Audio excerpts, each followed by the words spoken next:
Yeah. In fact, well, I did go onto the website.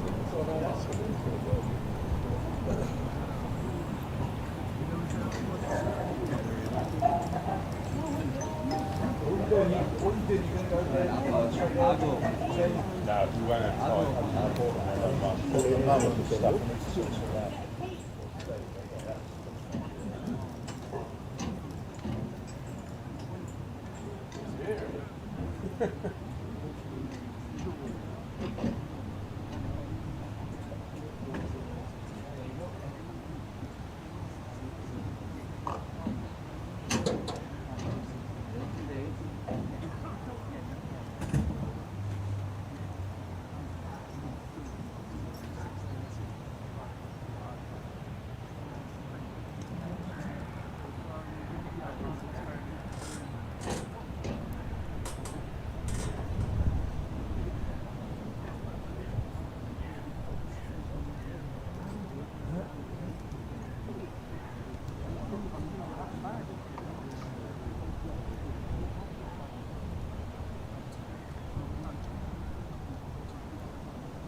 I had a quick look last night. I thought I'll rearrange it. No, this morning I woke up and I'll rearrange it. So the plan is Saturday I've got flight bids in about midday. I need a friend. Otherwise,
This match will begin in 5 minutes.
Umpires Mark Newell and Surendiran Shanmugam. Your match referee is Wayne Moon. Your scorers Lorne Hart and Don Cherry.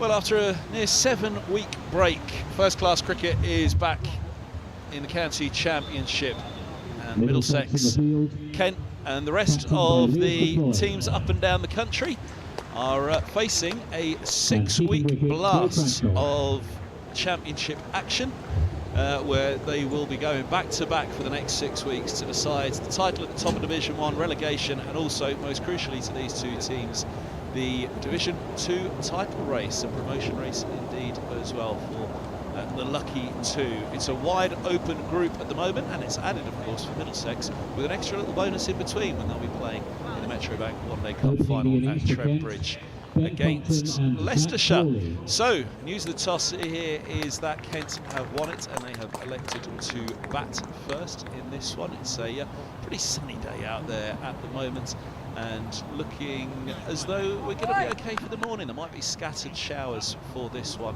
but it is overall looking like a pretty good picture out in the middle. Let me run you through the sides for this one, and we'll start with the hosts Middlesex, who make a couple of changes from last time they were in action, which of course was against Kent. So a rerun for these sides. There you can see Toby Rowland-Jones, it's Sam Robson, Luke Holman, Max Holden, Leas Deploy the skipper, Ben Geddes, Ryan Higgins back as well from injury as Robson is. Both of those I think were not quite touch and go for this game, but I think there was more of a doubt over one than the other. Joe Cracknell the keeper, Zafar Gohar, Ethan Bosch, Toby Rowland-Jones and Tom Helm. Rowland-Jones has the ball in hand at the river end, so he's going to be running up that parched slope with Ben Compton and Zach Crawley opening. And it's runs first up, punched beautifully. Fair old chase for Deploy and Gohar. They won't win it on this parched outfield. It races away off the surface. And four to begin. Just a little bit of a loosener, as you can see there, for Rowland-Jones. Wobbling away. Green outside of that square at all. In fact, no green outside of that square at all here at MTS for this one. Kent are Ben Compton, Zach Crawley, Sam Northeast, Tuanda Mieye, Daniel Beltram and the captain, Chris Benjamin, the wicketkeeper.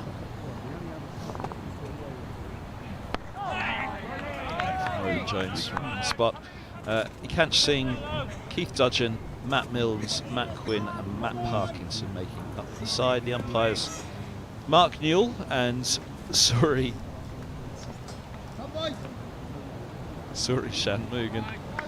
Noon is the match ref for this one. Producer Danny has just noticed that I've nicked his chair, so on air he's managed to switch chairs in.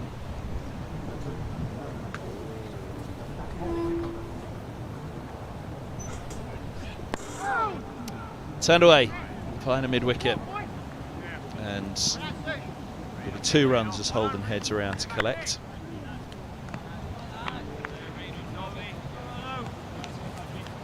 Come on there, Rolly. Brodnick here, Rolly. Come on, Roll. Yes, Rod. Yes, here, Rod. Brodnick, Rolly. Come on, boy. Get Rod.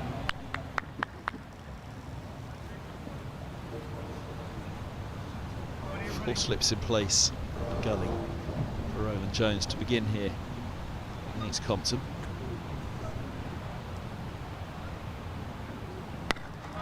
Did I say 4-3? 3 slips in a gully and a point. Lovely, Rolly. Come on here, Roll.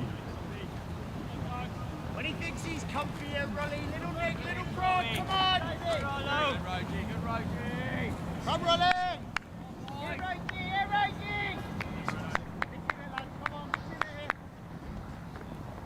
There's Mr. Newell, Mark Newell. Shanmugan at square leg.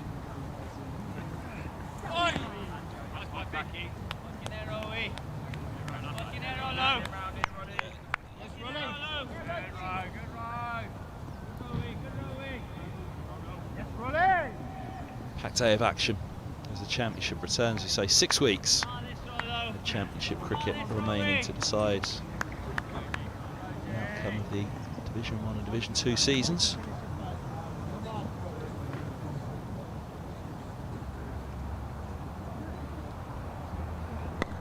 Feels like a bumper finale. Bumper start for Kent with 4 off the first ball. A couple as well work to the onside as Rowland-Jones finds his way. And it's 6 for 1. 6 without loss after the opening over.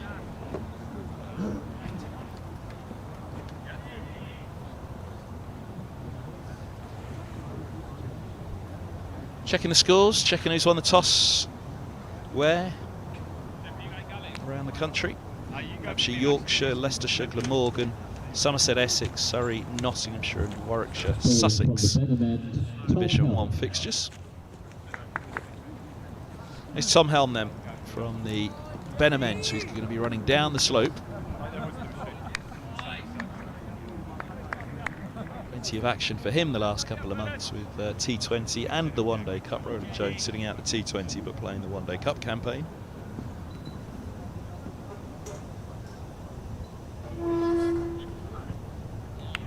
start into the channel for Helm.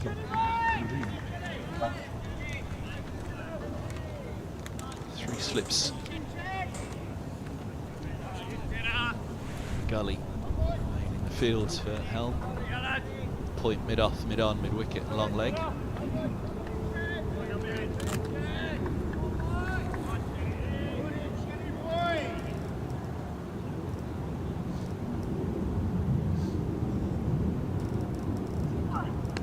Oh, now that comes back. Well, that will enthuse Helm. He's running down the hill here from the Benham end. Look at it jag back. Going over the top clearly.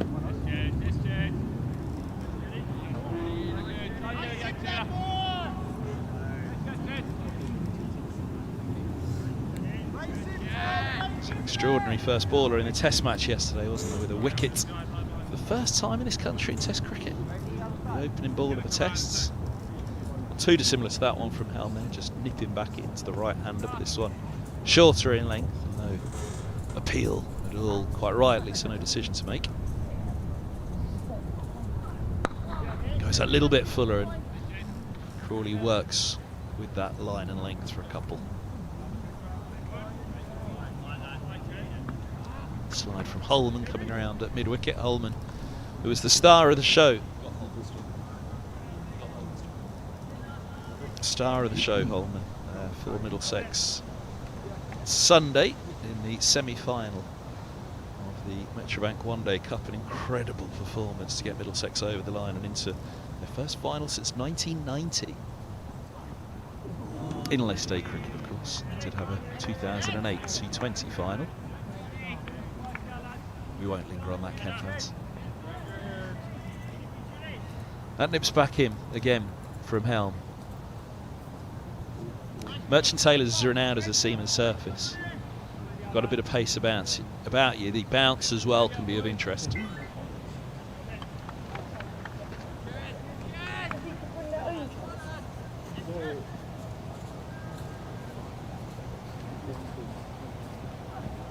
Oh, that goes through.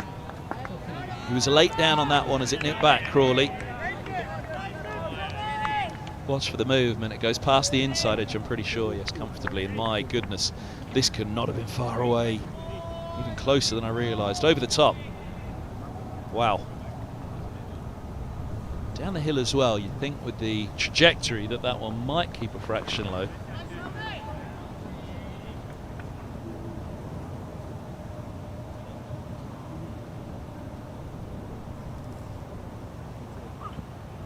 Oh, wobble. We've missed a ball there somewhere. The umpires have called over. Let's just watch this out of the hand. Was there a little bit of a way swing? I mean, look at that. Goodness me. Off break from Helm to finish. 2 bowls. Came to 8 without loss. Division 2 scores. Derbyshire versus Durham. That's delayed. Gloucestershire underway against Worcestershire. Lancashire, Northamptonshire delayed at Old Trafford. And across the Pennines, England, Pakistan delayed. England 112 for 2 after day 1, having bowled out Pakistan for 171. Delayed though by rain at Leeds. Oh, that's a lovely ball. Draws him into it.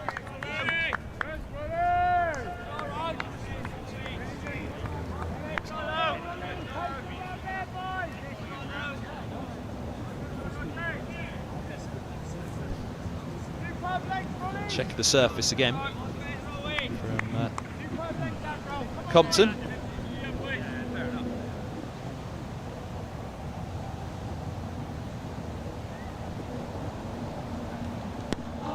Good again from Roland Jones, right on the spot. Haven't quite seen one move off the straight for Roland Jones as we did for Helm.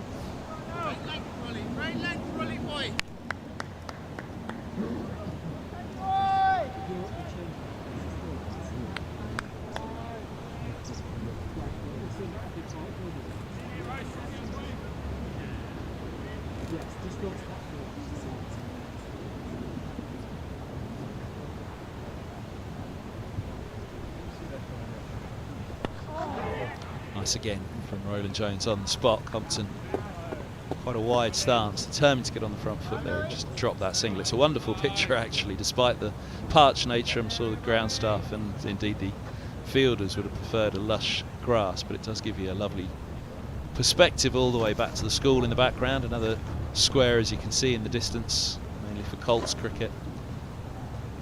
Main pitches here at the ground are these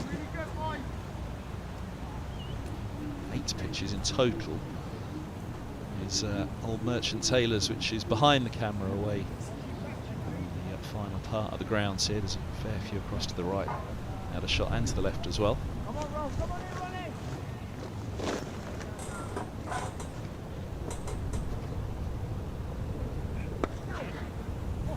Tickled through. Look for a couple here.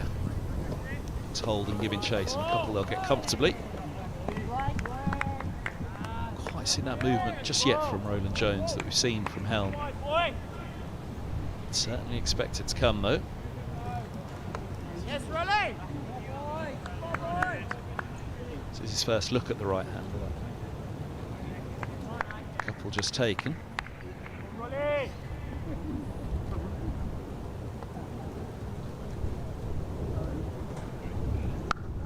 A bit of width for the right hander now to work with. Quite timed it, but it'll just keep going across that outfield. No, nasty tumble for Holman at the end. He looks all right though. There's a bit of a landing before he gets to those advertising balls, fortunately. But yeah, tough one. He was in the chase the whole way, but you fancied once it was on that parched outfield that it just wasn't going to slow up. And I think he's done well actually to have something of a crash course there by design, I think. Or am I doing him a favour?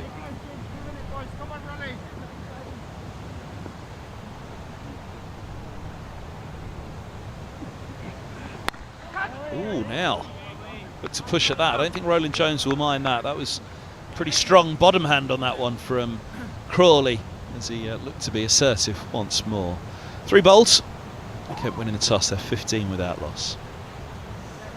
Well, I'd like to say Alan Coleman is alongside me. A very happy Alan Coleman, I'd imagine, after last Sunday. Middlesex into their first final since 1990 in List A cricket. There's only one place to start, really.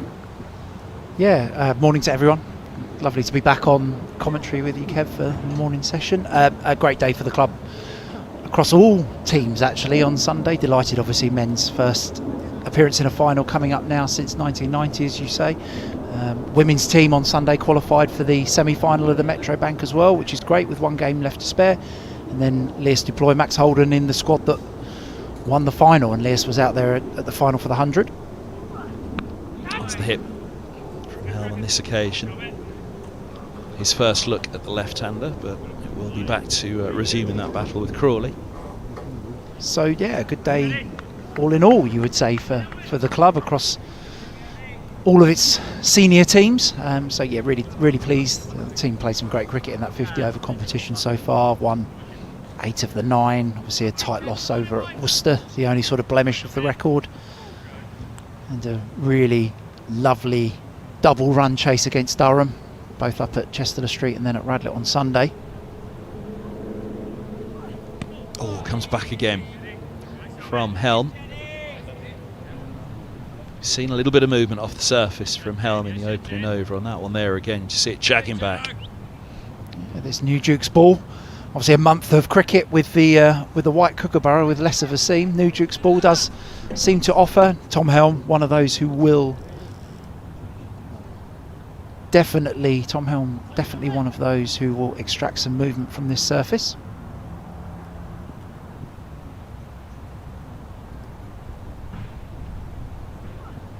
What about the movement yesterday at Headingley? First baller, which I think they settled on. It was the first time in Test cricket in this country that a wicket had fallen to the first ball. I think that was what they settled on in the end.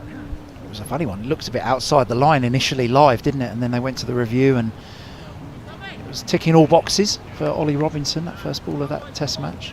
It was doing a bit at Headingley, it's fair to say. It was, and that's why people love red ball cricket, isn't it? Get the Duke's ball back in their hand and watch it nip around. As you said, as producer Danny just told us, the last 2 games here have been with the kookaburra ball. Ooh, step across from Crawley on that one. They will scramble through for a leg by.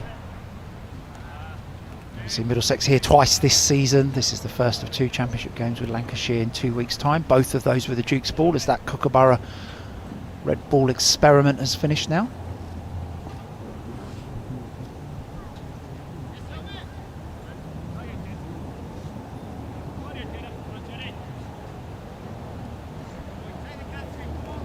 Three slips and a gully as well for the left-hander for Helm.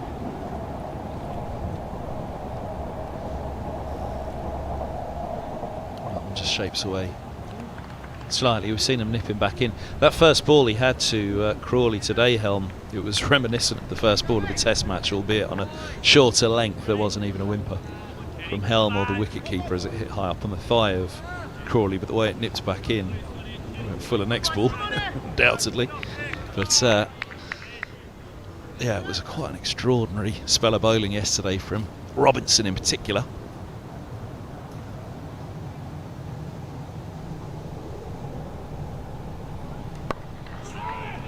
Seen behind that one, Compton. But yeah, the overheads as well have been around this week, which is a rarity, isn't it, this last couple of months. End of the 4th over, 17 without loss. It is, and just looking at that picture there on screen, you can see obviously where Richard Ayling and Scott Patterson, the ground staff, have been watering a lovely lush square, and they've done an incredible job to keep the grass growth on the square really, really strong. But you look at the areas around and the parched outfield that sits around the ground, and that will no doubt play a part as we move through the game. You saw the speed of the ball go across where Luke Holman chased a moment ago, but will also help the ball rough up as well, and you wonder if sort of reverse swing will come into this game as we progress. Nice into the channel from Roland Jones, resisted this time Crawley. Struggled for line so far, you would say.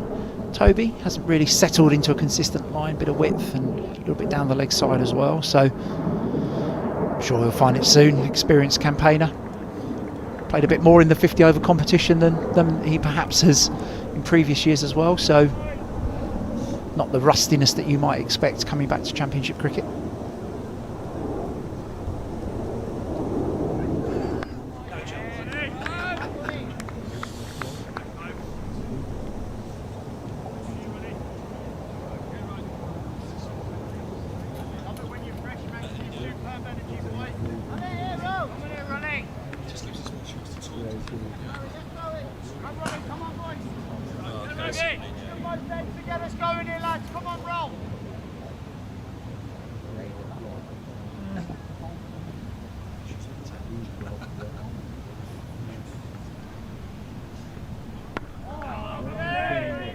Solid from Roland Jones. So yeah, return to championship action, as you say, Coley. All to play for.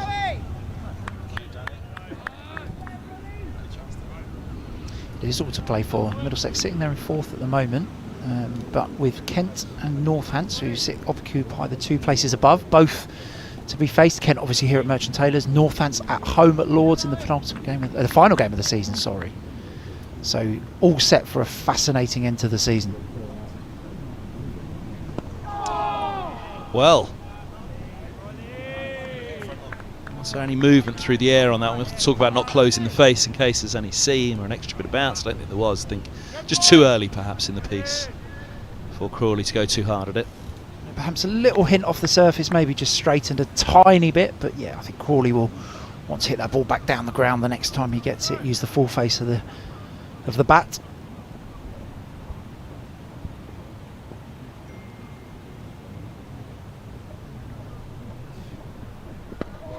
Good from Roland Jones again. That's where he'll want to leave it. The pitch you would expect will offer something to Roland Jones at some stage. To come to the over still. It's a slight problem on the bottom of the screen there, but they have still got one more to come. Change of ends for Roland Jones, perhaps more accustomed over the years to the Benham end, running down the hill rather than running up the slope here at MTS.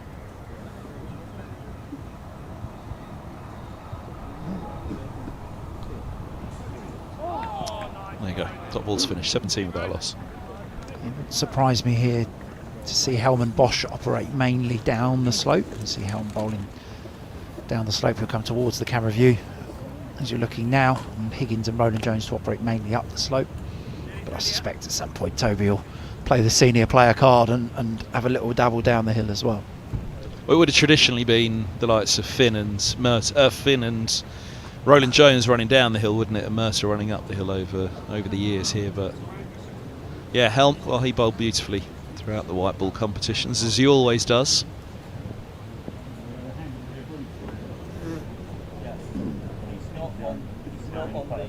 Oh, that wasn't bad. Around the wicket. Well, we've seen the away movement from the left-hander. This angle should cause a problem. A huge amount. She swung one passing the batter. It was mainly the line of length, wasn't it? Yeah, it looks like that ball is, line of length. Compton just caught on the crease there. He'll be wanting to get forward a little bit more to that length. You do expect a bit of skiddier bounce as you come down the slope here at Merchant Taylors. Worked. Just backward a point. Nice shot from Compton. In some ways, Helm might mind it too much, playing away from the body slightly. Yeah, and I think a slight bit of interest there from the gully fielder, Max Holden in the sun hat and Ethan Bosch at backward point there. It steered beautifully between them, went directly between them, but it sort of reminiscent of the old warm-up drill where somebody's nicking it, just hang the bat out there and let it hit. So slight bit of encouragement from Helm.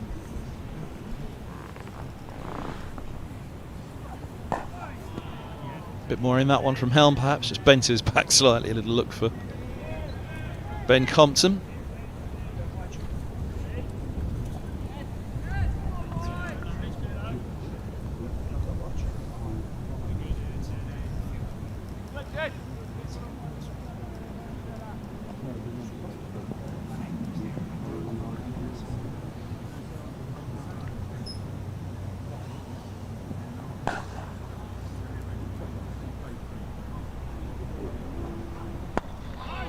Nice again from Helm, attacking from around the wicket.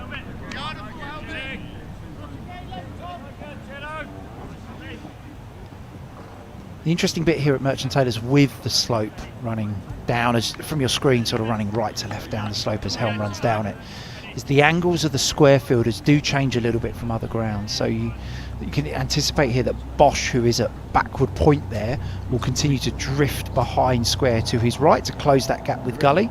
The ball with the slope much more likely to run down the hill. Beautiful from Helm there, just drawing Compton into a shot outside his off stump.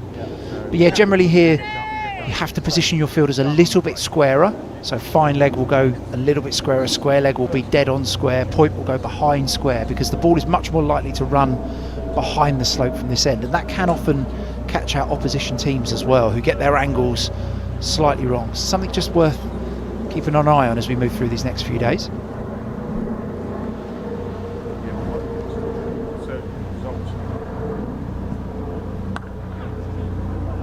Other side of point this time from Compton. Worked one fine, this one just cut in front of the fielder. Grab a couple as Bosch retreats, a shake of the head from Helm.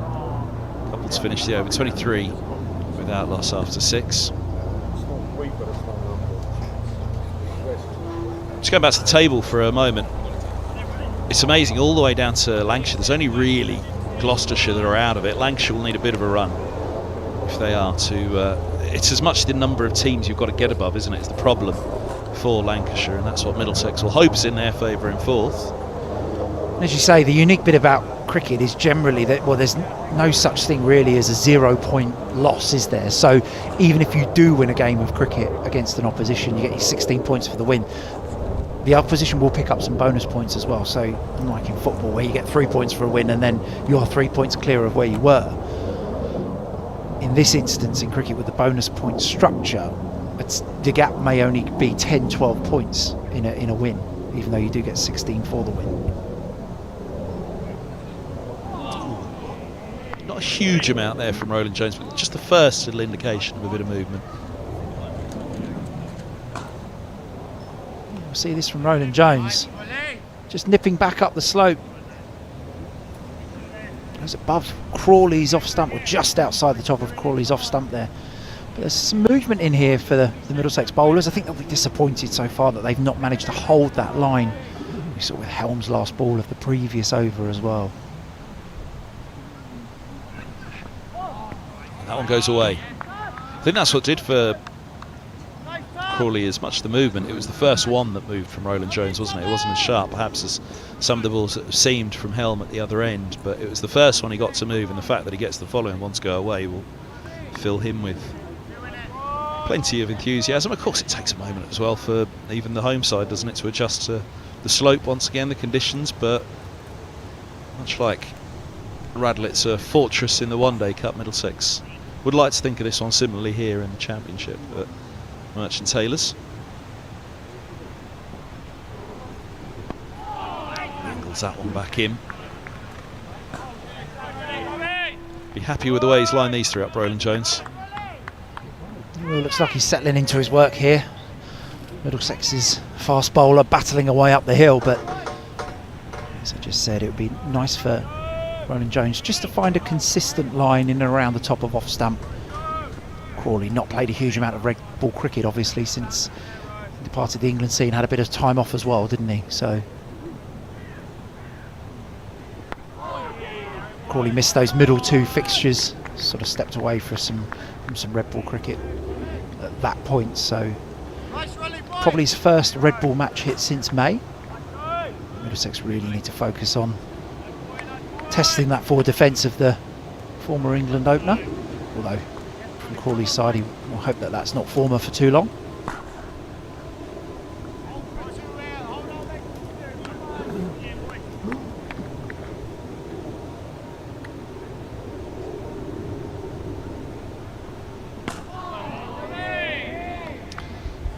That's 5 on the spot for him. That's what he'll want to do. That's what Middlesex will want to do now, is just settle into this.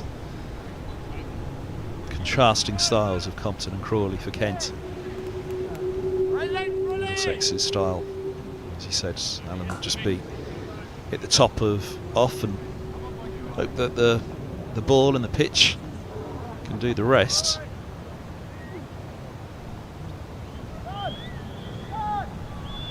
Now, what's going on at the far end? Somebody on the move.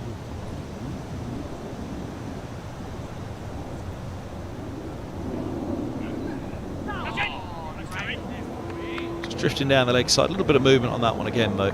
As he was looking to attack with that angle. 7 bowled, 23 without loss, Kent.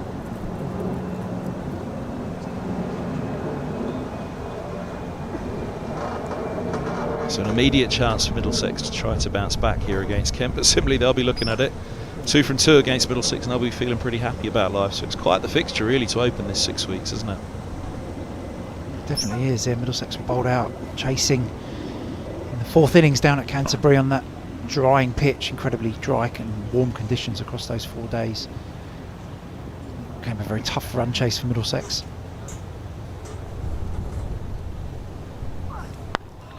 It's nice. Once again angled in. That one didn't get up as much. No, it didn't. I think that's what we will see at Merchant Taylors over the 4 days. Is the first thing that will change will be the bounce, and those bowlers who bash the ball into a back of a length may see the ball just skid along as we progress through the 4 days here. We did see a bit of that at Canterbury as well. That was one of the challenges of that run chase, was the ball just staying down as the game progressed. Oh, that's close. That's very close. Well, it was an early shake of the head.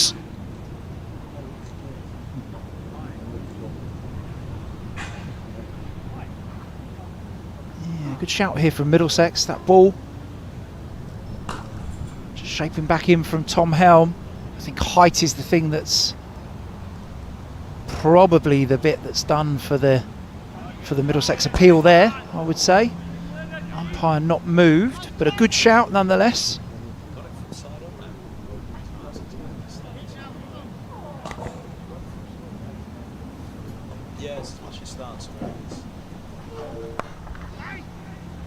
So let's bump that one in a little harder.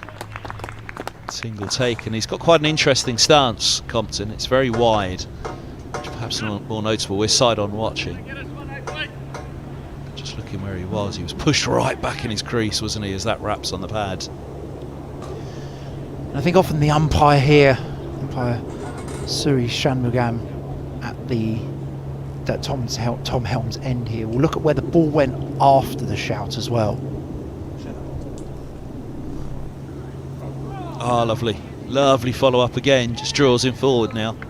And if you just watch this replay, hopefully as it comes, here it comes. But if you watch where the ball goes after it hits Ben Compton on the pad here, so it hits him and then the ball goes above the height of the stumps. So that might have been something that put some doubt in umpire Suri Shanmugam's head as to the height of the dismissal or potential dismissal.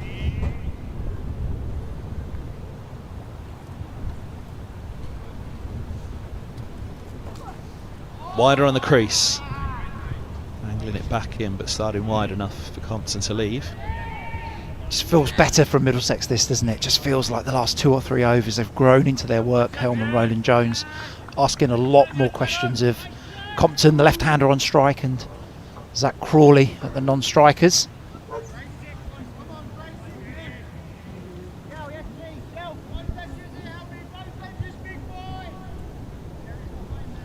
Joe Cracknell, I think, the voice you heard there. He's also, what made me hesitate was that he's also instructing at the same time Luke Holman to deep backward square. Slightly shorter, not so much so. A little movement at the hand from Compton to show what he thinks. It's 8 bowls.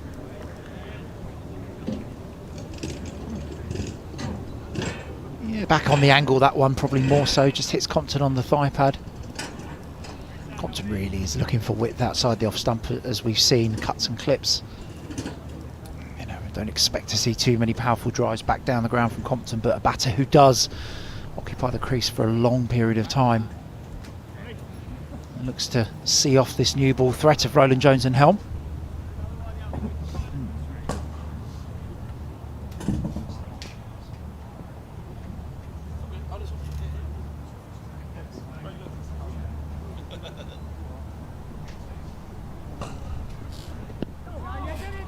Bounce on that one for Roland Jones.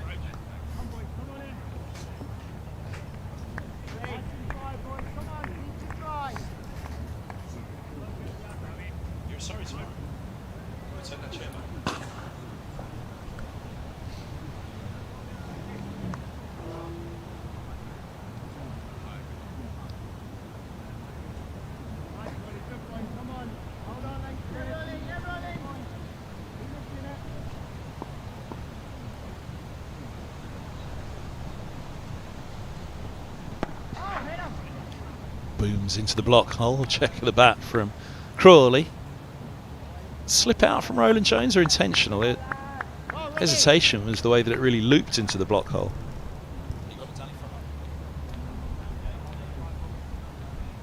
Just looked like one where perhaps Roland Jones just got his timings a bit wrong possibly. I'm not sure he'd be throwing up a Yorker given how much he's got the ball to do from back of a length. Also, it was so accurate I assumed it was by accident. Sorry, Toby. Lovely shot into position. Crawley just strokes it. Pick up a couple, didn't go too hard at it, and that's that movement that Roland Jones has started to find in the last couple of overs, which would have caused even Crawley to hesitate as he moves to double figures. Navia Sharma's Yorkers, by the way, goodness me, this season, maybe I didn't pick up on it enough last year, but the unerring accuracy of his Yorkers, but also the line and length at the top of a list day innings as well.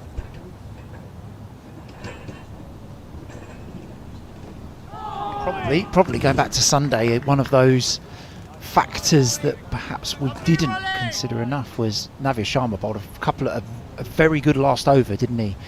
Up at Radlett, hit his Yorkers really well, and obviously meant that Middlesex didn't have to chase as many. If those last couple of overs at Radlett in the Middlesex bowling innings go for 20, then Middlesex are chasing 270, and then it's probably an even more tricky chase given the circumstances. So credit to the bowlers, although Luke Holman took a lot of the plaudits, understandably so.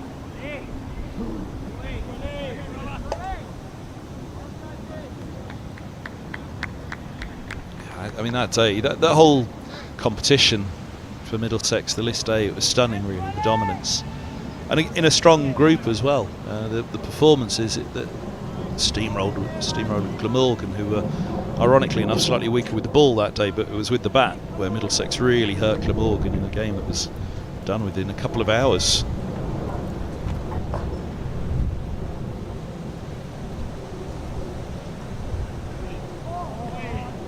Dots finish here, 9 done, 25 without loss. That One Day Cup is a fascinating competition, given, as we know, the 100 operators alongside. You would probably say it would be fair that Middlesex were always a batter sort of short in the lineup. No Ryan Higgins to balance the team as the all-rounder. So every team you look at on paper, you'd probably say in that format they're a batter heavy or a bowler heavy. Durham, you would say batting was probably stronger than their bowling. You know, for Middlesex, you would probably say that the bowling was slightly stronger than the batting, and that's why it's so impressive the way that the batters stepped up consistently during that competition.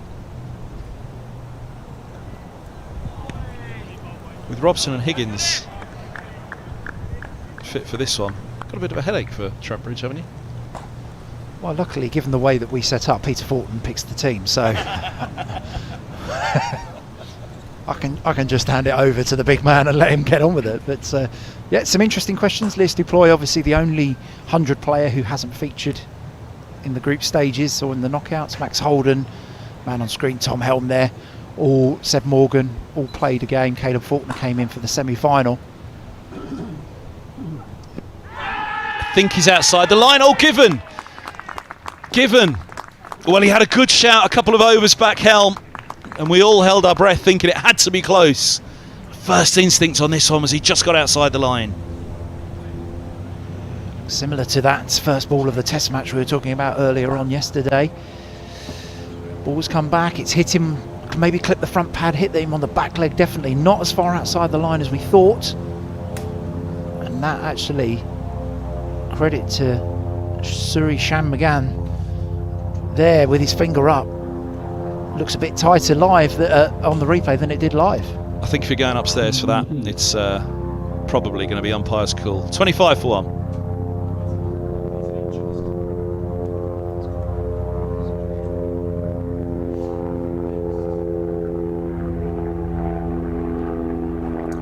Sam Northeast comes out to bat at number 3, back at Kent. Scored the record score in a first-class game at Lords, overtaking Graham Gooch a couple of years back in a Kookaburra game for Glamorgan. The first game of the season. Going past that 333, sorry, it was 335 that he finished on. Lewis Duploy was actually in a position last season to challenge that as well, but Middlesex pulled out. But Northeast is a man that Middlesex will know very, very well, and they'll be keen to see the back of early. It's a strong top order that Kent have with the bat, very strong indeed. Middlesex delighted with their own line-up at the moment. I think there's real competitions for places, but this Kent top order with the bat is pretty impressive, and it'll need to be, because there's a little bit out there at the moment. It's a beauty from Helm to start there, draws Northeast. Oh, it's a touch wider than I thought, actually. I thought that was much closer to the off stump, but Northeast's been dragged into feeling for that one a long way away.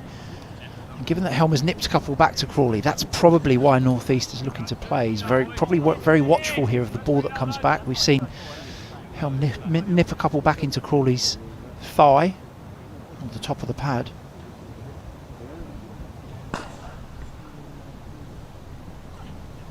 Draws him into that one. Well, he's been nipping them back into the right-hander so far, Tom Helm, but these couple now shaping away. Middlesex will feel very much in the game.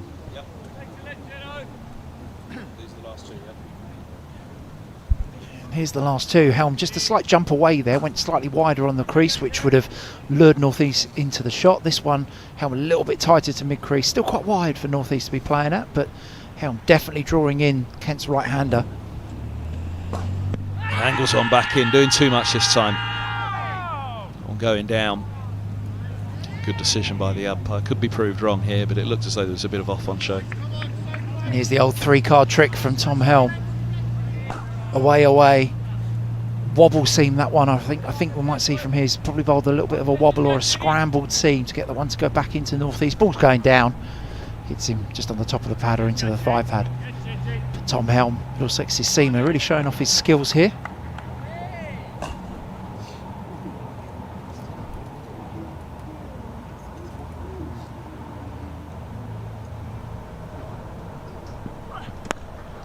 Angles it in once more. Some a little too straight, and perhaps Northeast expecting it. He turns a couple to get off the mark. 10 bowls, 25 for 1. Have a look at why. And here's that one we're talking about again. Ben Compton wide on the crease from Tom Helm, which is him on the back leg, and then Compton gets himself outside the line there. But that was after the ball hit him. Suri Shanmugam, who umpired the women's 100 final actually. Quite a quick game that was on Sunday. It was over in an hour and a half, but a bit of a longer time for him to stand out there, but that was good enough for him to give Kent's left-handed opener Ben Compton out. Give Middlesex their first wicket in this final block of 6 championship games. Inside edge, could have gone anywhere. Yeah, I think my first look at Compton's LBW, I thought it was hitting the front pad, which was thrusted forward. The fact that it beat, I may have just skimmed the front pad before hitting that back. But I think undoubtedly if you go upstairs for that, it's at least umpire's call, if not a little bit better. Yeah, that front pad, that movement across didn't really come until after he was struck.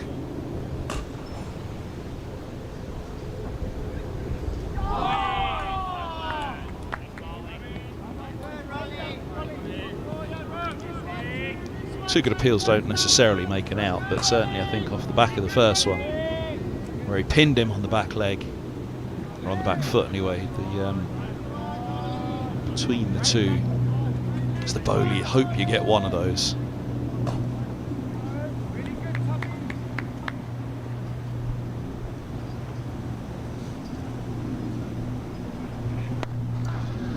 A little too full. Stops made. By deploy at mid-off, which will save the boundary. They'll get back for 3 though. Yeah,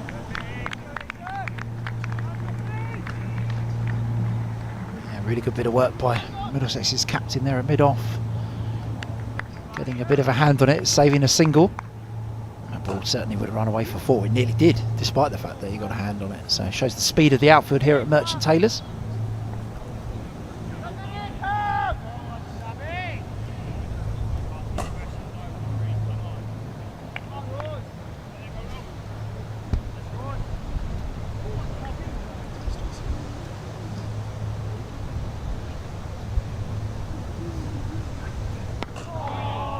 Better from Roland Jones. He's wanting to probe on the front foot.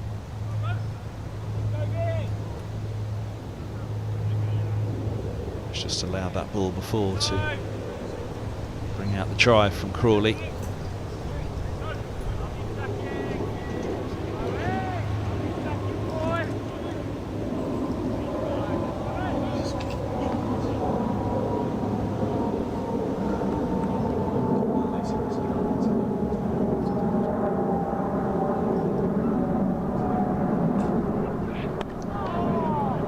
Just wide of the mid-on. They'll think about 2 and they will come back. It's just worked really by Northeast. 32 for 1.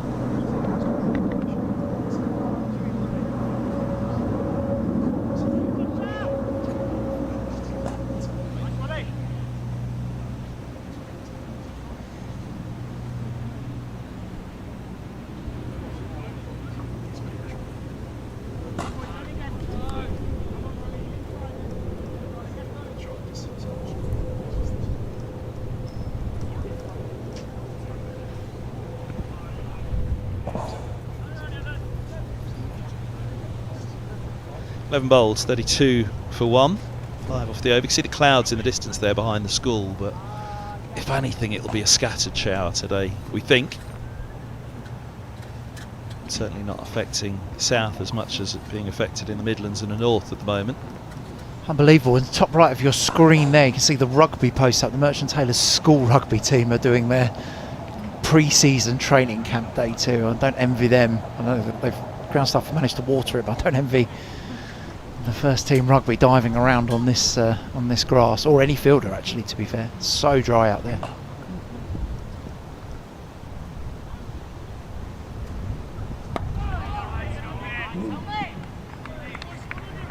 Cloud cover rolls in right on cue, having spoken about it, but yeah, it's a lovely view here. A couple of games back to back at Merchant Taylors for Middlesex before that final home game against Northampton she mentioned. Derbyshire in between at the weekend. You might assume in the next game could be, I don't know the plans, I don't have any inside knowledge on it, but it could be Jimmy Anderson's last game in London, couldn't it? Oh, that goes. Not much that Cracknell can do about that. By signals.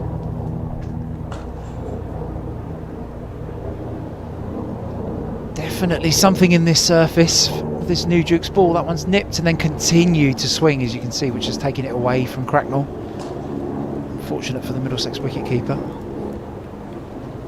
I think we will see this with the new ball here. The pitch is very firm, so it will nip a little bit with the new ball. As you said, some overhead conditions to work with and a bit of a breeze out there as well, as there often is at Merchant Taylors School. And I suspect this movement will settle down as the ball softens. You move through the middle overs of this first innings.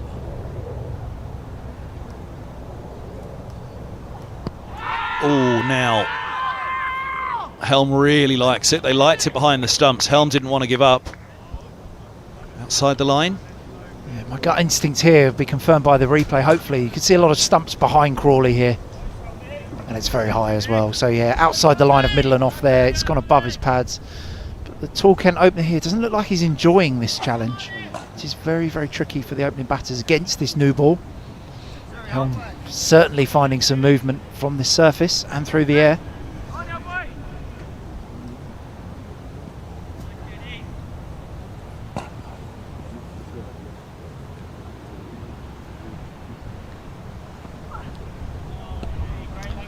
Plenty of movement out there. The one surprise really with the ball coming back in, as it has on a couple of occasions now, from Helm to Crawley, maybe to Northeast as well when he's had him on strike, but particularly to Crawley. So accustomed as we are at Lords, when a ball jags back a little with the slope, you feel that it will keep a fraction low as well. Similarly, you're straight downhill here from the Benham end, but the ball hasn't kept low at all to ask a bigger question of the umpire.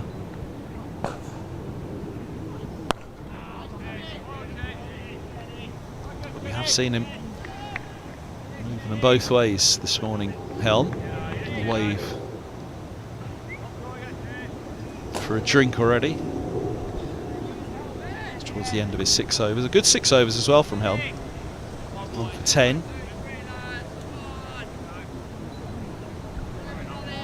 He's had a good couple of months here, Tom Helm. Forced his way into the Birmingham Phoenix side. Wasn't a feature in the early games, but got some important overs for the Birmingham Phoenix in the last couple of 100 games. Obviously came back to play for Middlesex in the game against Yorkshire at Lords, and then obviously in the semi-final against Durham as well.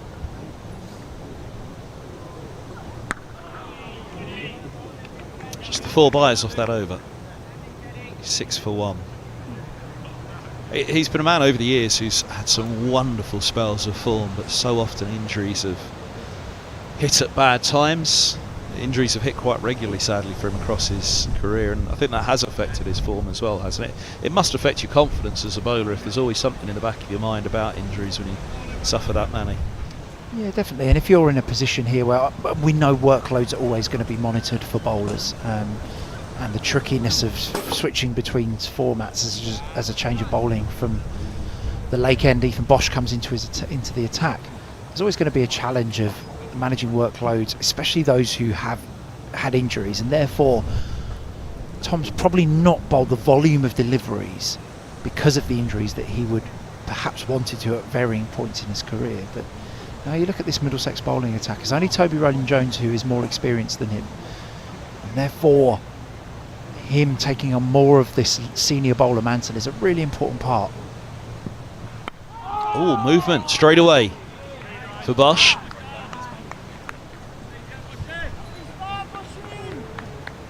Yeah, Yeah, good seam movement from Ethan Bosch with his first delivery from the lake end running up the hill. I got the ends wrong. I said that I was expect to see Bosch operate down the slope, but here he is up the slope. Could we see a couple of overs from Roland Jones, or will they go straight to Higgins, do you think? I wondered, is the change of ends warranted for Roland Jones? Just to give him a burst to see how it goes at the Benham.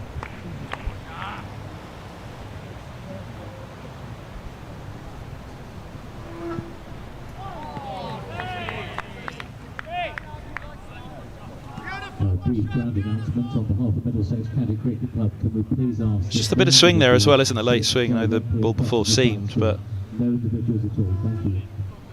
Obviously, this is Ethan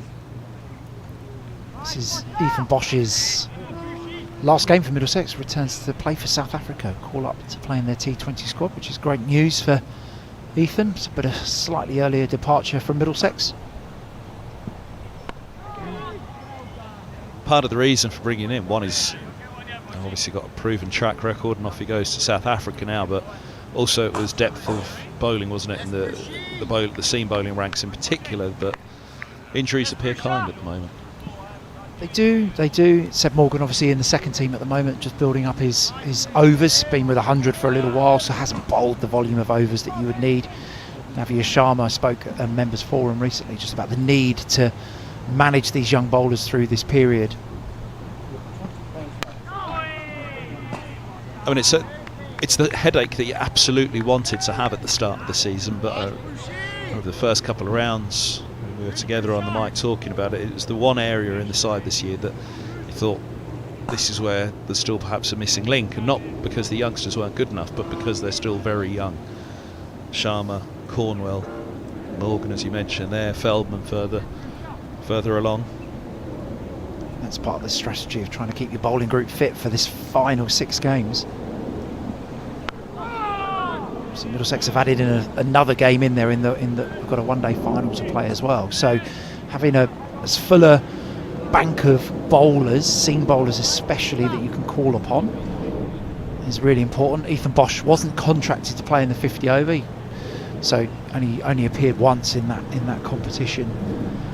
Ryan Higgins obviously been injured as well himself and is now back to fitness, so does add to those bowling ranks nicely for this final 6 games of the season.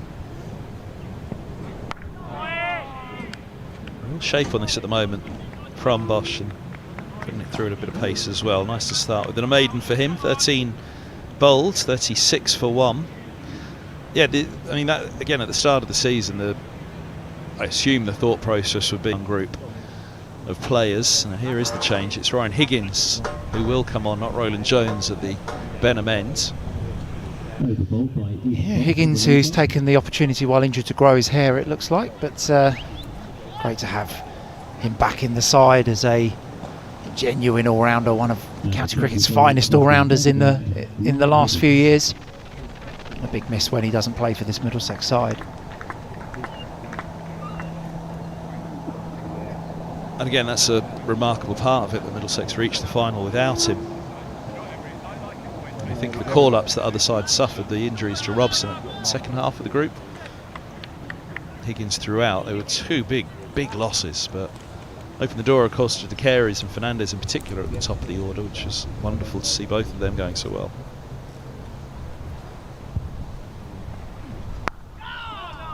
Yeah, I think you do that analysis of the group as Higgins starts there, as you'd expect. Tight to Crawley.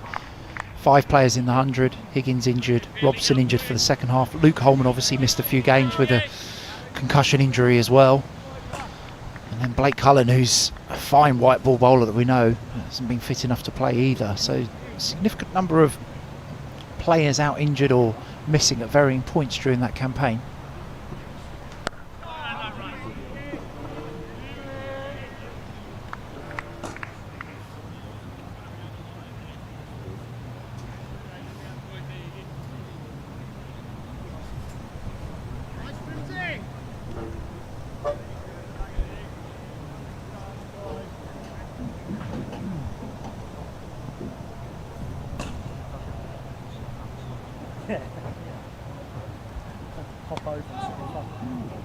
Away goes. No deep third in place, so it will be a boundary. Another thing to keep an eye on here is the number of runs during the game scored down through third man. It's always a ground where you score more than you would at most through the third man region, and Middlesex will know that as Crawley edges that one outside edge, thick outside edge, never in the air, runs away so fast down towards that lake end boundary.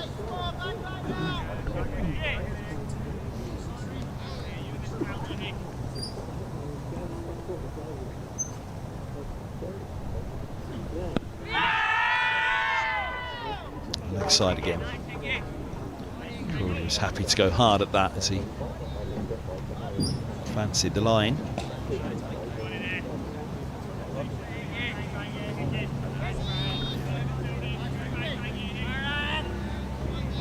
High and going down here from Higgins, but keeper up Cracknell, which has forced Crawley back into his crease.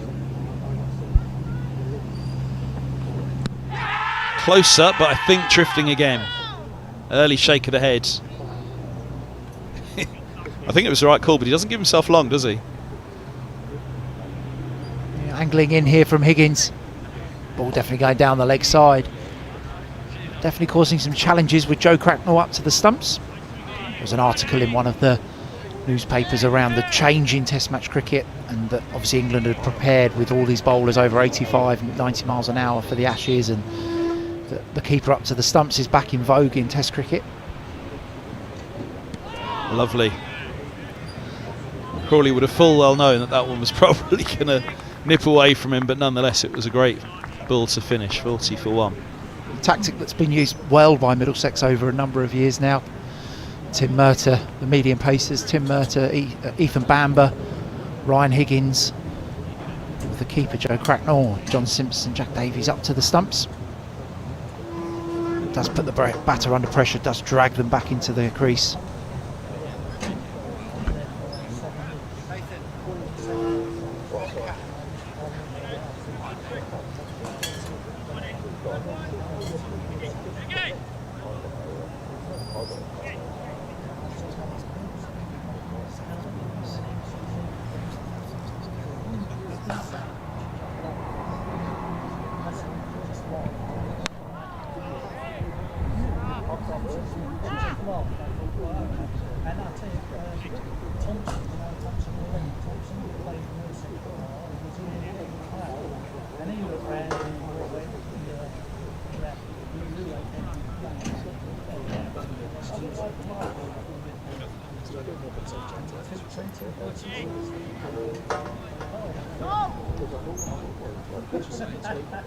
Good luck, I'm going to try and find something.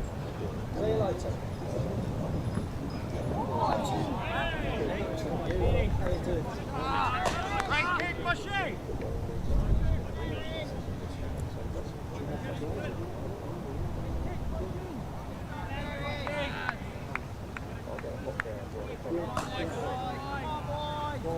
Yeah, well,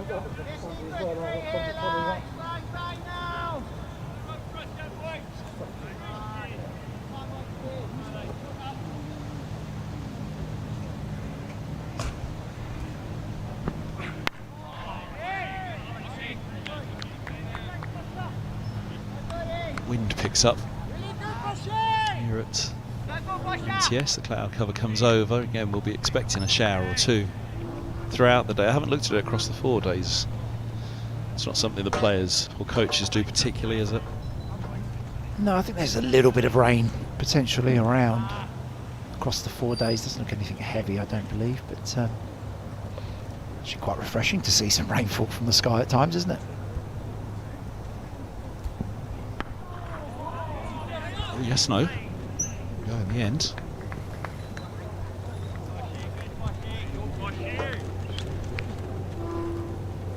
You saw there just a little apology from Zach Crawley. Semi-leaning on his bat or on his heels there at the non-striker's end as Sam Northeast dropped it into the leg side for a quick single.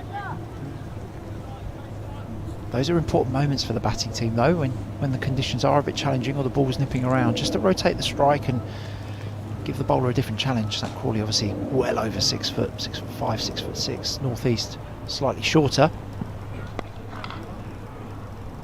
White square. Hold And with the chase and the slide, he'll take 2.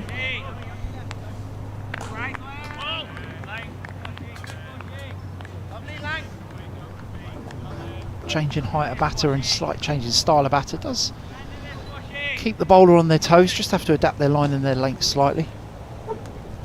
So Kent will be very keen to continue to rotate this strike as they battle against this new Duke's ball, which is into its 15th over.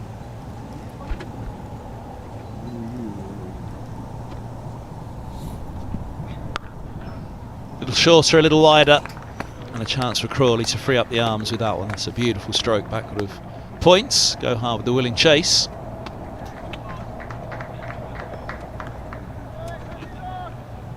Touch of width from Ethan Bosch here, steered behind point. You can just see that ball just bobble away across this very quick Merchant Taylor's outfield. Just lent on it. Crawley shows the speed of the outfield here. The batters don't really have to do too much to manoeuvre the ball to the boundary. Very much a day or a game for control from the batters rather than bludgeoning it to the boundary ropes. 7 for 1 then. It's a reasonable start for Kent, but they'll be wary of this movement out there that Middlesex, even though Kent have won the toss, often say the side wins the toss and bats first. They're thinking 2 down at lunch, but no more than 3. Win the toss and put a side in to bowl, you want them 4 down, but I think Middlesex will still look at this as a 4-wicket morning, even though they've been asked to field.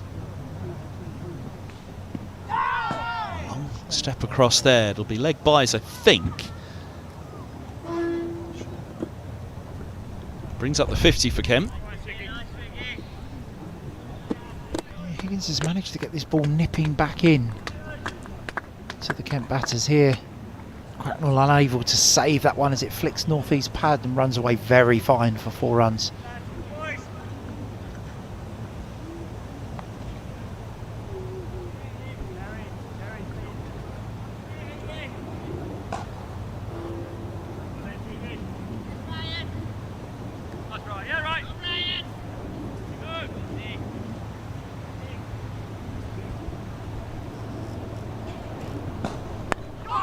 Tickled. 52 for 1.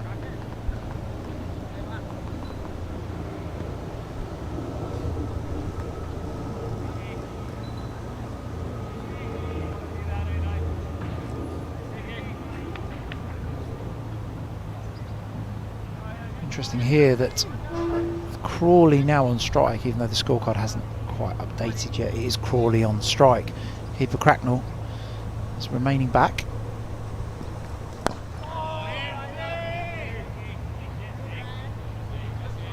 Perhaps a little bit of an unsettling tactic from Middlesex bowler keeper combination here. So you see Crawley there, just take guard again outside of his crease. So with Cracknell coming up and back, it will upset Zach Crawley and he'll have to move back into his crease and then further down the pitch.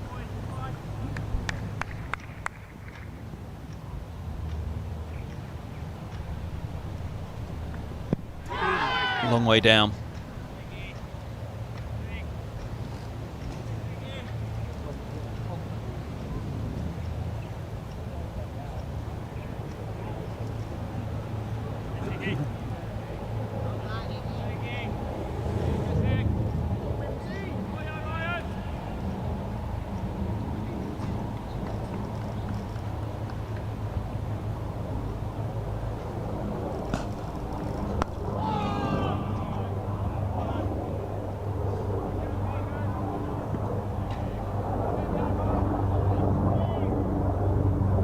Certainly squeeze that run rate a little bit more, haven't they, after a searching start, shall we say, with the ball.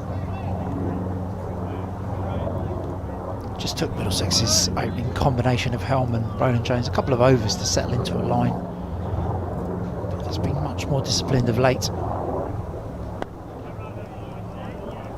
We've seen obviously a few byes and leg byes, maybe 4 leg byes from Higgins. The start of this over there was a 4 byes from Helm as well, so bowler's perspective 43 runs off the bat, but Kent are 51 for 1 from their 16.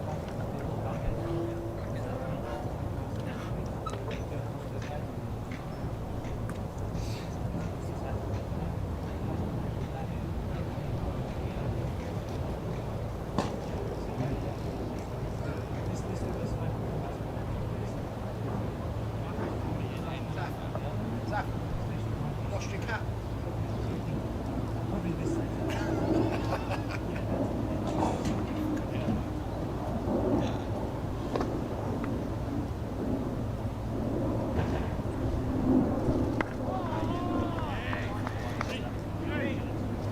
Just a little bit of wobble on that still.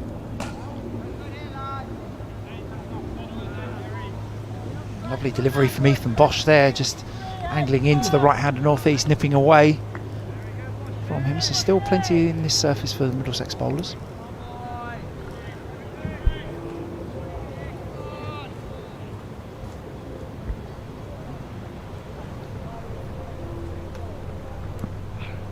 Oh, there you go. Talked about the wobble. He's really drawn into that. We saw this at the start of Northeast's innings against Helm, didn't we? Just having a feel for the ball outside the off stump. This one leaving him through towards the batter, Joe Cracknell. Oh, the keeper, sorry, Joe Cracknell.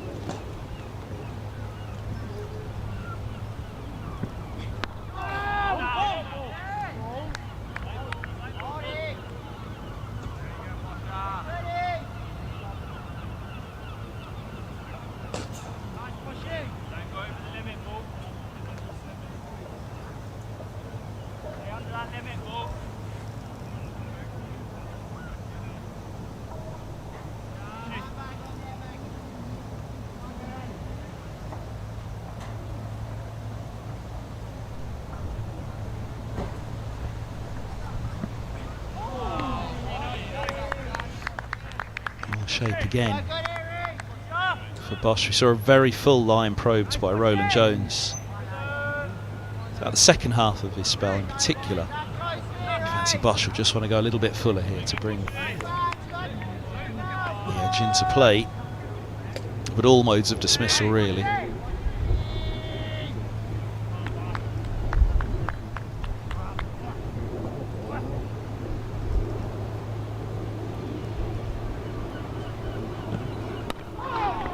Just a little too full there. Northeast manages to steer it. 2.5 from Bosch.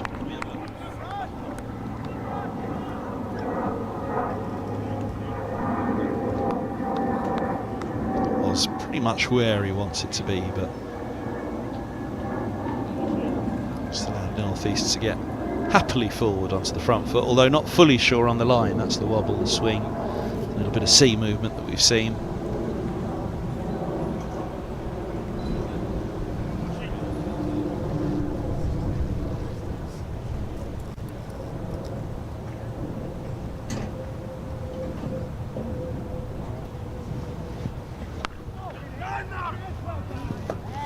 The dots finish as he pushes him back once more. Crawley's on 23 from 52 now, Northeast 7 from 24, and Kent settling again. They're 53 for 1.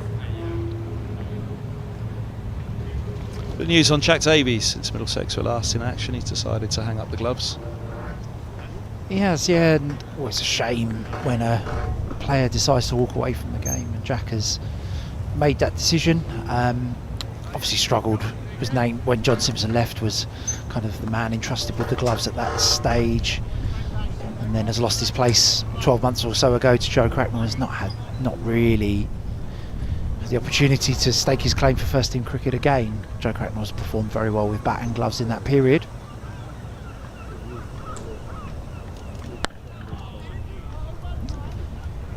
But yeah, as I said, always a shame to see somebody walk away from the game, but Jack has had a career he can be proud of. England under 19 at World Cup, played a good amount of first team cricket.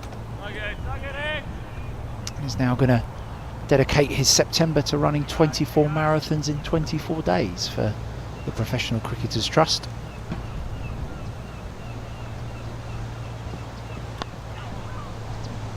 Clipped away for 4 from Northeast. Higgins just drifts into Northeast thigh pad there with the fine leg position, actually very, very square. You might see him jog around. Ethan Bosch is out there into a very vacant area for 4 runs. But back on Jack Davies, yeah, not only for running for the Professional Cricketers Trust, but also for Brompton Fountain, which is a charity well associated with former Middlesex player Mark Stoneman, whose family received, or some child received, some treatment through the Brompton Fountain.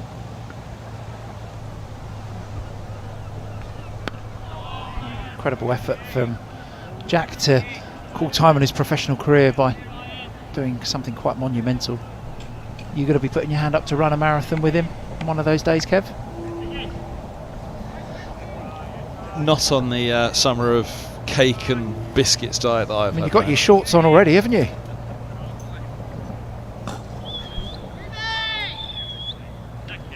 No, too many old injuries. I'm not flaring those up. Although Gus ran the marathon a few years back, didn't he? Which, you know, is a fair effort, bearing in mind bowlers, as you well know as well, bowlers have it harder than batters, don't they?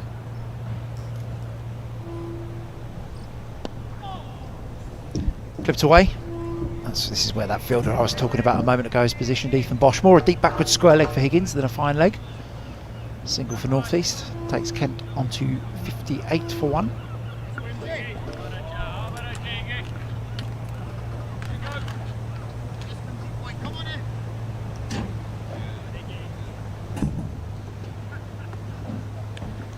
So you're much more a sprinter then, is that what you're saying, Kev? Not a marathon runner. Lover, not a fighter.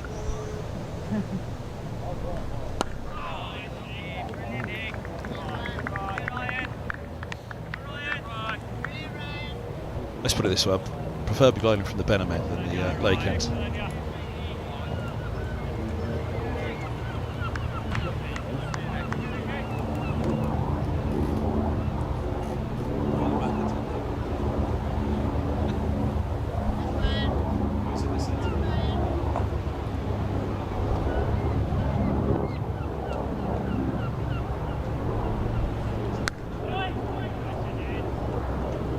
Taken 6 off the over, 59 for 1.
Single for Crawley, just into the offside region. Point, Luke Holman positioned back on the rope there. Haven't given Holman enough of a mention this morning after produced a stunning comeback, and that down and out moment was a rarity in this year's competition. There have been some brilliant moments, but it was the first time Middlesex were put to the sword quite as heavily as that. Oh, now how much? Didn't get as far across or as far forward to that one, North East, and there you go, playing the clip, but umpire Mark Newell there, not interested. It's nipped back quite a considerable way there from Bosch. Be interesting to see if North East got outside the line here. It's tight. I suspect the thing that's done for him, done for the decision there for Middlesex, has been that Newell thinks that North East has just got outside the line. A very good shout.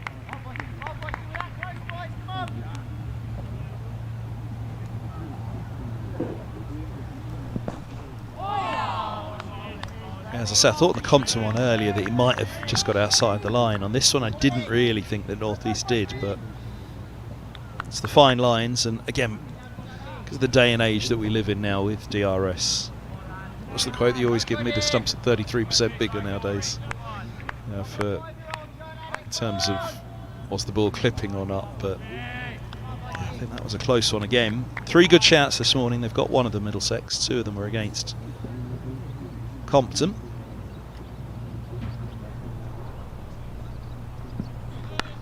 No ball. Stop at cover as well by Ben Geddes getting down, the skipper of that one-day cup side. Yeah, you can see just on the left between Zach Crawley's legs, that was a good decision by umpire Mark Newell watching the front line. Definitely a no ball. But yeah, back to Luke Holman. He's obviously held his place in the side here. I guess that must have been a big consideration. How do you drop a guy for the championship game and he's achieved what he just has in a List A?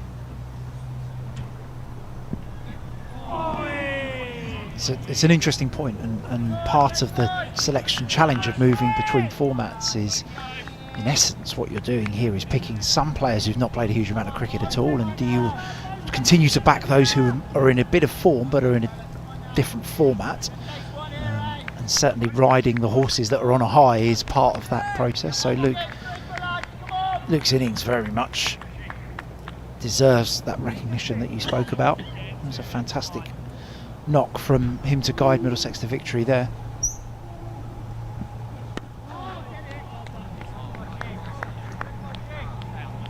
Dots finished 19 bowled, 62 for 1.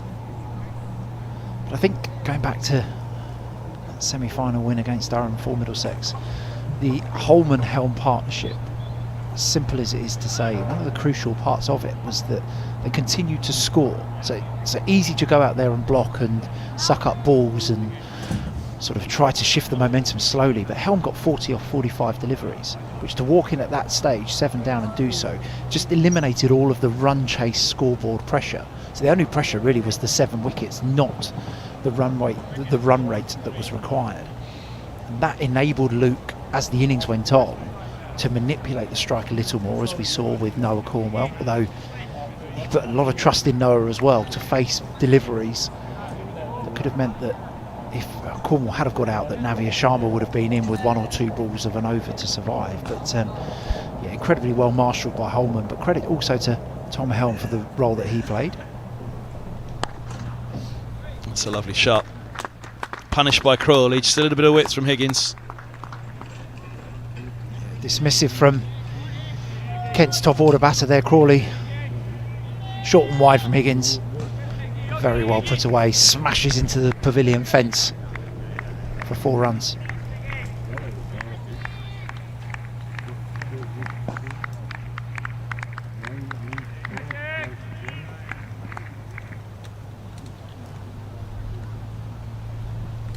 And leg side again.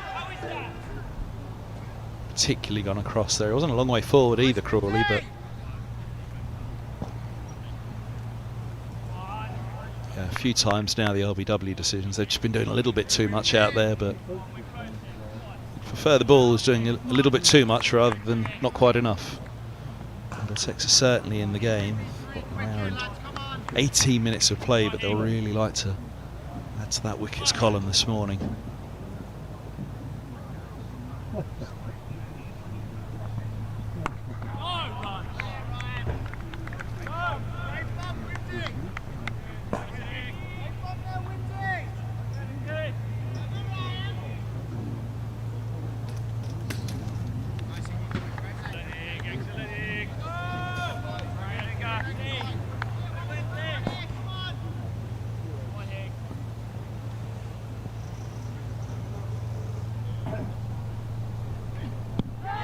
No, definitely leg side on this occasion.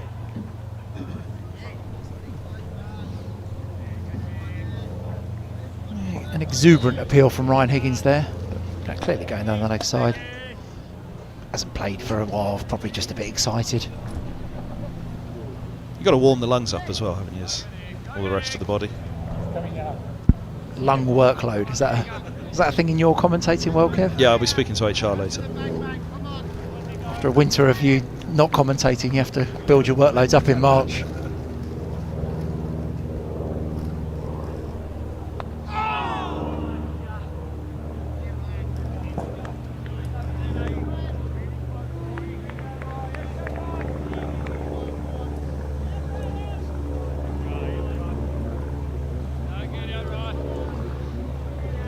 The players with the schedule this summer in terms of workloads, I mean, from where I've sat with a lot of the media up and down the country, our feeling is it's as close as they've got to a good format and schedule. Yeah, a few principles being stuck to in the scheduling, which I think have helped. 66 for 1 from 20 overs here, Kent. A little bit of a space between the 4-day games, so trying to keep 3 days between each of the 4-day games, which spreads them out a little more. Obviously trying to play 4-day cricket across weekends so that members of the public can come and watch. T20 cricket focused around Thursday, Friday, Saturday, Sunday where they can. And then the One-Day Cup obviously sitting alongside the 100, and I think that will always be a discussion point of how do we get the best players, best white ball players, playing as much 50 over cricket as possible. And that's one of the compromises that is being made at the moment. Ooh, where's that ended up? Down to the vacant deep third for 4, but how close? A little bit of bounce for Ethan Bosch here. Northeast. We've seen him have a fiddle at a couple outside off stump off the front foot, this one off the back foot.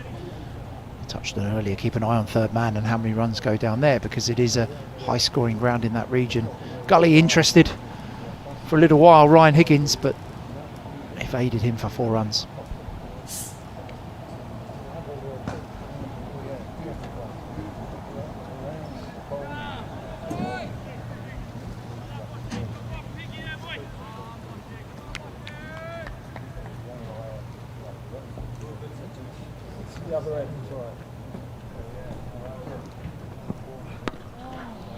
I think just on that schedule point you make there, Kev, obviously a bit of an extreme one here now that we've got 6 championship games in 6 weeks. Next year, with the Ashes, all of the Ashes tests will be played before the 100 One-Day Cup window, so the 100 One-Day Cup window will be through August, and we'll have less championship cricket after the end of the One-Day Cup.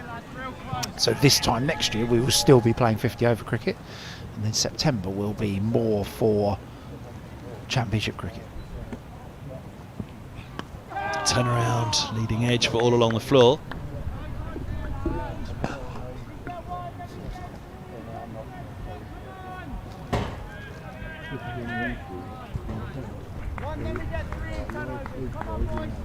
So next year, because of the Ashes, all of the Ashes tests are played before the 100, whereas this year we've had 3 New Zealand tests before the 100, and then One-Day Cup, and then you've got 3 Pakistan tests now after. So in those years where it's 2 different opposition summer, where you don't have a 5 test match series, the 100 goes earlier so that you can fit a test match series after the 100.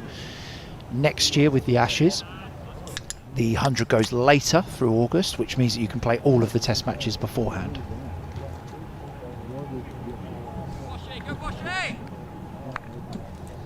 I think the one disappointment still for everybody though is the distance between the semi-final and final of the One-Day Cup, and I'm sure that's something that, 1, Middlesex understand, but 2, they'll share that frustration. And it doesn't immediately go from the semi-final to the final.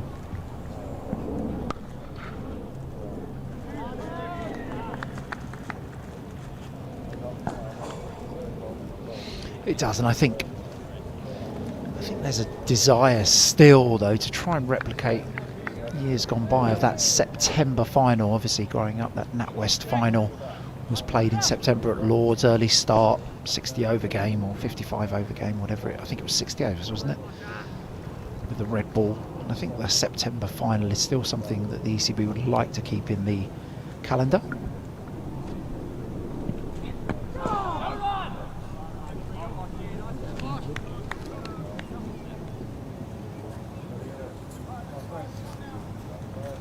Going back to that 2027 schedule, we don't have the dates yet, but roughly knowing when that August is going to be for the 100 and the One-Day Cup, you can assume that there will be a block of sort of 6 championship games or so at the start of the season. Bit of blast cricket, then into 2 championship games, then the rest of the blast, then 2 championship games, then into the One Day Cup, and then finishing with the championship again. So a bit more of an even split, you would say, with 2 midsummer windows for championship cricket.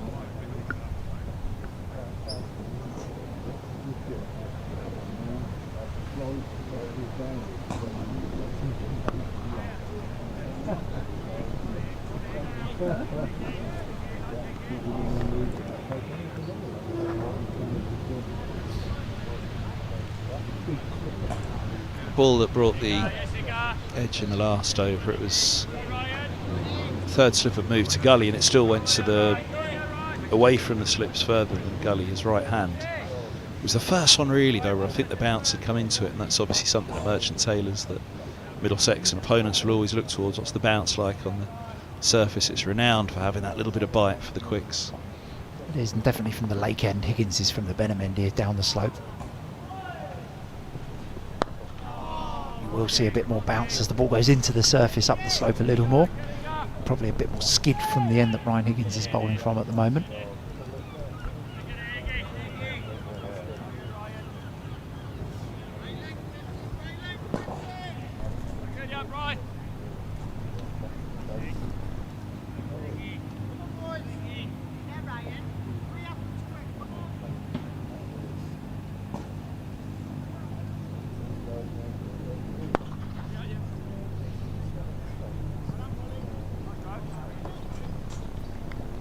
To get into the onside. They've kept it ticking here. 3.35. Middlesex searching for wickets, so they won't be too perturbed. It is a smaller ground as well in terms of the run rate you're going to get. Once it's away, it's pretty much away here, especially with this parched outfield.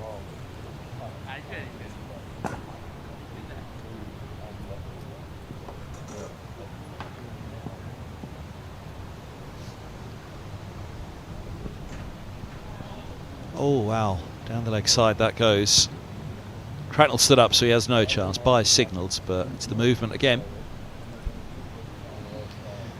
Yes, there's still plenty of encouragement here for the Middlesex bowlers. That ball's nipped and continue to go down the leg side. Joe Cracknell up to the stumps, no chance. Brings up the 50 partnership as well.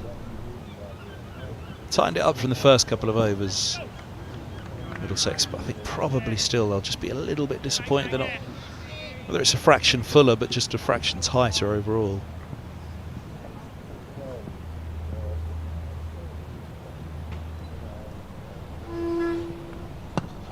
Hoops again from Higgins. That was a better line, better length.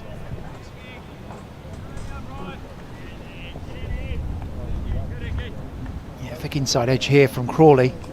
Ball does angle back in from Higgins. It's 76 so far, 16 extras, 2 of those no balls from Bosch, which means 14 byes and leg byes. Something that Middlesex will be wanting to keep a lid on as much as possible. It does feel, as you say, that run rate sitting at the moment at 3.45. It's Kent at 76 for 1 from 22 overs. It does feel like this is a 3 to 3.5 run rate ground, given the speed of the outfield, whereas perhaps some days at Lords or other grounds it might be more 2.5 to 3 is the target as you go through the day. So Middlesex very keen, especially that extras count, to keep a close eye on that.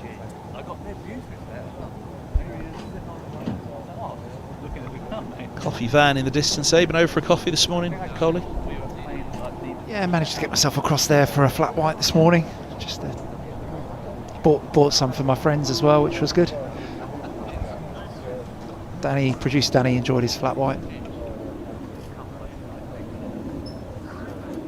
Know your mates. Tom Helm is back. Change of ends. He's going to come up the hill from the Lake End, and I wonder, does that mean we'll see Roland Jones running down it soon? I think that's not a bad change by Leas to Ploy. I think it's worth exploring.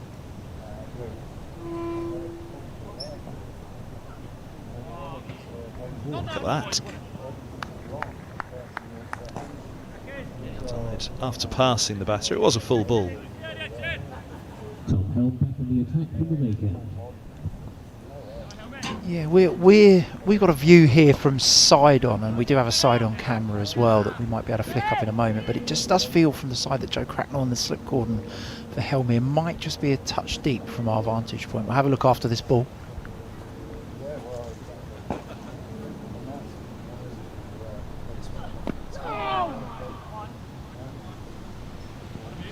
Inside edge on that brings the single.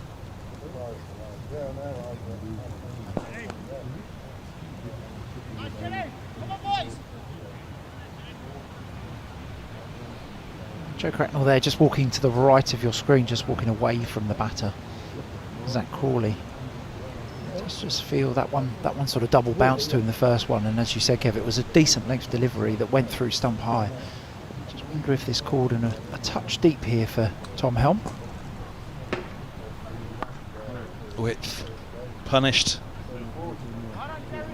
There's the deep backward point. So just the single.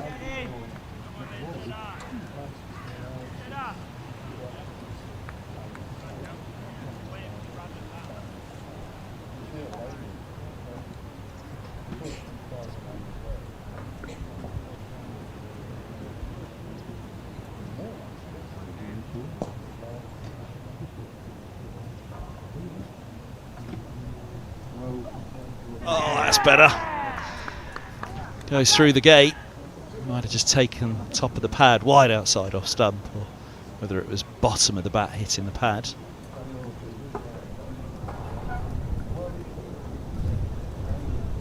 Yeah, back through the gate here. Clips the pad, I think, on the way through. Middlesex not really convinced, but just asked just in case, I think. Pretty good decision there from Newell, I think. Clips the pad. That is a ball that will sharpen the focus again for Middlesex now. We've got 30 minutes until lunch.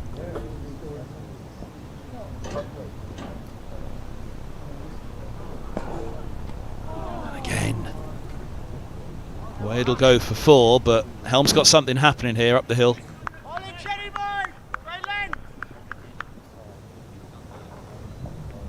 It has just a little bit of nip back there. Hasn't done a huge amount, but it has nipped back at northeast, which you would expect from a 23 overall ball.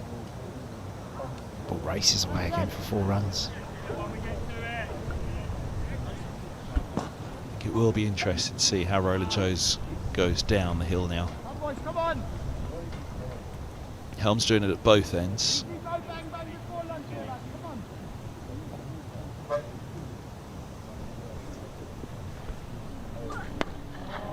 Another one coming back in to finish the over. 82 for 1 after 23.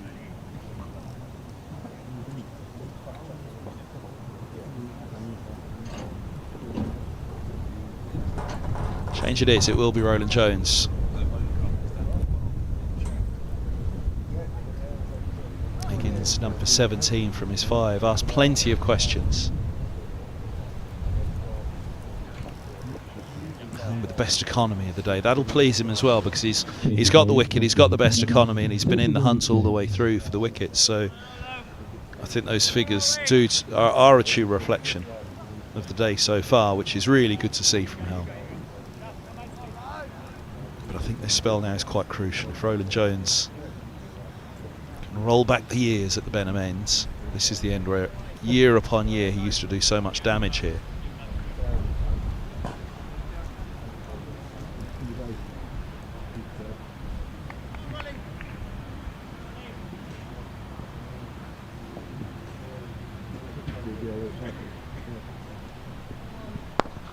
Oh, mind your toes. Just a little too full to begin from Roland Jones. Crawley enjoyed that.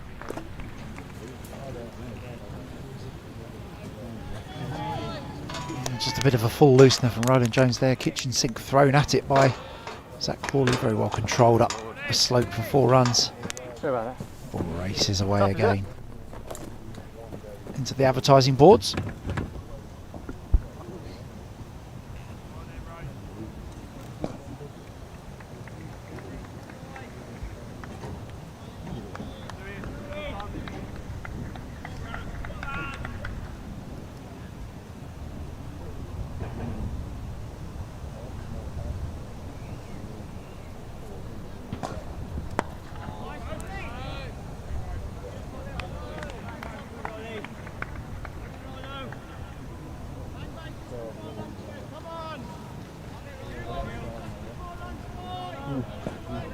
Plenty of encouragement.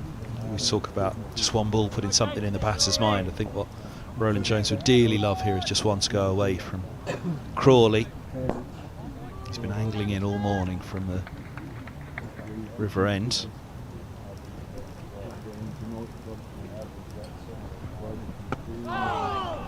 Might have done better if he did that from the lake end, but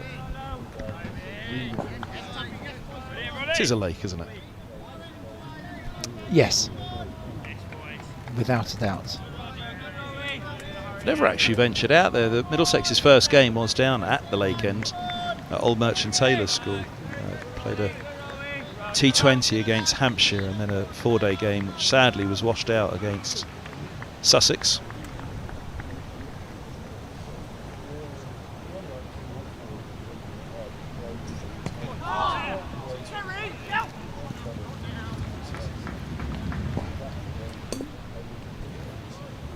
Single off the gloves there into the square leg region for Crawley to bring North East back on strike.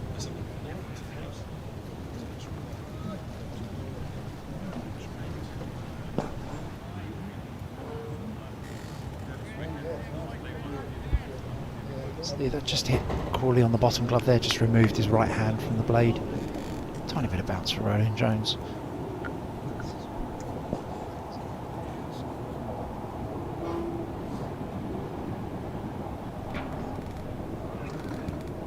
There you go. That's the one. The last two, indeed. That extra bit of bounce for him. But that channel there is where Roland Jones loves to operate, and then when he does get one to come back in, that's when there's big trouble.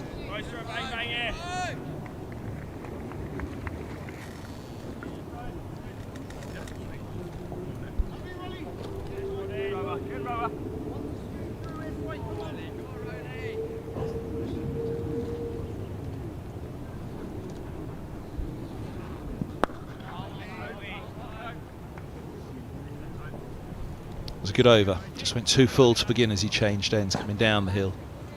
Roland Jones, but plenty of threat in the second half of that over once more. 87 for 1.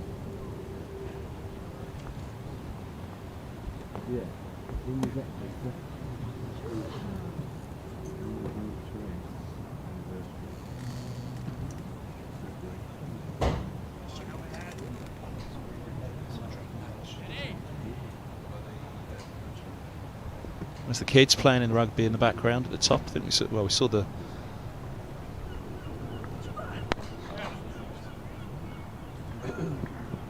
look for two here as Roland Jones that has to make the chase. Oh, this is cruel. He's in the middle of a spell. Accustomed to seeing bowlers throwing themselves around now, but on a parched outfield like this, mid-spell and downhill. I think you'd categorise this as a dive early outfield, really. I think dive on it early or you're chasing it all the way to the rope, irrespective of how well the batters hit it. It's mistimed that from Crawley.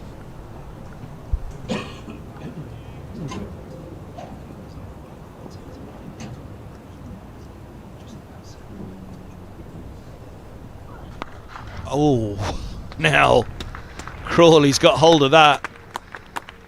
Absolutely clobbered it. Yeah, short. Tiny bit short really from Helm, not too short, certainly wasn't a long hop. Crawley showing all of his class there just on top of the bounce. Beautifully played through the leg side. I guess that's the one danger for Helm switching to the lake end, is if he does go a fraction short, then somebody like Crawley will trust the surface here that the pull is there for him.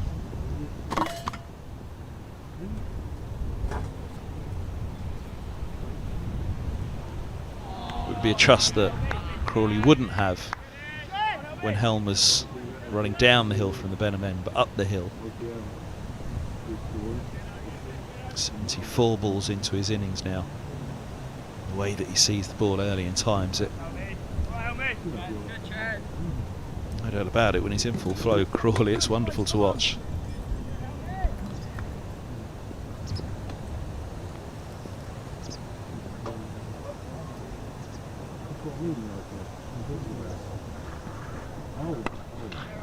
Full on this occasion and driven. Lovely flowing drive.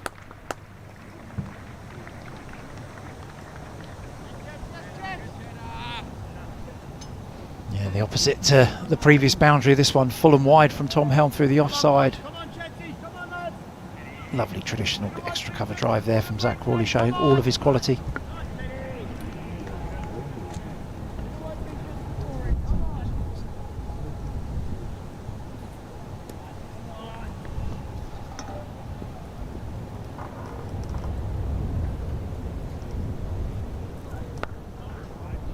Better from Helm, back on the spot. Yeah, we saw it from Roland Jones with his first ball changing ends, didn't we? Coming down the hill, he's just gone long and driven. Helm now changing to the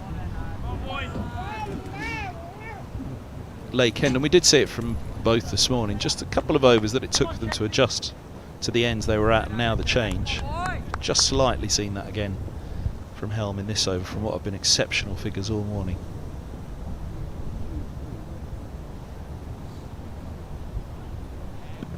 Go away again. Dots finished 97 for 1. I know we made the point once already, but that ball again that shows us a lot out there, isn't there? And perhaps that'll just be the one frustration for Middlesex this morning, that they haven't been able to hold it consistently on a line and length that have asked as many questions with as much as the ball is doing. I think that's a very fair assessment here. Middlesex haven't challenged the bails or the forward defensive or the top of off stump, whichever kind of measure that you want to put on it. There's not been enough balls in that real area that are going to ask questions of batters of quality, that of the quality that Crawley and North East certainly have. Normally rely on that man on the screen there, Toby Roland Jones, to be the bowler who sets that standard. Still plenty in this for Middlesex in the last 20 minutes. There you go. That's what they need more of. Again, I think he's got outside the line there, North East. It was close, but the appeal probably tells the story. It's definitely outside the line, I would say here. Decent shout, probably going over the top of the stumps as well. And that's been the counter to it, isn't it? You've seen Middlesex have probably had 7, 8, 9 pretty decent LBW shouts, which show that it is possible to beat the bat on this surface, but both the inside and the outside edge haven't really consistently challenged the top of that off stump. He's nearly through.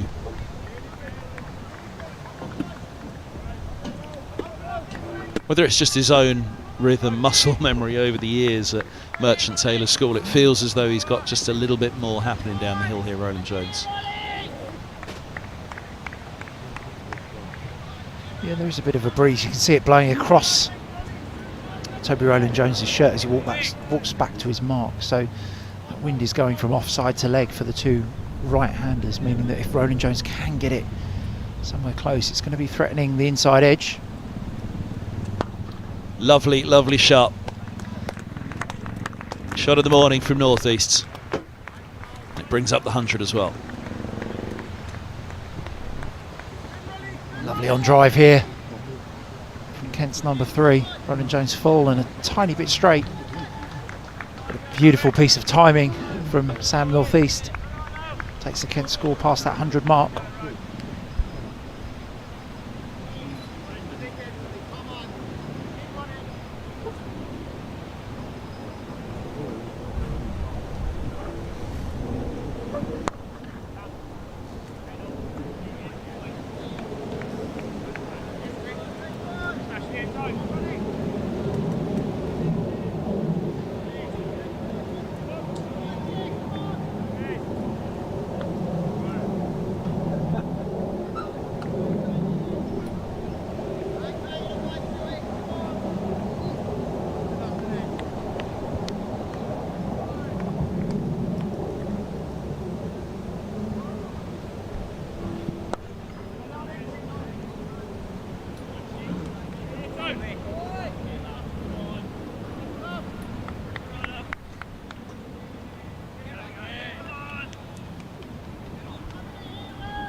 See there, number 77 on that shot there, Zafar Gohar, just wandering up to Captain Lewis Duploy. Probably just telling the captain that I think this is a good pitch to bowl some spin on. Might offer me a little bit, probably trying to negotiate himself a bowl before the lunch break.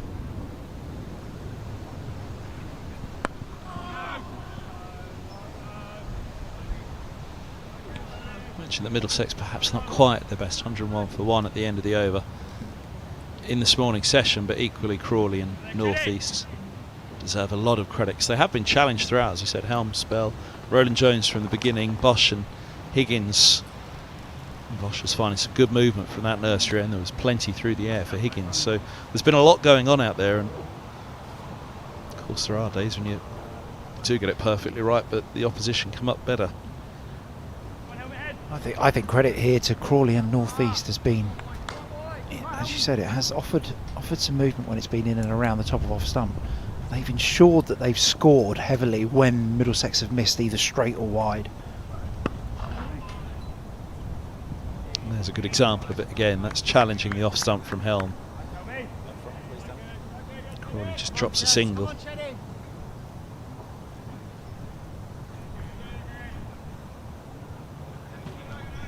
Just a nice ball off stump there from Tom Helm. That's the line that Middlesex was wanting to be hold. And that's where the credit goes to the batter. He's almost got no right to be taking a single off that.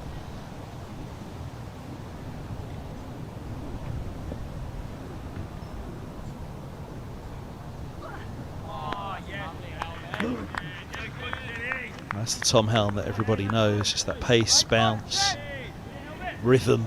Everything looks right about that ball.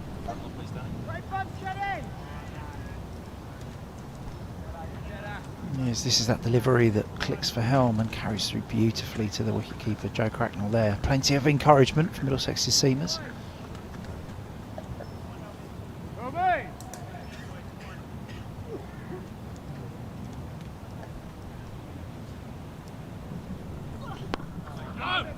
Well, that was the ball that a young Tom Helm was producing, and at that point you thought he was going to go all the way to the top, and I think without any shadow of a doubt he'd have definitely got a shot at it if injuries had been kinder across his career. I think so, and I think also, you know, England in recent times have been picking players not necessarily on their county statistics but more on the signs and indicators that they show, and it could be argued that if Tom Helm was 10 years younger as a 21-year-old displaying those kind of deliveries,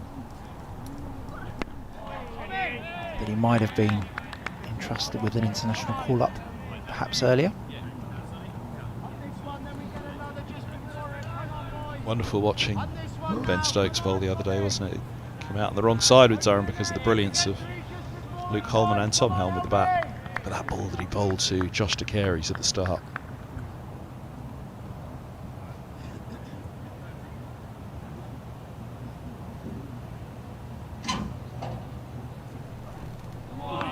That's another beaut from Helm. Just starts a little wide. Both the first one was a fraction wide as well. Another good one from Helm here. Bounce and leaves the batter North East. Comfortable leave, but better from Middlesex here. Better from Helm. I was going to say, you said it was wonderful to see Ben Stokes bowl. I'm not sure all of the Middlesex batters agreed on that statement, but I think it's wonderful to see Ben Stokes and all of these international players playing in the county game, no matter the format.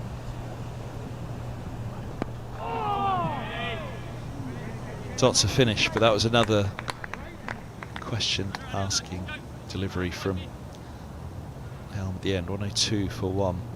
But again, for me, the list A this year was a very competitive competition across both groups. Really high quality cricket played, and a lot of, like Toby Roland Jones in the shot there, a lot of first class cricketers playing in the list A competition, replacing the T20 specialists that had been called up, and that made for good list A cricket.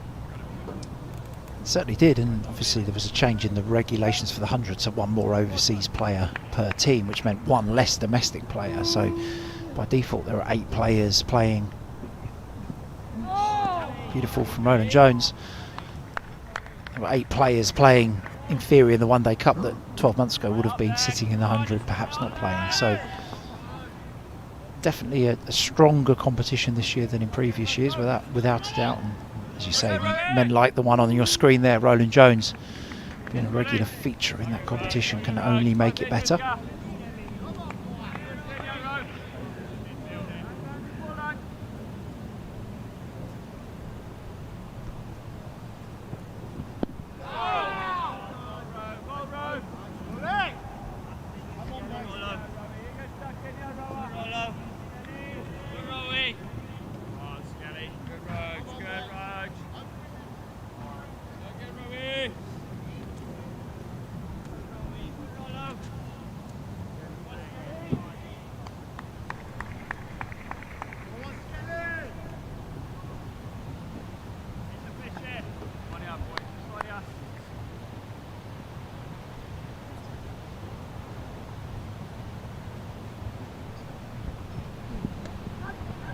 Side. The Crows catch, but it gets away. I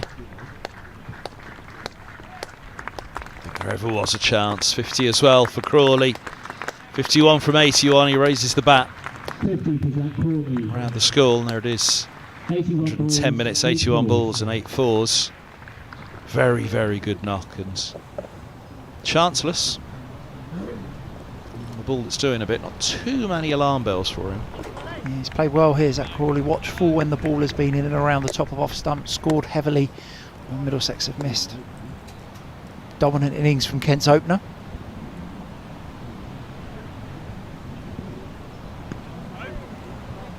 That boundary there, that third ball from Roland Jones and the 4 for Crawley's. That's Kent's 14th boundary off the bat, and I think that's probably tells the story of the morning for Middlesex. 28th over, basically every other over there's been a bad ball. Plus you add in the 16 extras that we've seen as well. It shows, I wouldn't call it ill-disciplined from Middlesex, but not as disciplined as Middlesex would want to be.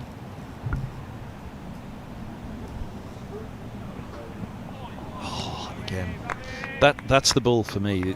Or not that's the ball, but there is another example of the number of balls this morning that I think if Middlesex walk off with Kent only 1 down, they'll look back and say we just haven't challenged the top of off stump enough. Yeah, one of these mornings that's probably the simplest of coach team talks you can do at lunch break, as you say, which is we haven't got enough balls in the right area consistently enough.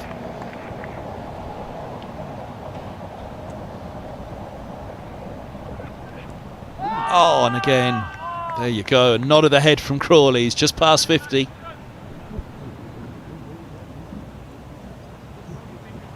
Best ball of the morning? Yeah, angle in, bit of nip away. That's Roland Jones at his best, isn't it? That angle in as he slightly falls away at the top of his delivery. Just releases the ball from beyond 12 o'clock on the clock face. Angles the ball into the right-handed batter. And when he's on form, that ball nips away. Causes all sorts of problems for the best players in the domestic game.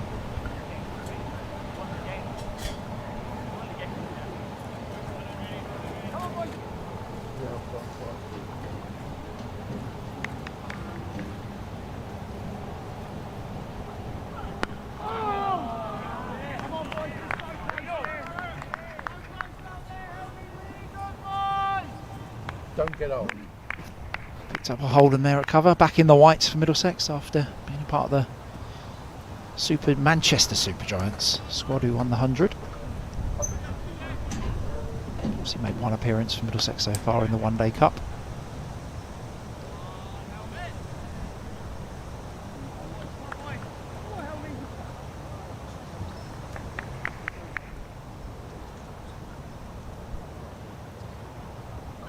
Oh, nips away.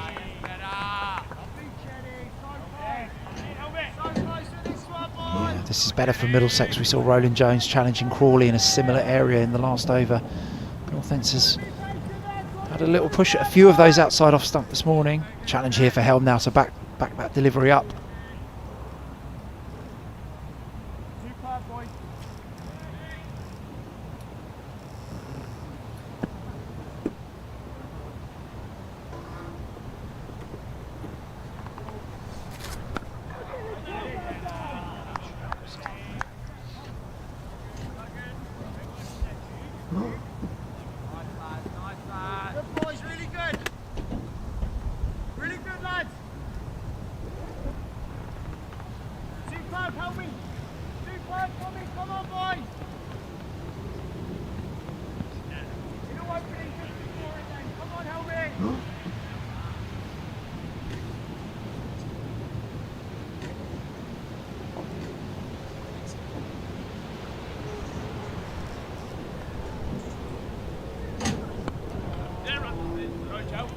Away now, chases on for Holman. He won't give it up, but I don't think he's going to win this, is he? Oh, there's a slide. He's done well. I suppose it's uphill. That in, so even that parched outfield, he'll be pleased with his mate saving at least a single there. Yeah, great bit of work from Luke Holman there, chasing the ball away. We did say about how many runs will go through this third man region during this game. That one up the slope, so as you say, probably just in the fielder's favour. If that had been from the other end, they wouldn't have even bothered chasing it, I don't think.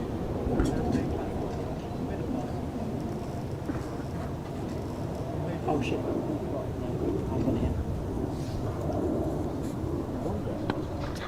No ball, and a leg stump half volley put away. That'll annoy Helm. Annoyance for Helm, annoyance for Middlesex there. Drifts into Crawley's pads, and you can't miss in that way to a batter of Crawley's quality, but to add insult to the injury, further 2 runs for that no ball. As I said, that seems to me to be the story of Middlesex's morning. Period of a little bit of discipline here, build up some dot balls, and then just a release of pressure. 15th boundary off the bat in this morning's session.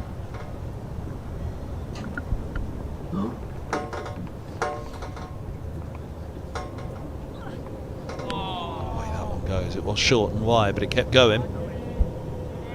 Crawley feels he's missed out. He was left searching, stretching for it in the end. Goes to it with the straight bat, but actually that would have been the more dangerous shot by the way that ball moved.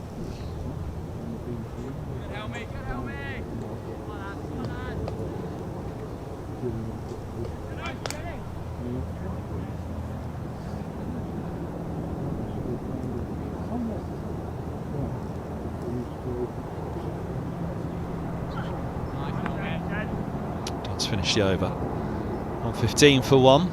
Yeah, you mentioned Max Holden there. He was in attendance on Sunday, wasn't he, at the ground? But there in the morning. I think I'm right in saying, or am I mixing my games up?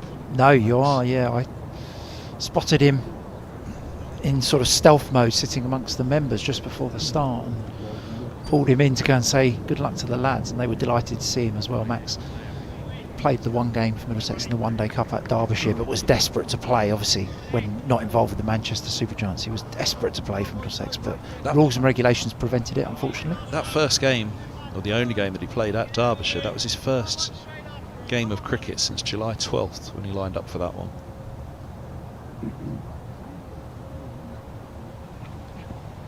Oh, lovely. Draws him into it and beats him. Northeast will be frustrated with himself for being drawn into that. Last over before lunch likely to be. Yeah, better again from Roland Jones. We've seen a few player misses, as I've said, outside the off stump from Northeast. Another to add to the list. But, as we've also said, it's what's followed the plays and misses that has disappointed Middlesex. And Roland Jones here, with his final 5 balls before lunch, will need to be on target. Outside the line, he really wants it, Roland Jones, imploring, but it did look outside the line. Yeah, sorry Toby, but umpire here is, in my opinion, right and backed up there outside the line. Very, very good decision. Been a few LBW shouts this morning, but umpire's got that one spot on. Very best. You'd have got umpire's call going upstairs, but very best it was clipping.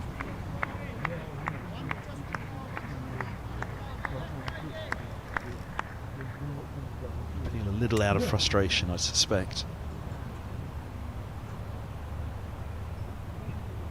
And I think that confirms it. There's a bit more oomph in that one.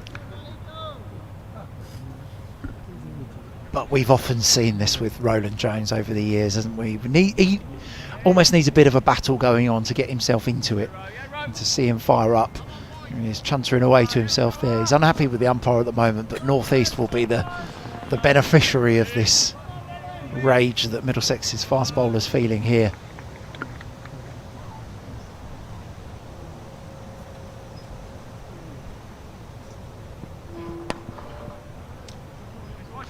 Just that ball where Middlesex, for me, I think have gone searching a little bit this morning. They'll pick up 2. He's had a really good over. Roland Jones ends up with a leg stump half volley. I think it's almost trying too hard, perhaps, this morning. I think you can definitely see that. The ball has swung. It's moved off the surface. There's been plenty in there for the Middlesex bowlers, but yeah, perhaps try to do a bit too much. Oh, lovely. We saw one from Helm, didn't we? We spoke about that 3-card trick from Helm. That was early on to Northeast, wasn't it? 2 away and 1 back in. Perhaps it feels like one of those where you don't need to do that. Maybe Middlesex can just present a bit more of a wobble seam and just try and get the ball in and around the top of off stump and allow this pitch and the overhead conditions to do the work for you, rather than just trying to swing and seam it past the bat every ball.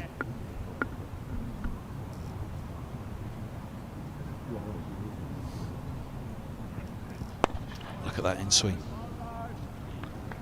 Dot to finish the over, and that'll be a dot to finish the session as well. 117 for 130 overs in the session, and what'll frustrate Middlesex is they'll feel that they bowled well but not well enough this morning. But nonetheless, Crawley 55, Northeast 31.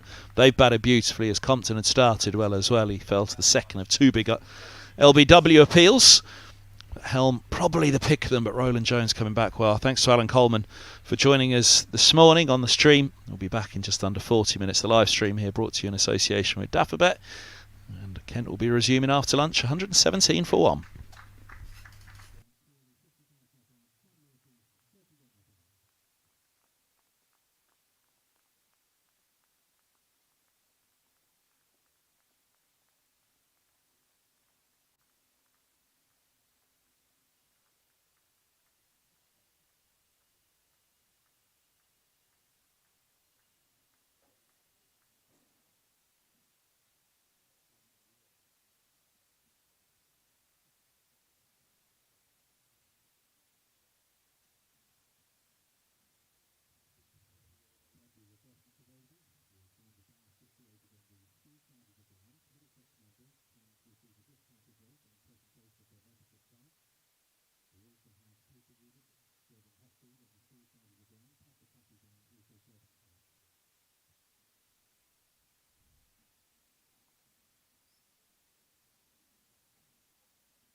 It's all green.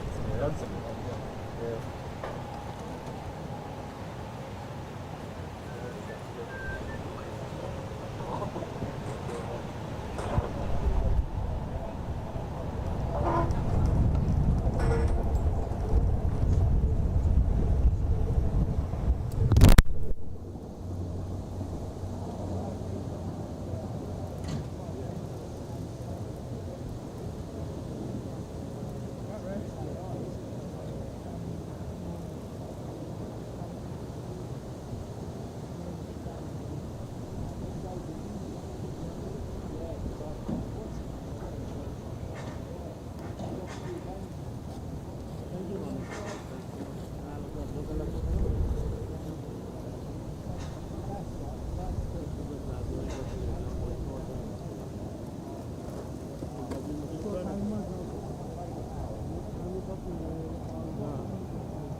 Get rid of it.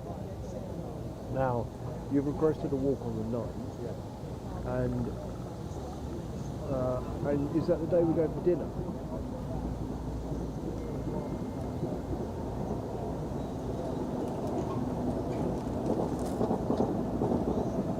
Right, okay, hang on a second.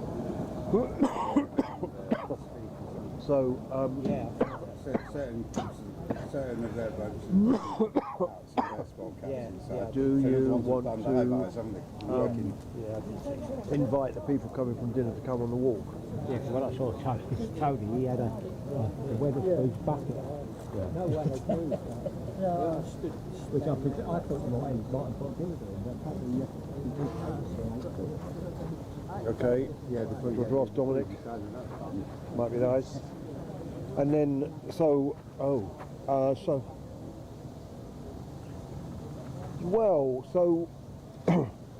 no. So what we could do is, we could, working back because the table's booked for 7, so we could, say, go for drinks after the walk, say, at 5 in town around Southwark. Yes, and then so we could walk, say, around 3:30. So we could walk 3:30 to 5, drink 5:30 to 6:15, and then travel to Dalston and eat at 7. Okay, so I'll tell you where we're going to meet, and then I'll send you it. But there's a kind of cafe at the back of Southwark Cathedral, which for the moment I can't remember what it's called, but we'll meet there at 3:30.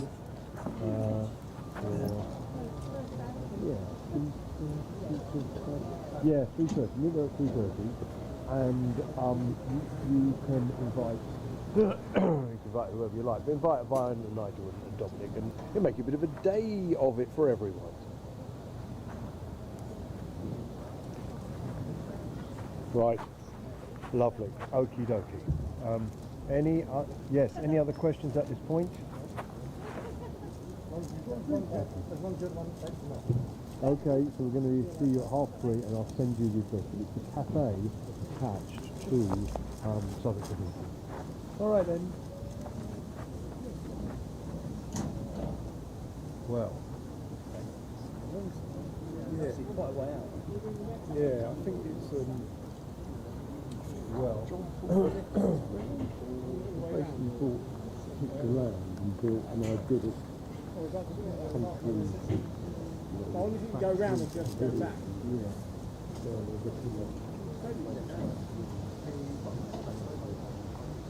We'll find out.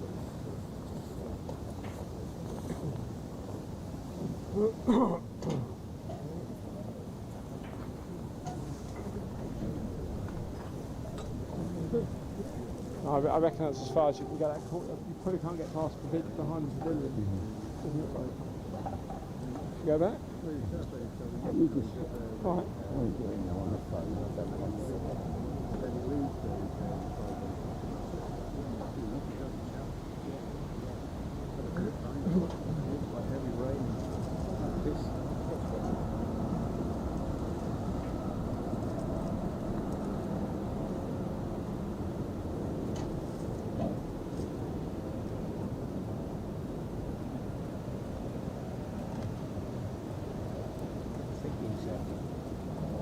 He's a couple of years old.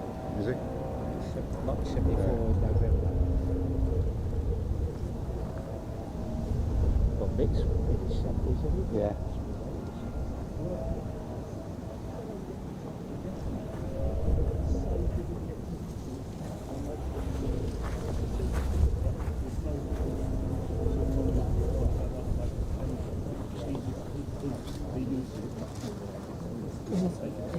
And I use it when he can't. So therefore I might get to the game 2 or 3 times a season. I thought, go to a game, it doesn't really matter about the score, just enjoy the day. Yeah, it was good. And you had a good. So did you go to the other one the day before? So when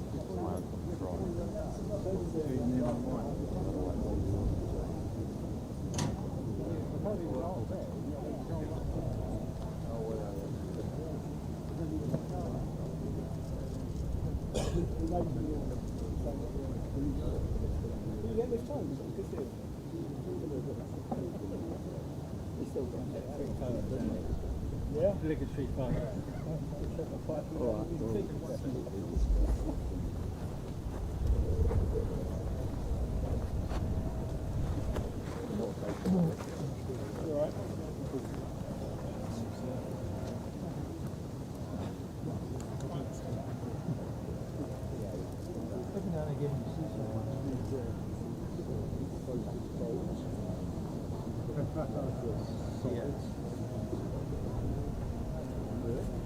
it's up in it.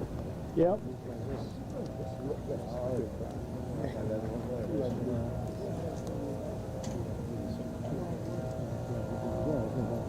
Yeah, no, I went to the wrong edge because I obviously wanted to sit it. Yeah, that's right. Just the road retail.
Yeah, it's just to bring the chairs around there.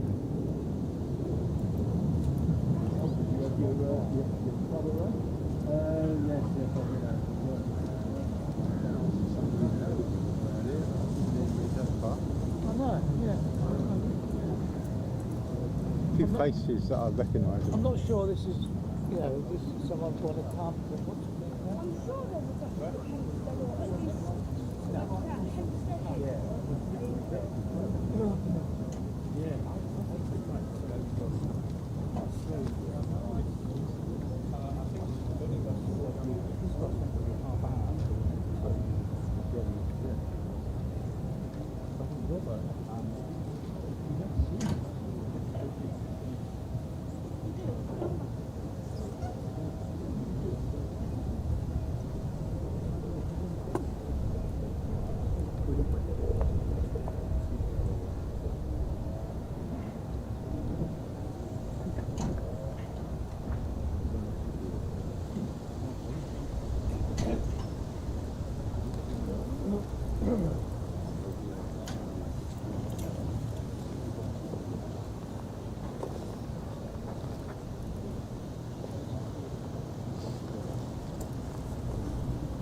Dad,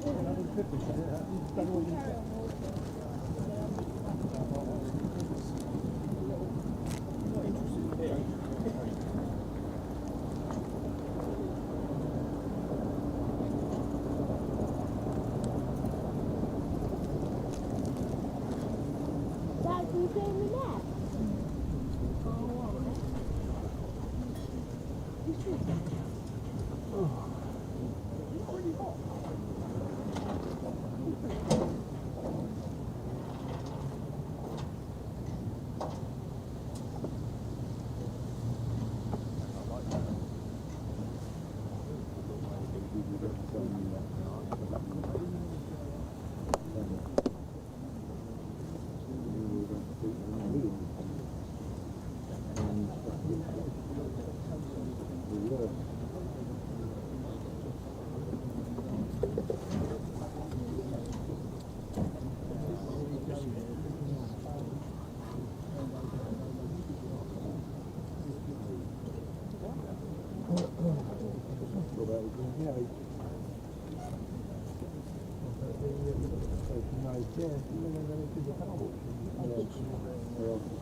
Go there when I was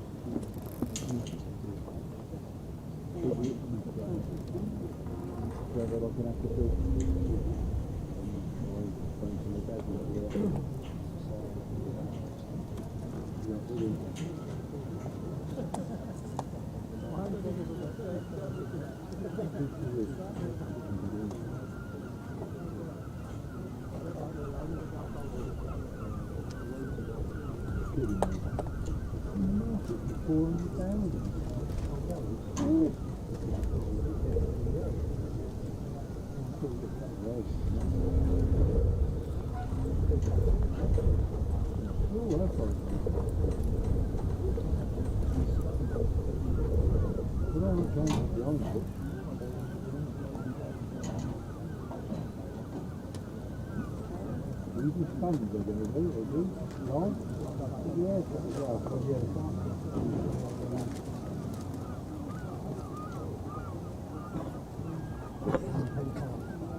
Oh look, it's got eyes.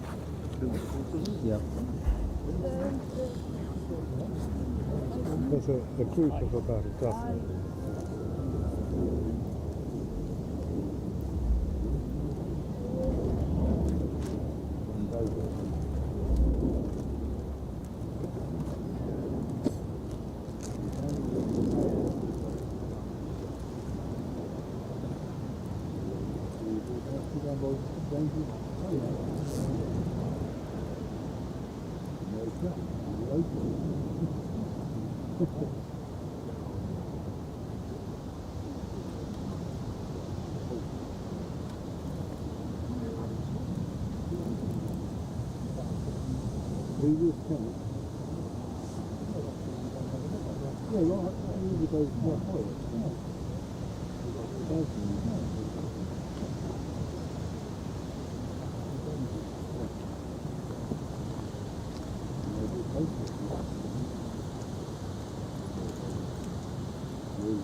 Yes, exactly. Yes. Yes. Yeah. Yes. There's no open, Yes. open No. space. No.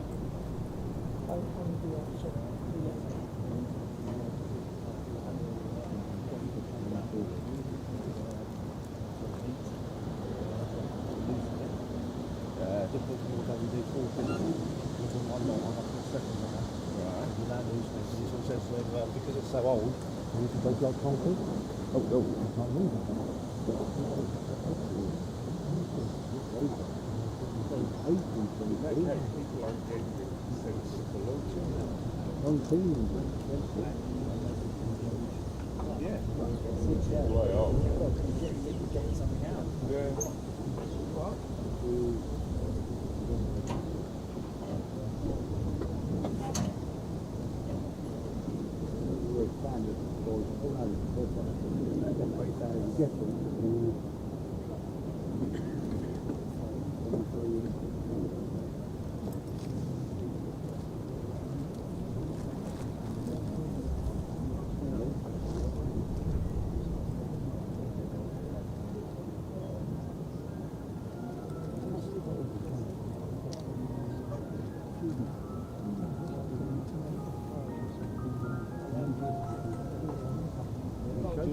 Can't just change. Yeah. Oh, okay. They try to hang on to it, you know. Once they go, they go. Yeah. Now this thing's gone.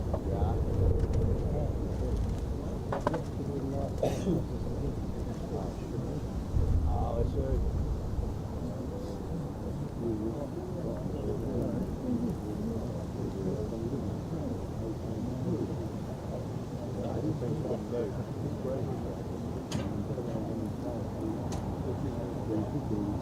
Where you take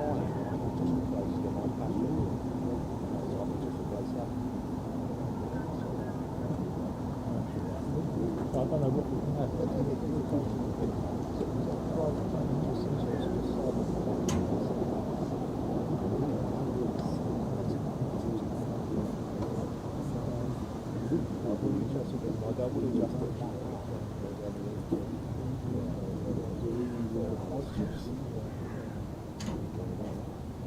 I'm waiting for typical temperatures to be low as well.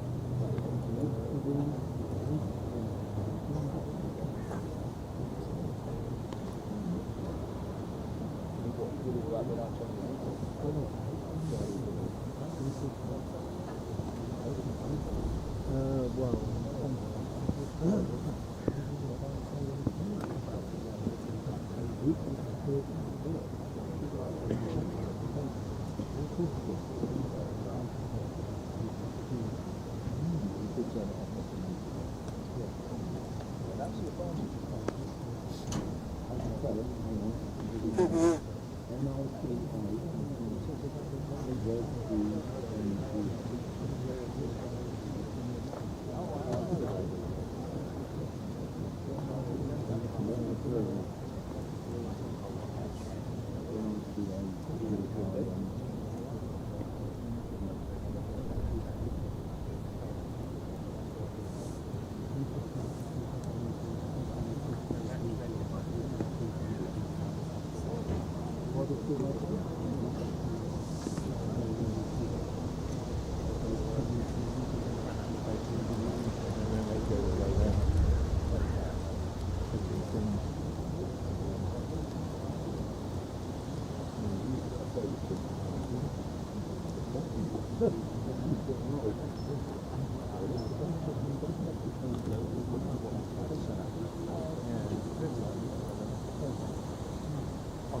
wonder where they all stay, because we were staying at hotels before.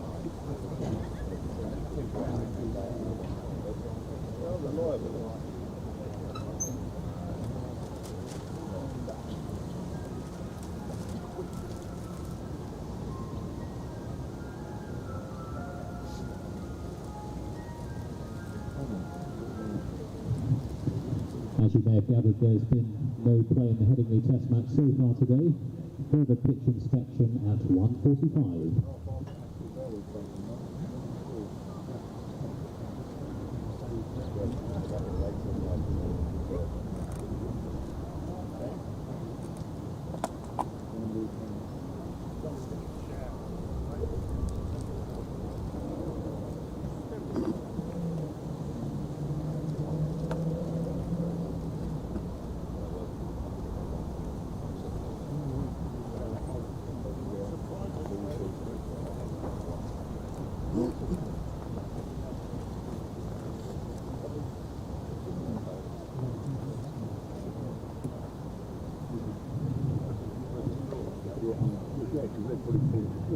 Quick update for you on the second 11 championship game, which is going on at Radcliffe between Middlesex and Sussex.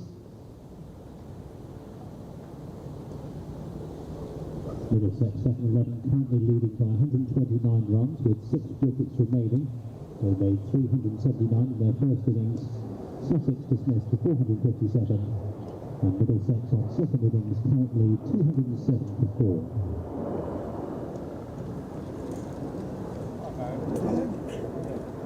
A long old afternoon, isn't it? Jack Nelson, 82 not out. That's ridiculous. Skirted round, hasn't it, so far?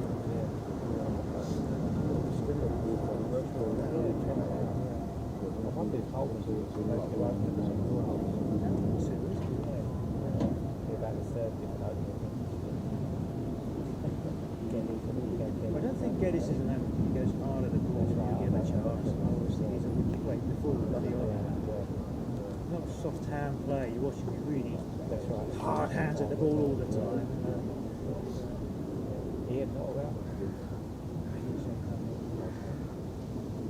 Kevin's not there. Yeah, I think he's for scans. Do the remaining days.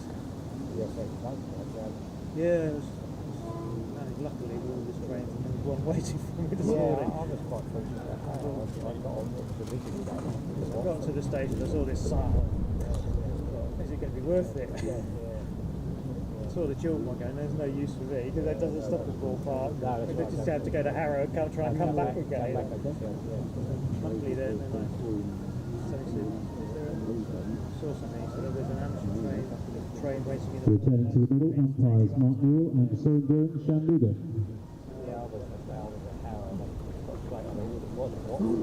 Your match referee is Wayne Moon. Your scorers Lorne Hart and Don Shelley. Every time I recently it's always been something gone wrong. It's just, and the other days it's just been 20 miles an hour because the track's too hot. Yes, yeah. See, it was about it took like 15 minutes to get in or something. Yeah, that's nasty. I thought today Middlesex returning to the field, captained by Lewis DePloy. And keeping wicket, Joe Cracknell. Hopes to be at the last game at Lords. Yeah. And resuming the innings for Kent, Zach Crawley and Sam Northeast.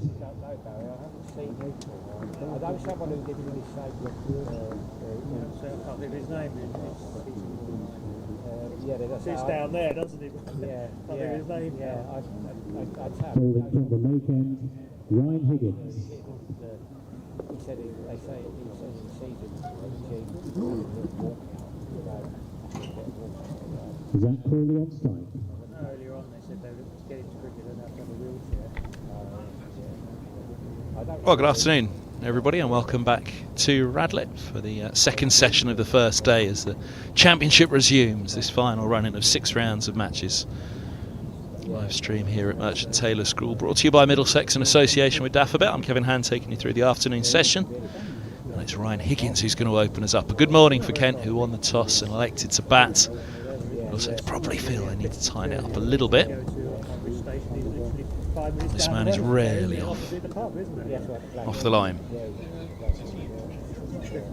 I've never seen Dave Vivian like that. Oh, okay, David, yes. Kevin's turned up one day in his house. Away swing again, couple of slips there, they'll get through for the bye. Maybe 2 of them.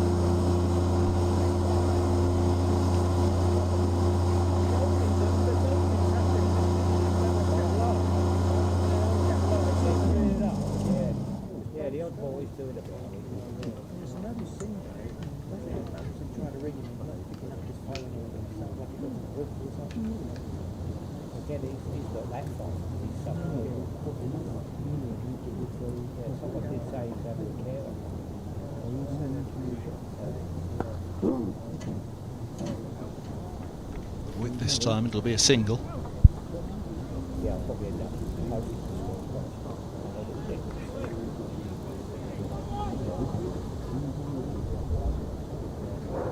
Oh, you enjoyed that, didn't you? I'll be at the next game. Summer sort of thing to me. Yeah.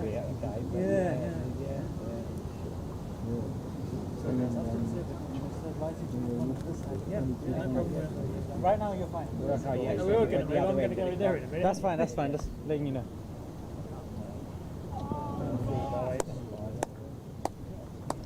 Standing up, Cracknell. Disappointed with himself, but it is the peril of standing up. There goes that swing. He's disappointed he's missed it.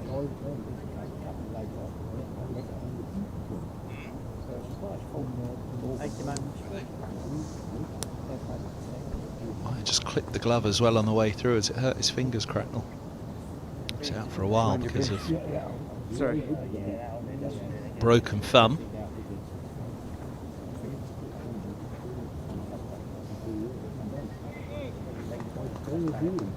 But I think their plan was to protect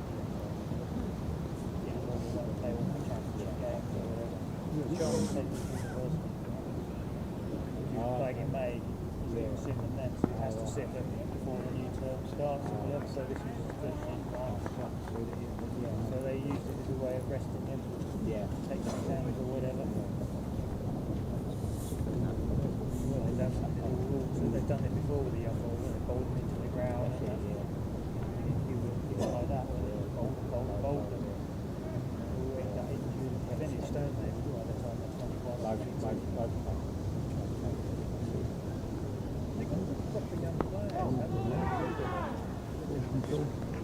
Well, that was sharp behind the stumps from Cracknell.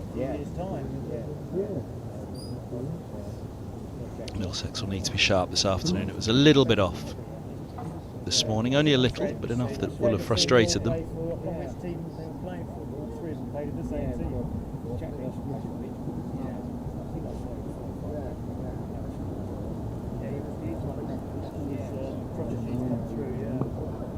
It's better. Questions asked from Higgins. 124 for 1.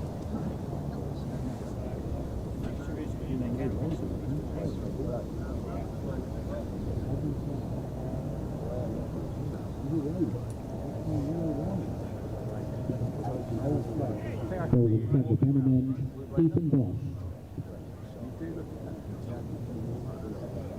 During the shade, I'm literally directly opposite.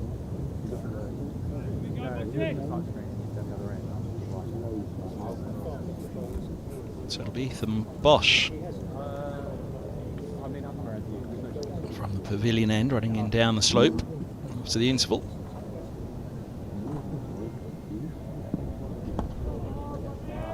I'll be over after.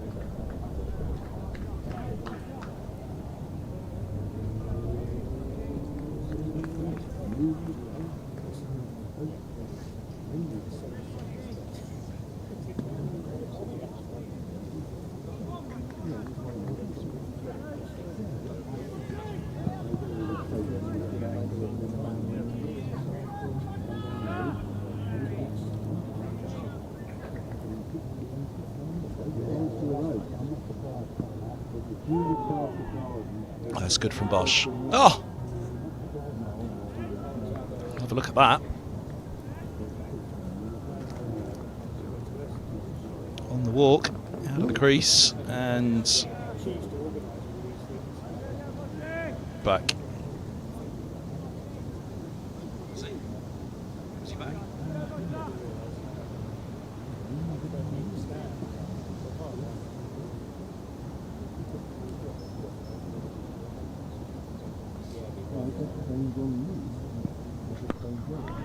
Very good start this from Bosch, right on the spot.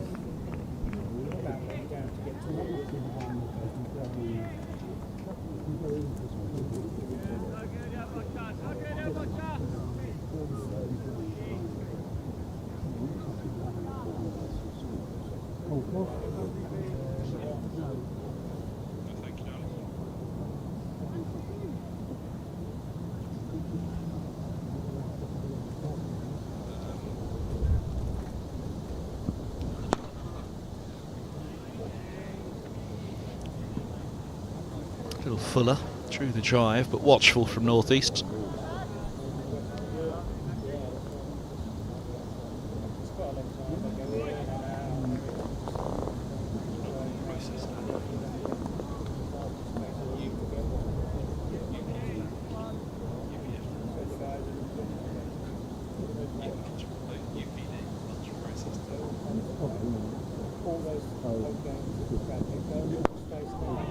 Works well for the single. Roland Jones having to come around with the right hand to get the throw in.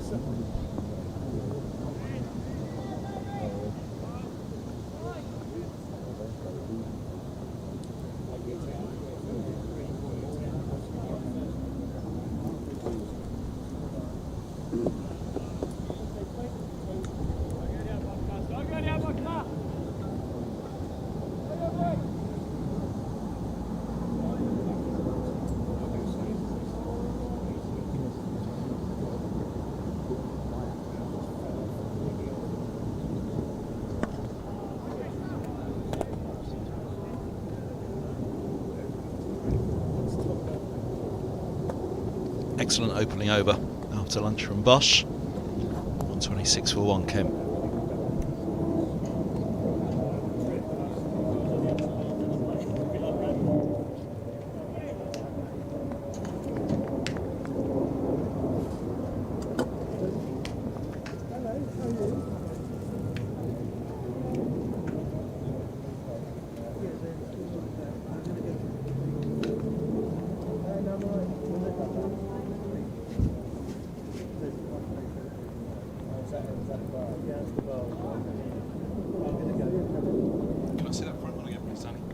Just a bit of a wave shape there from Higgins, which is interesting on the close of the face from Northseas. Just watch the late swing there.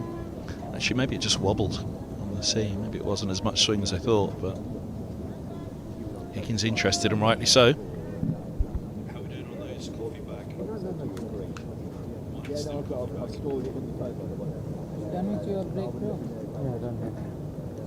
Very expensive. Far cheaper to buy a little filter.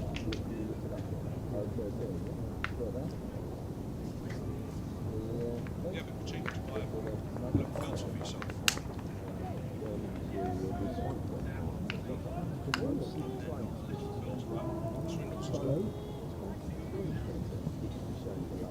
It's literally, it feels like it sits on top of the cup. Get ready to go over and take a picture.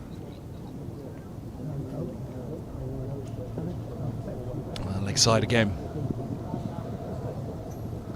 Single taken.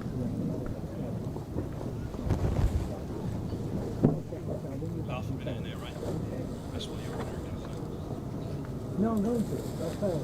I'll do it.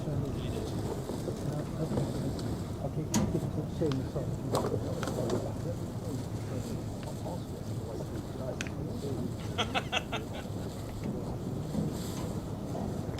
I'd love you some work. Certainly. Just for a game. Maybe two. Oh, that gets through the gate. Now where's it gone? Cracknell's after it. In the knee roll it landed.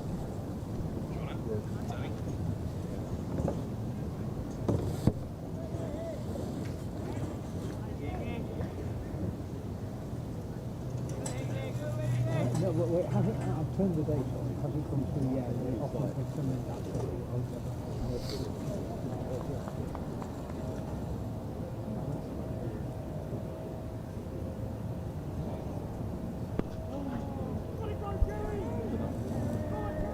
Looking to Luke Holman on the ropes. They settle on a single.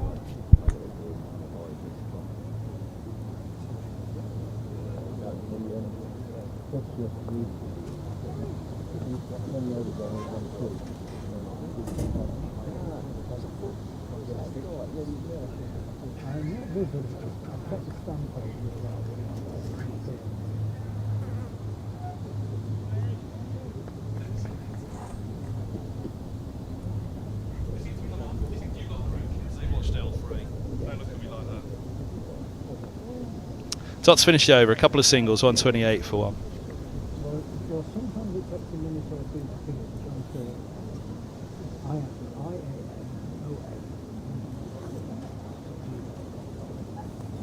I'll send you an email now.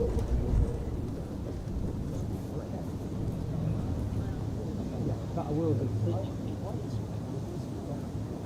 Since I've got the thing, I will send you an email.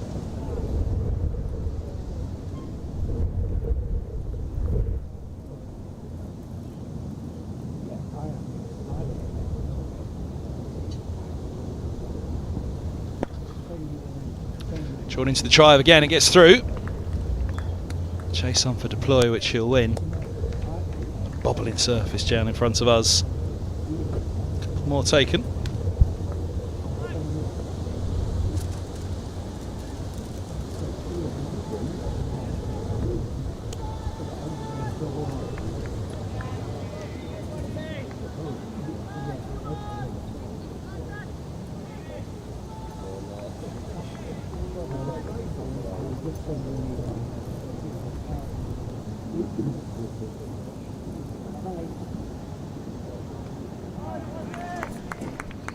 Guess Cracknell stretching after lunch. A bit of work behind the stumps. Is he okay? He's on one knee.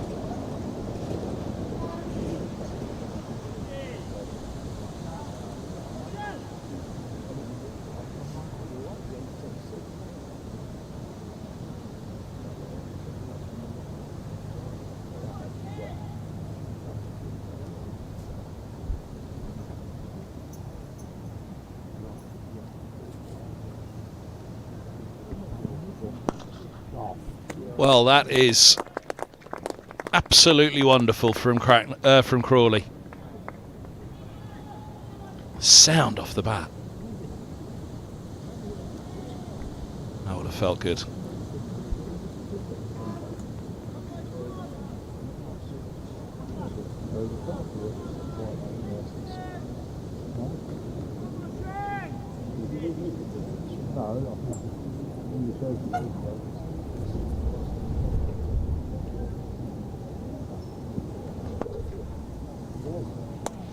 Another nice shot. This time square of the wicket. 4 more.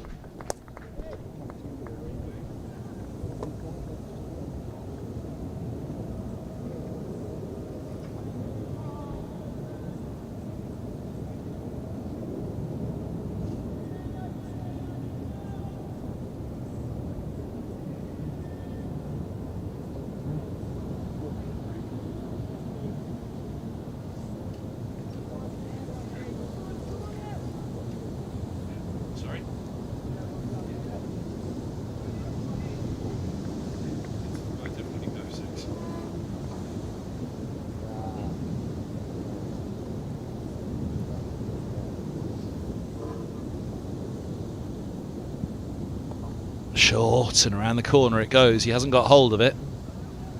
Just mumbling off mic about the 6 in the score down the bottom. It was certainly a 4.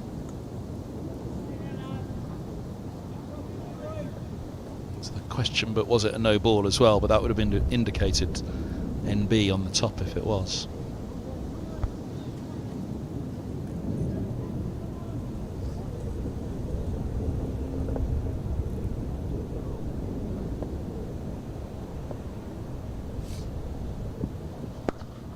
Bit of width again. Deploy gets around. Pick up and throw, but they're comfortably through. And Cracknell does well to stop.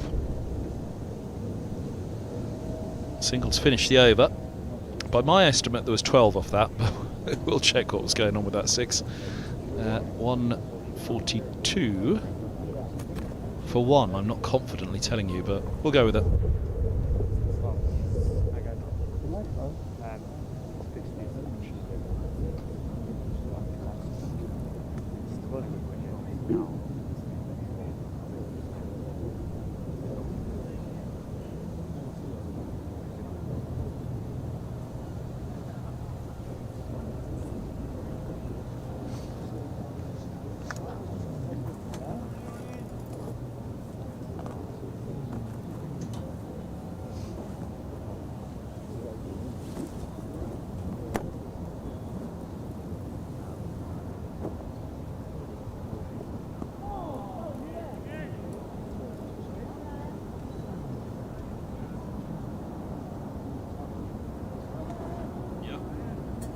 .139 for 1 it is, the change made on the scoreboard. How does that work? So 142.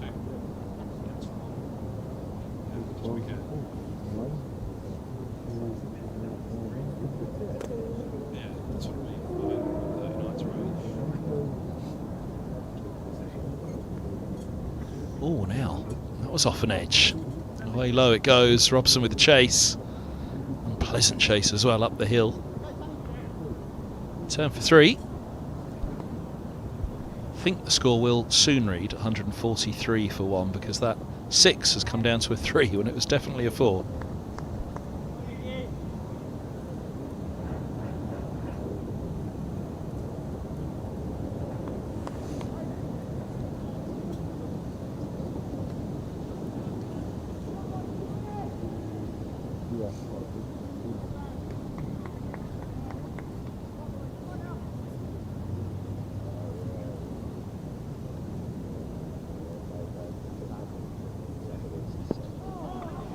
That's where Middlesex have got to stay. It went off the edge off that line a moment ago, but that's where the probing has to stay.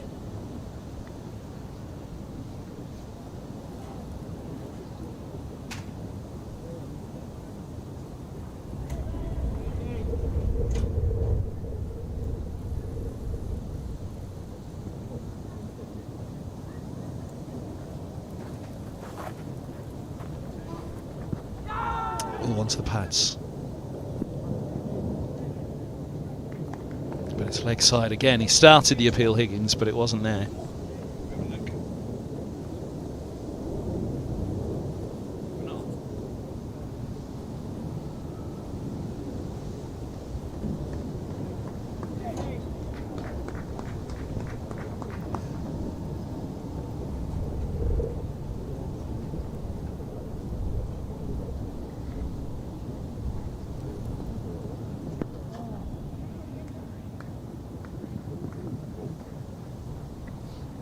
Another couple here. Kent's ticking nicely now, the run rate up above 4 and over. Middlesex just having the onus thrust back to them where they were looking for wickets this morning. They will immediately after lunch now, but they are going to have to think about that run rate.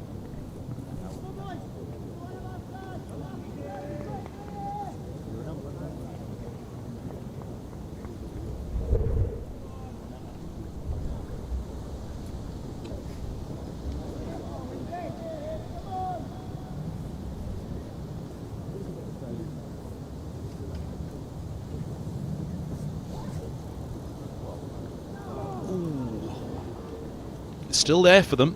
Can I have a look?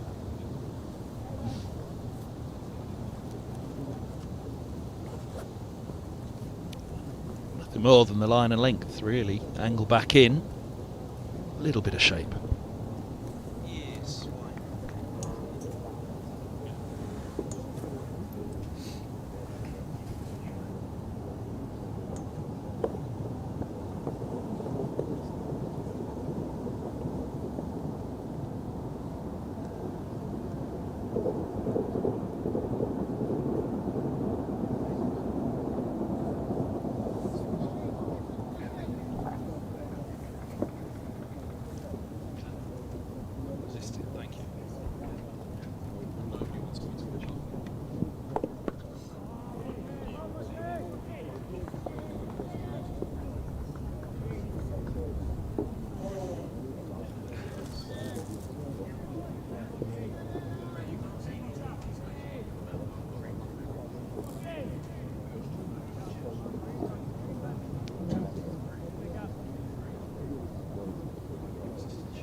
Lovely shot, that'll go.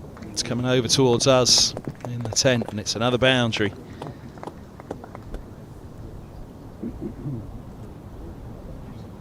Look at that, it was just a lean into it, wasn't it? A gentle nudge. Beautiful timing though from Crawley. In position nicely, brings the bat down and away it races.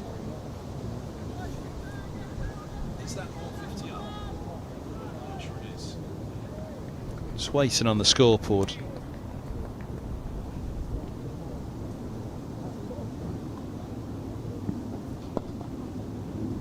We're pretty confident that that was the 150. This could be 154. Keddes will get there. They take two.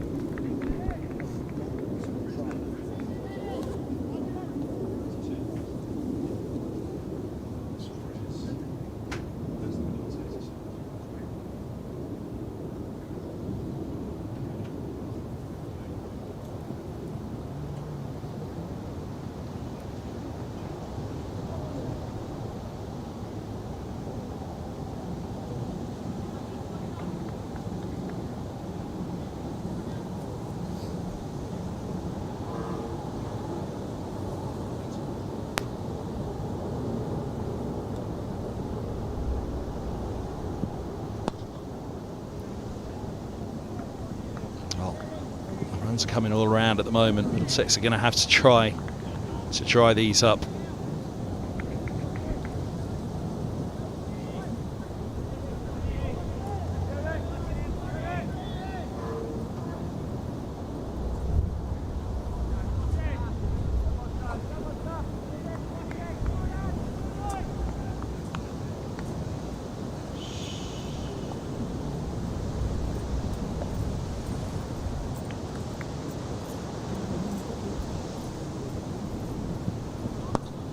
No ball called, and away for four more. Expensive over for Middlesex.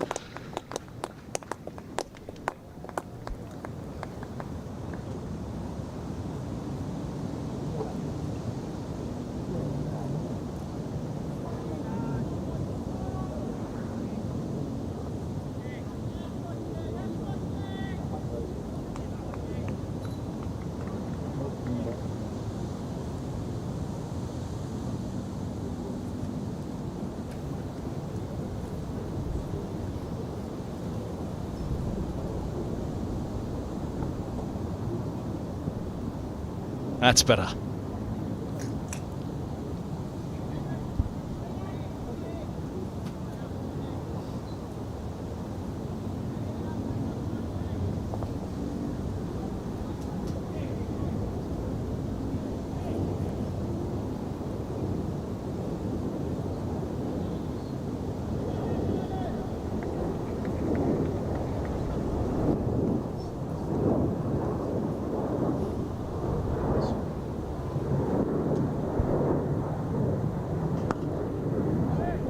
Good finish to the over. A couple of dot balls on 60 for one. That run rate of 4.44 is going to be frustrating Middlesex right now, though.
Tight starts this over. That's what Middlesex need now. Tightening it up is absolutely the key.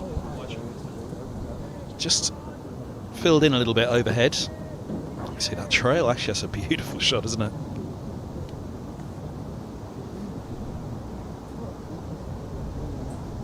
Trail of black cloud. If we were by the oval, we'd be saying that was following the river. Trent Bridge, likewise as well. You often see a formation of cloud, and the theory is it's running along the river.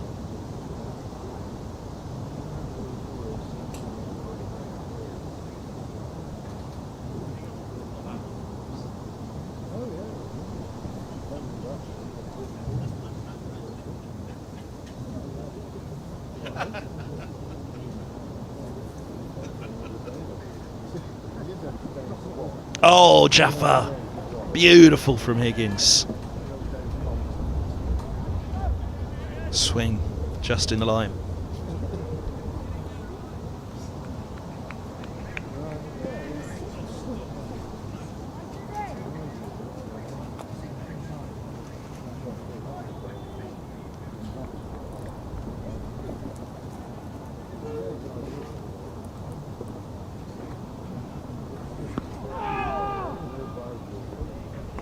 High. A few shouts today, Middlesex, but that one, yep. Fortunately for Crawley, not that high, but high enough for the RBW.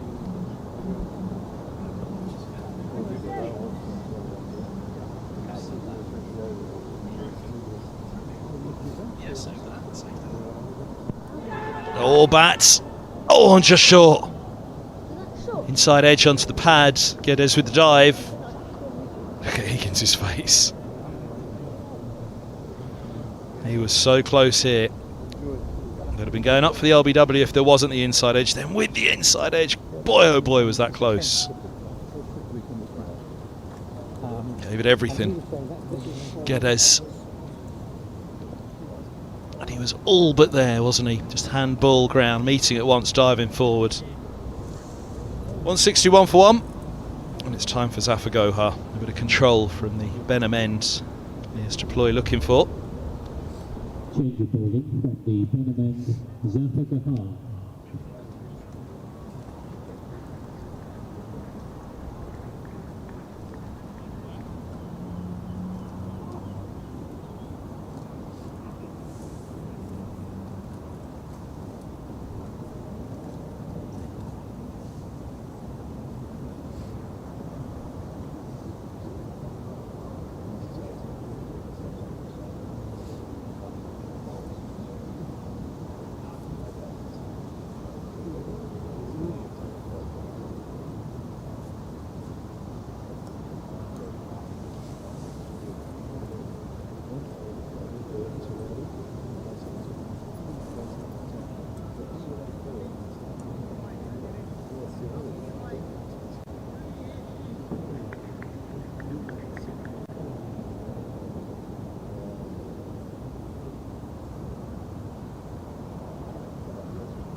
Looking drive, but only as far as cover.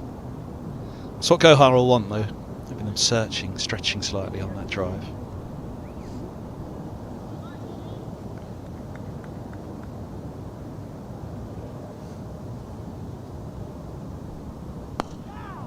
Another nice looking shot, but a dot.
end of the 38th, 162 for 1. Don't forget you can get in contact with us here on the stream via the chat on Facebook or on YouTube, where you can drop us an email, streamer@middlesexccc.com, down at the bottom of the stream, or screen even.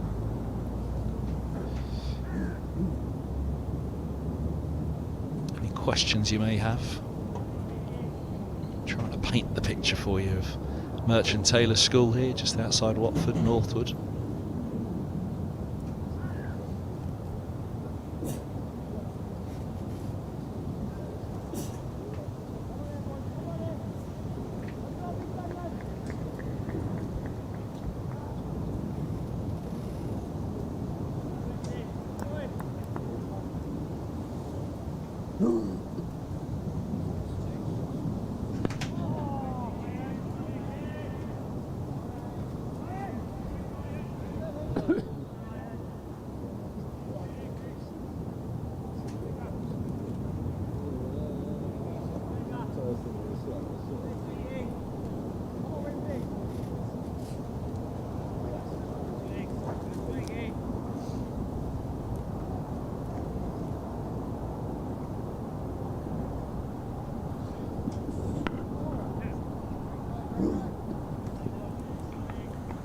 It's a spot where he wants to keep it, Higgins. Well done to turn the strike.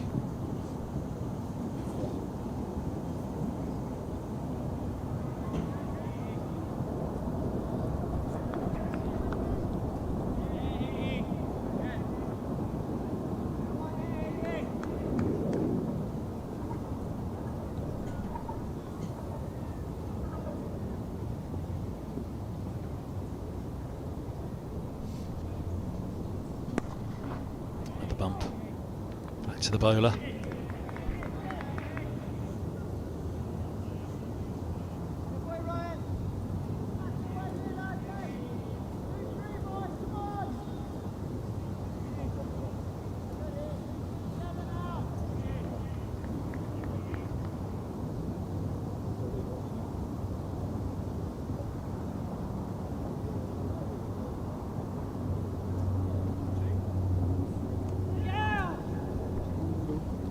Yelp out there, it's it hurt Cracknell again. He's gone down, holds his head in his glove.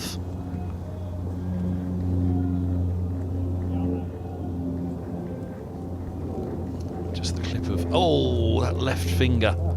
Trying to remember which one he broke up at Old Trafford. Hopefully not that one.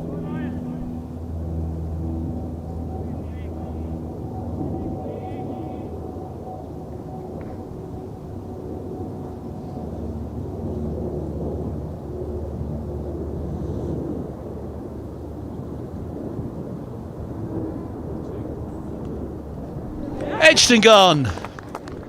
Crawley's done for 81. Helm holds on. Higgins with the breakthrough after lunch.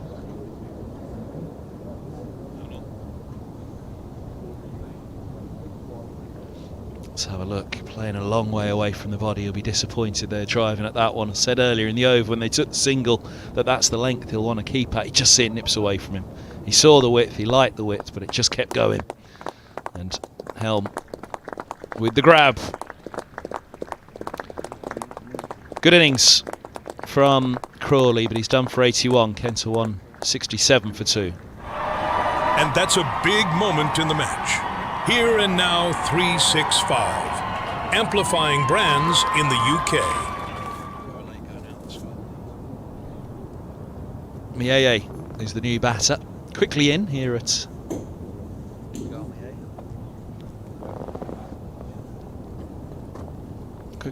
Merchant Taylor School. It's a short walk from the dressing room.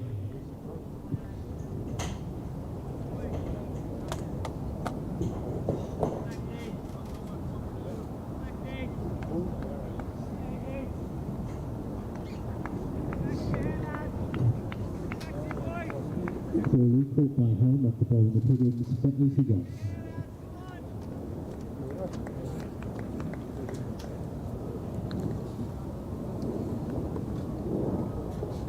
Now 1 for 27. He's in the game, Higgins.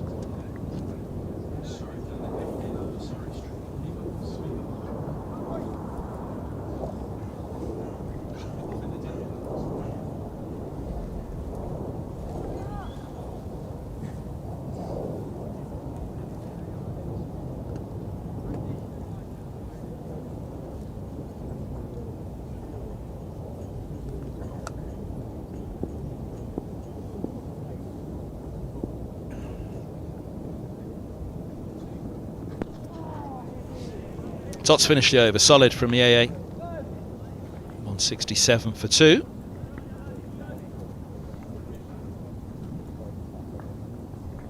Just there, he'd have liked the look, but then it swings, then it goes, and does it go a little bit more off the surface? Well, hard to tell, because the keeper will be up from the other side, so we won't see, and Higgins hiding it also, but it was the late swing.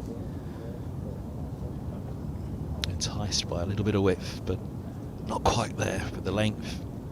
The foot didn't go with it either.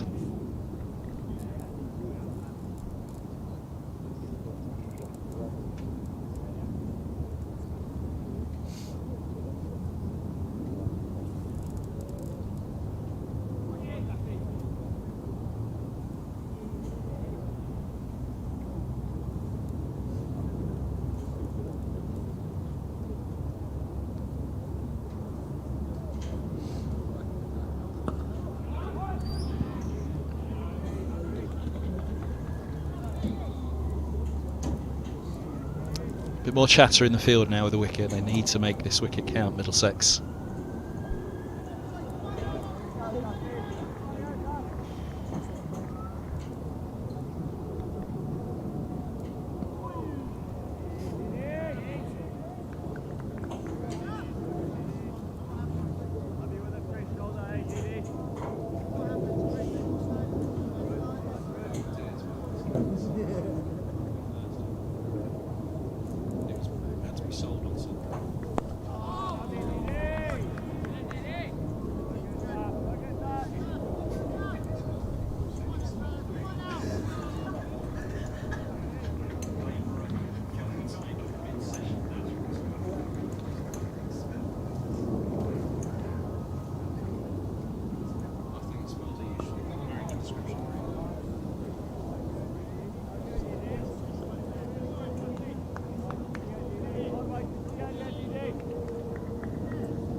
Edge, just short. Helmet at slip. Higgins usually the expert.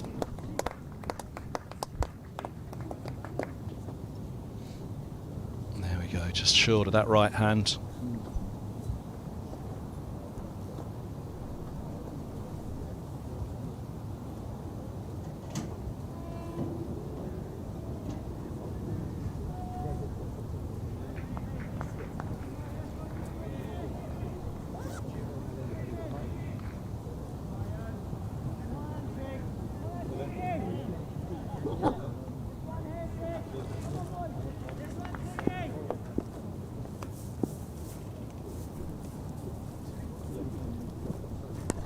Away swing on that again, but full enough for Mier to lean into and open the face.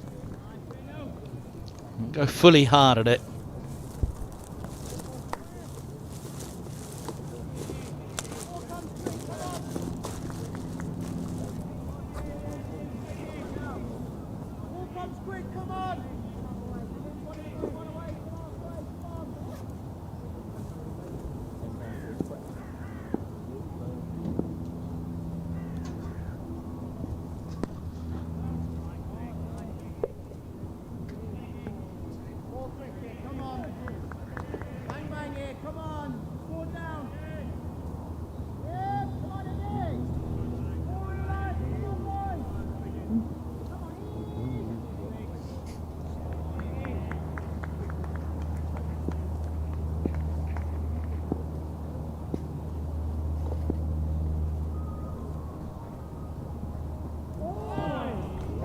The bowls well left.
In dip. Works through square. Done well to get a chunk of the bat on that, Mieye. 41 bowled, 170 for 2.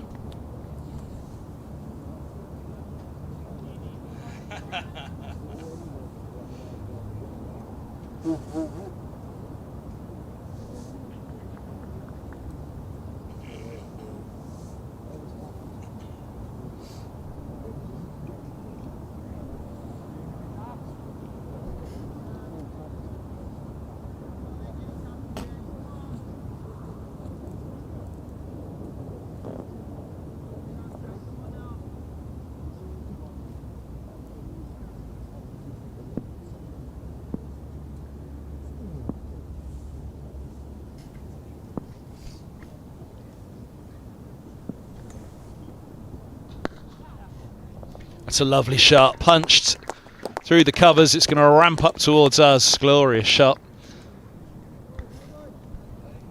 Come on, Anna. Somebody in the tent help Boschi. Look, he's right out in front of us. No, sorry, Ethan. Nobody's helped him at all. That's a fine. Anna, Ray, Danny. I've got the mic in hand. Look at the lot of you sat there.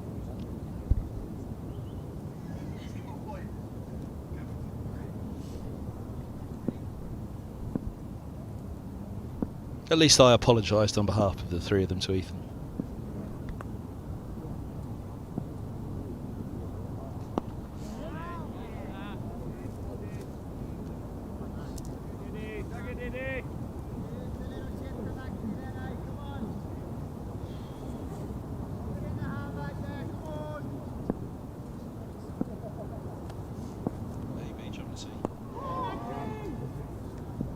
Another single scampered through.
That's a good length, just had him searching forward for that one. And to be sure to be over the top of it. 6 off the over, 176 for 2.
Good and again. Higgins is asking the right questions here. Helm warms up at slip. We've had 40 minutes already since lunch. It's flown by.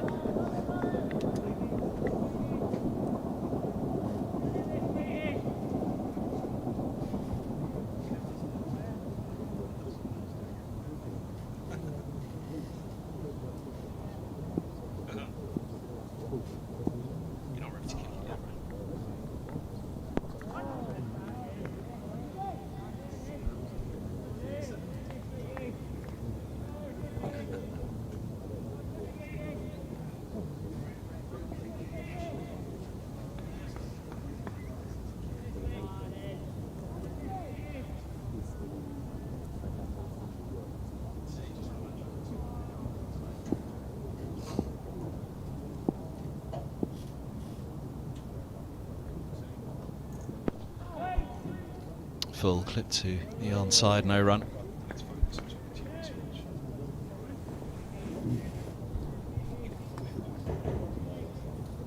It's an epic scene behind the school there, isn't it? I don't think it looks quite as dark to the naked eye as it does on the camera over the back there, but a couple of rain clouds, nothing really that'll disturb us.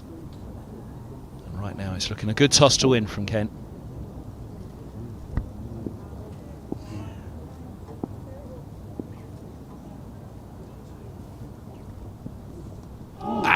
Was close.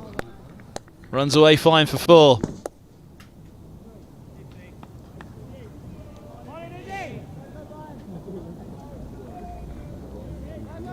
Oh dear.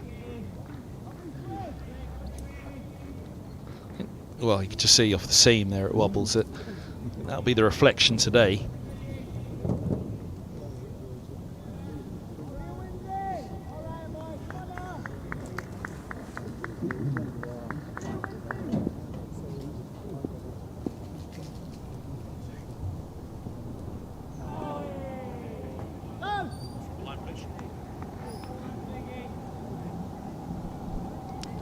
Was it seam or swing?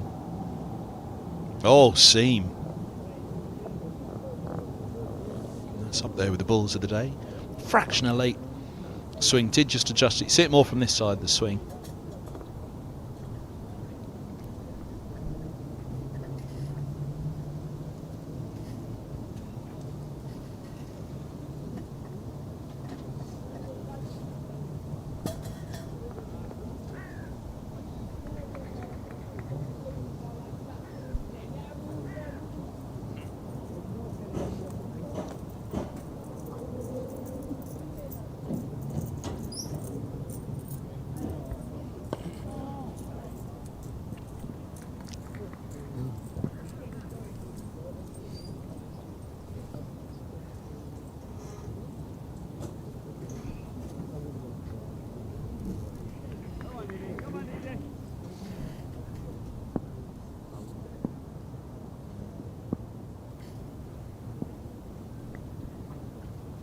Oh, lovely.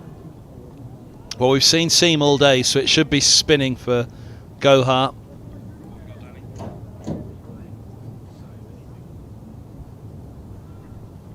Head of Gohart's going to be in the way there, and it is, but you can pretty much see the trajectory of the initial line and then the trajectory after the ball bounced and turned significantly.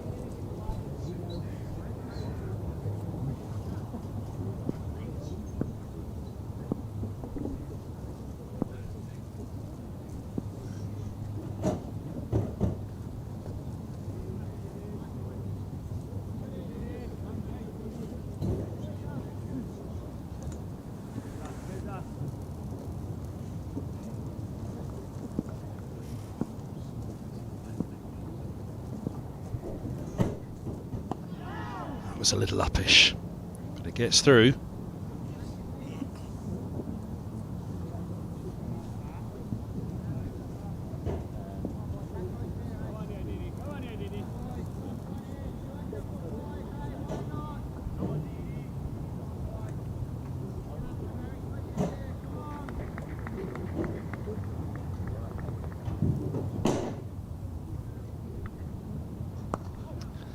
A bit of turn, and that one's away again. A more comfortable stroke on this occasion.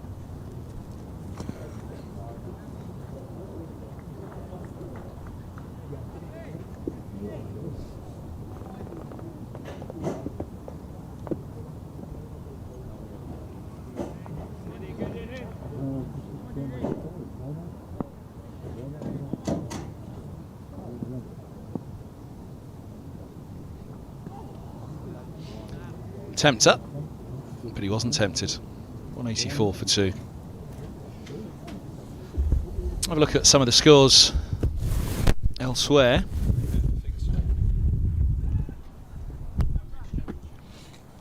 Still delayed. England versus Pakistan at Headingley.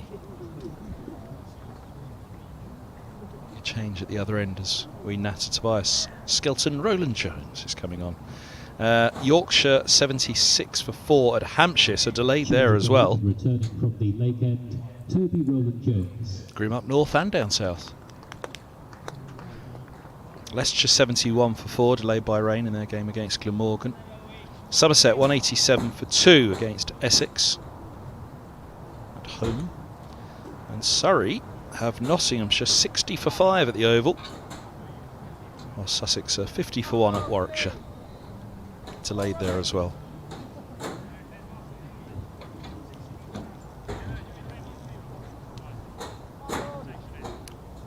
Durham 5 without loss at Derbyshire, but that's all the play they've had there today. Gloucestershire 90 for 4 against Worcestershire.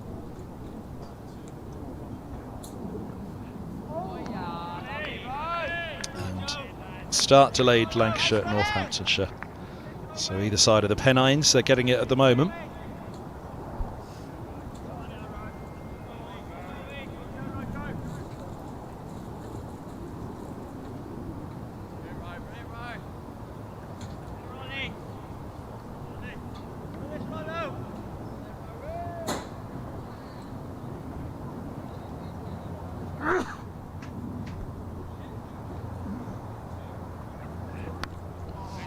There's a little bit of shape on that for Roland Jones.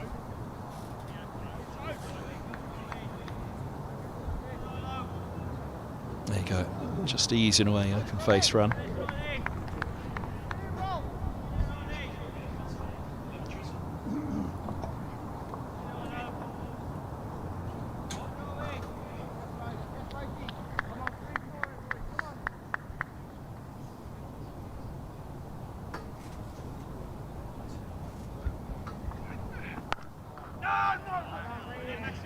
Up the hill again for this spell, Roland Jones. I thought he bowled well from the Benham end coming down the hill.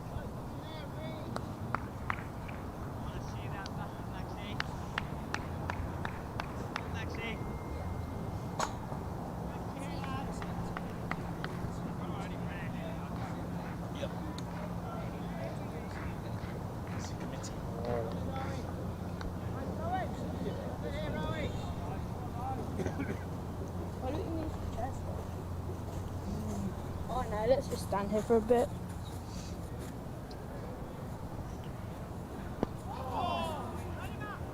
It's quite a good view. It's very nice view, yes. Have you ever seen a batter and a bowler collide? It can happen, very rarely. I've seen it once in like ODI when someone bowled Harry Brook out. Yeah. Like he was walking, head down, and the bowler just walked into him. Oh, golly.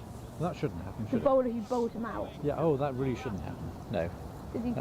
That's most impolite. Sometimes if you're dashing for a short single, you know, the bowler might be dashing for the ball and you can see you might collide them. It would probably hurt them more because you're all pads and bats. Edged and taken. Roland Jones with the wicket, Robson the catch. Very good catch. Miaye's done for 13. And how Middlesex needed these wickets. No, that's Muyai.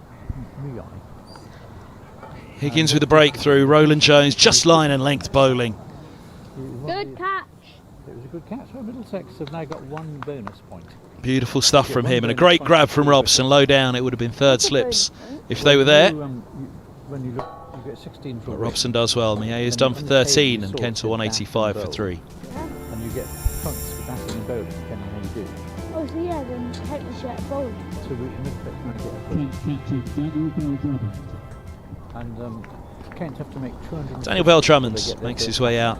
That's the way it works. At number 5, the Kent captain. Catford cricketer originally. Where? Yeah, because this is like a really good view.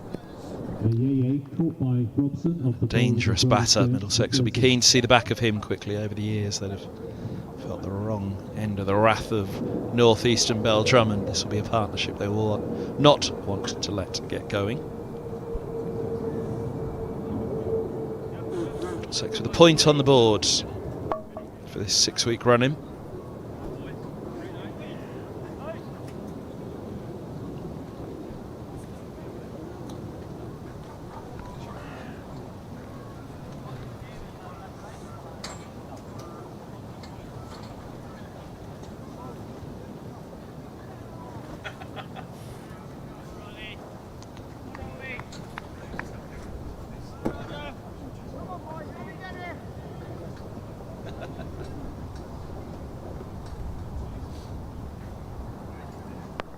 Or bowls or played and well run. Wicket in the over, much needed. Miao danger man as well. On 86 for 3.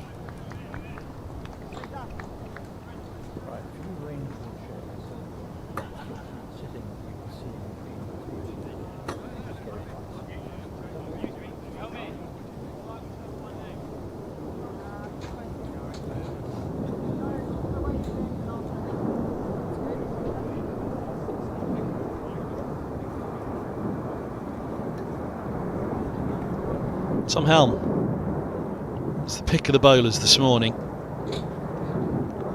He's back on where he began at the Benham end. Middlesex perhaps sniffing that this is their chance, with Belldrummond new to the crease as well. Ball's only 45 overs old. There could be a lot of work for Gohar to do thereafter. Away fine, off the hip, leg by I think, leg by signals. Tom Helm back in the attack from the Benham end.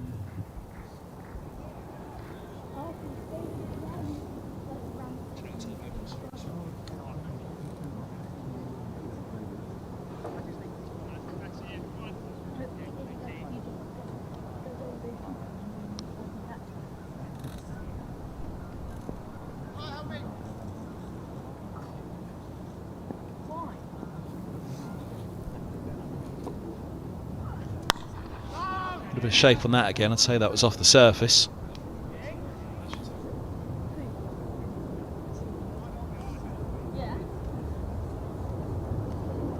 Too much movement, but good line, good length. There you go. There was a little bit back in.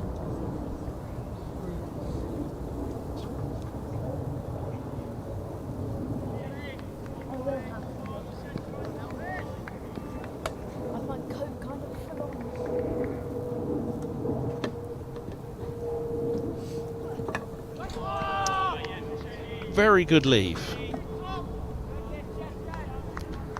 Coming down the slope, but its trajectory remained. I think that was a little bit of late swing. Let's have a look here. Yeah, just there, just before pitching. It wasn't seam. Again, that is just going to be Middlesex's frustration today. There's been swing, there's been seam.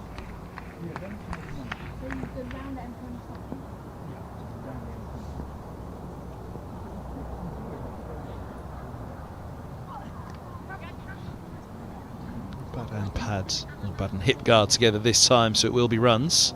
Oh no, leg by signals. Try was catch. I thought I heard two noises. No.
Sprayed that one a little bit.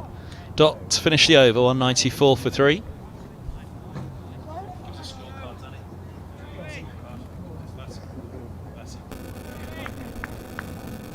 Well, there we go. Crawley 81 at the top of the order with Compton 13. He was first to go, LBW to Helm. Yeah, just been and gone for 13, but yeah, Crawley the pick so far. But North East nearly batting for as many balls as Crawley, and that's crucial as well on a day where the ball has been moving as much as it has. If they can keep going with some good wickets in hand for the next 14, 15 overs, get to that 60 over mark, ball softens. Long day in the dirt, second and third spells for these bowlers who would have only bowled, well, 4 over spells or 8 over, 10 over spells for a long while.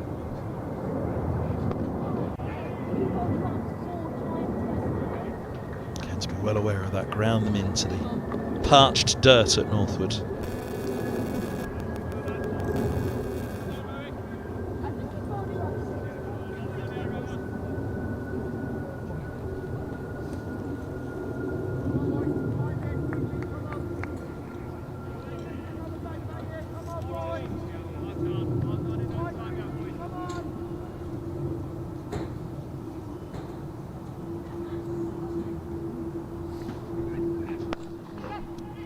Pitch, a little bit of width, they just lean into a single.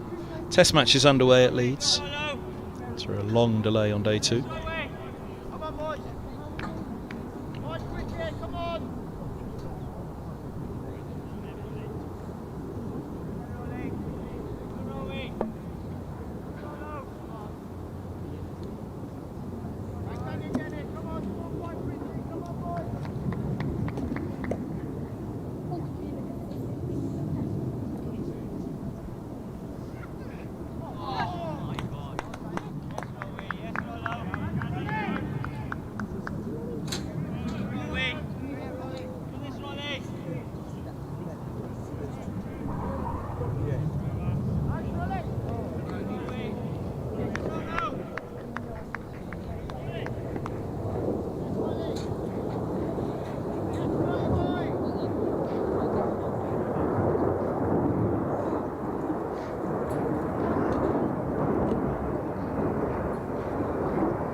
.97 for 3.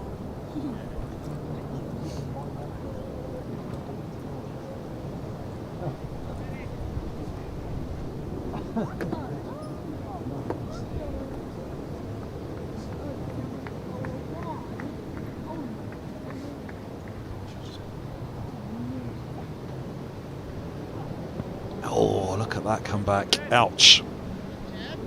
Stretch of the leg for North East.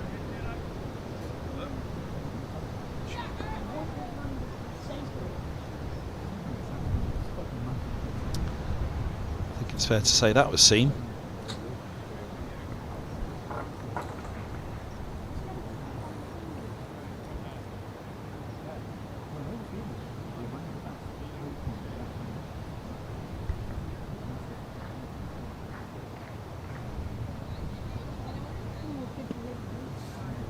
Just slips out.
Cut through for 4, it brings up the 200.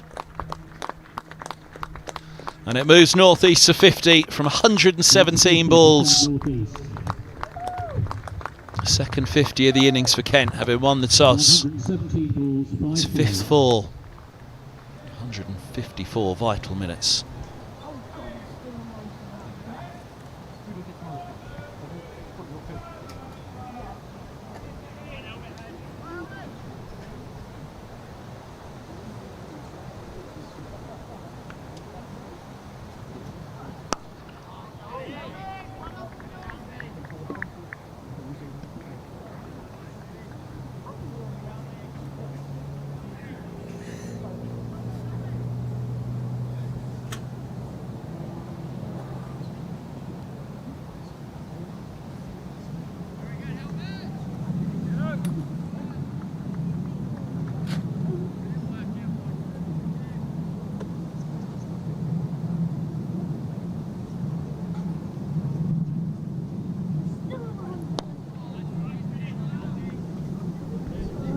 Solid forward defence to finish the over. 201 for 3.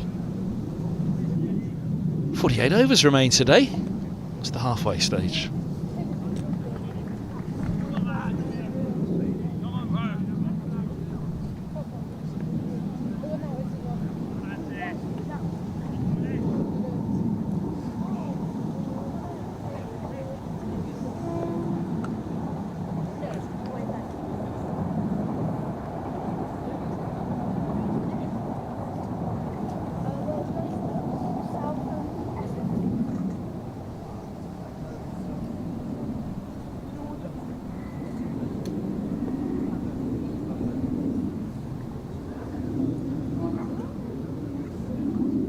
Oh, how do you play that?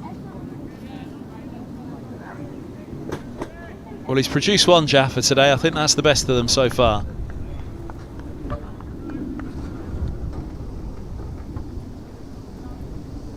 Absolute Jaffa. Goodness me.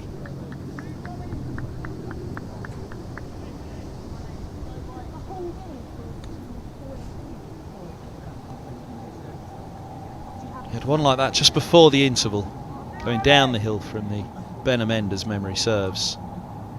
There's 2 that have been produced today, absolute Jaffas, and both of them from Roland Jones, I think.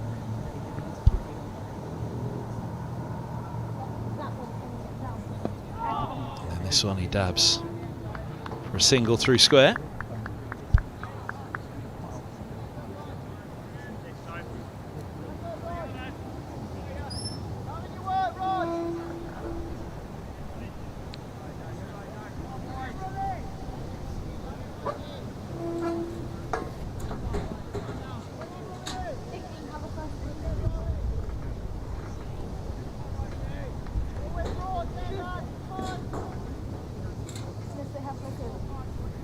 Run in the whip.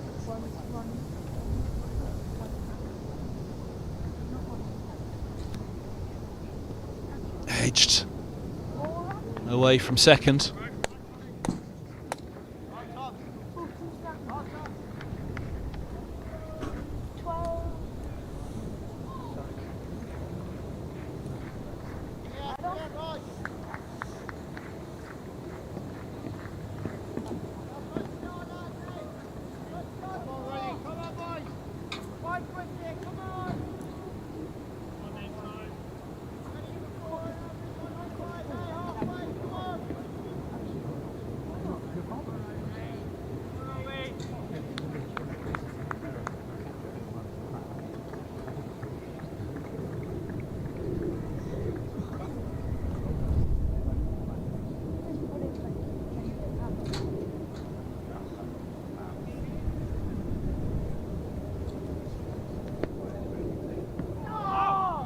Back in, but high.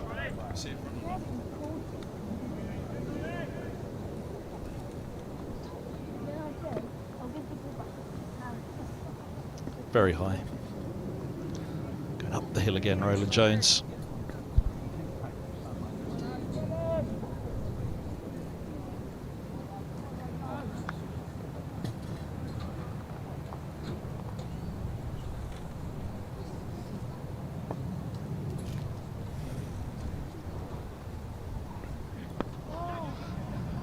That was a determined shot, just wide of the mid-on, rotating that strike.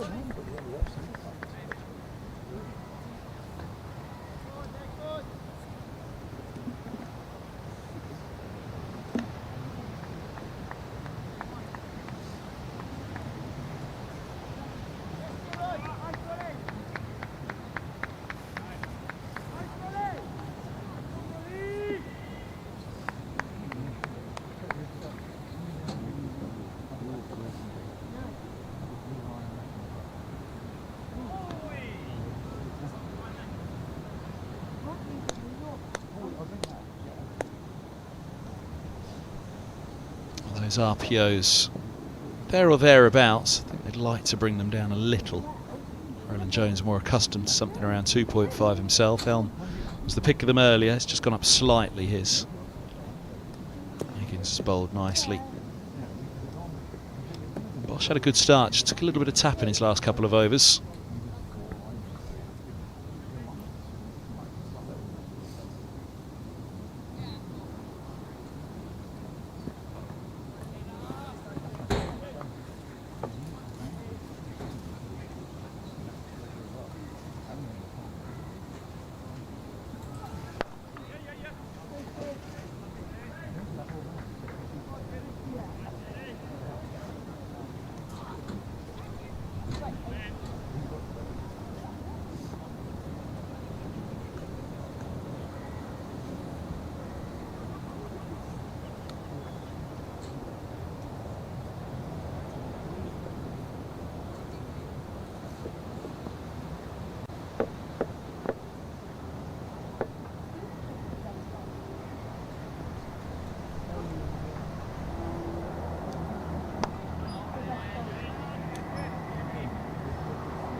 Nice line from Helm. Just want to tighten it up a little. That's where he wants to keep it.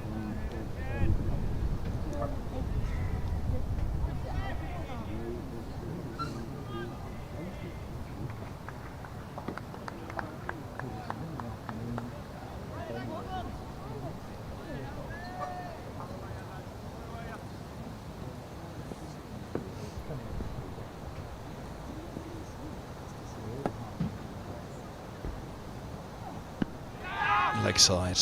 Cry was catch. I don't think there was any bat or glove involved.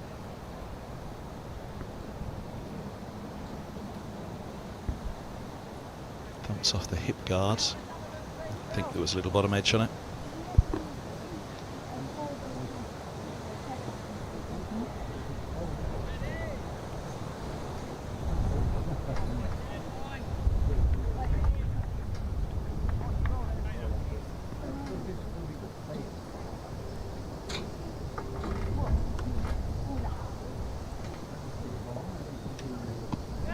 Side edge saves him there, brings the single through square as well.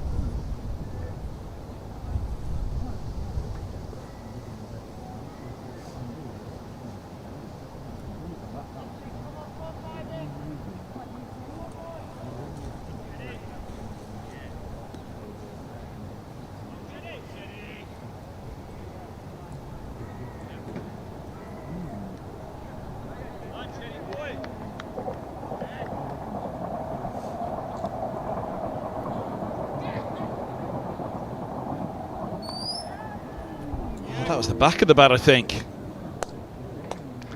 It snaps around for Northeast. Let's have a look. Well, it was certainly a leading edge at very least. Let's have a look here.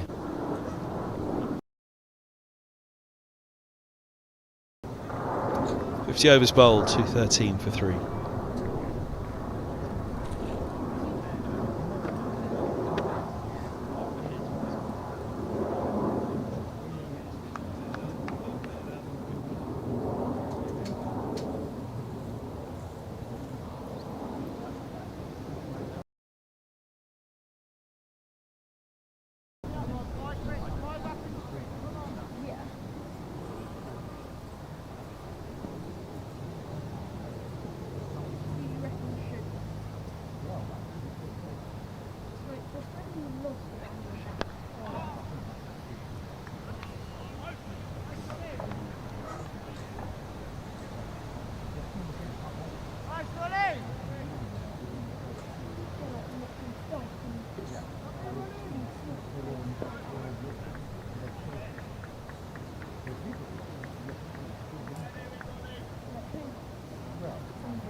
Oh, now another one. Oh, dearie me, look at that go.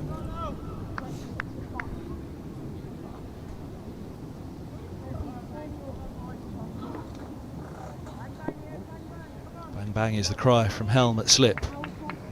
They could do with that. 213 for 5 would read a lot better for them.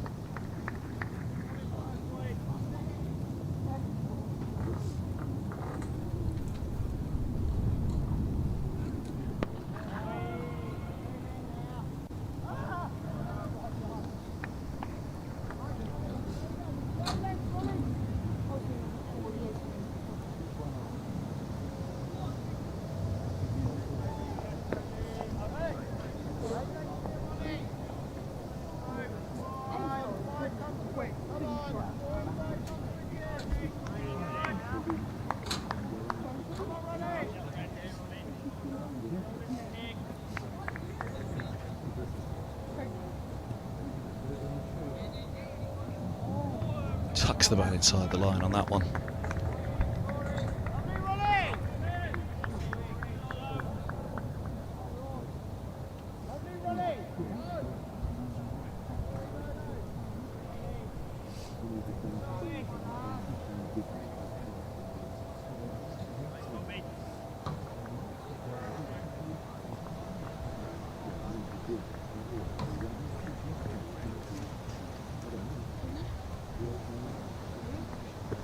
Booming in swing, too much. Going down the leg side.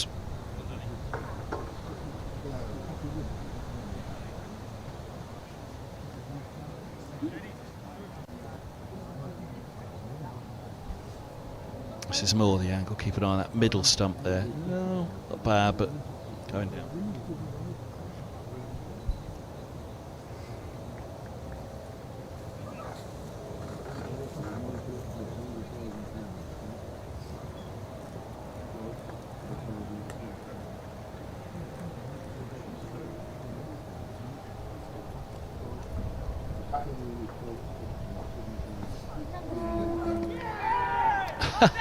Excitement behind the stumps, nothing from Helm.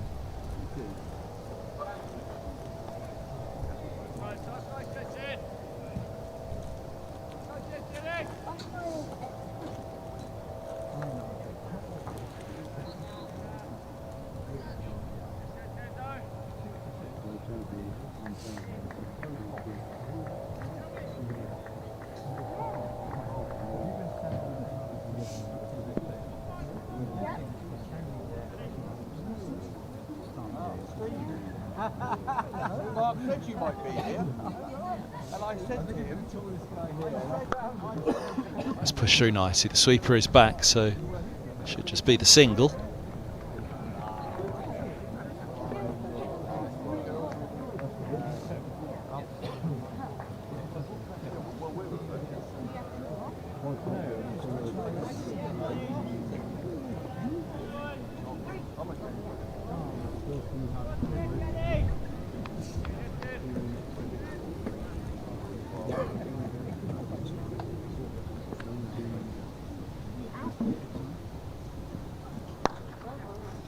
Get a little bit of width to work with this time. The sweeper is up, so the chase is on. The slide wins. Nathan Fernandez on as a sub.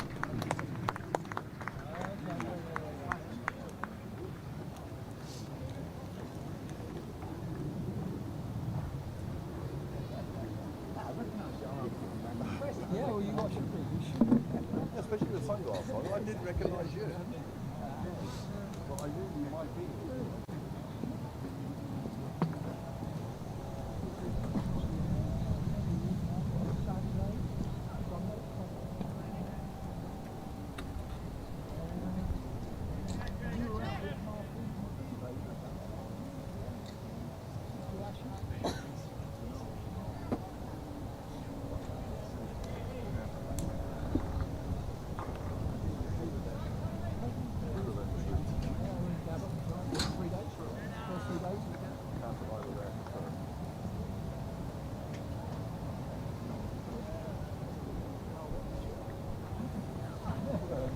That's a good one again. Now that's the absolutely perfect spot for Helm. Beltramund's neither forward nor back to that, nor is he particularly across. No man's land.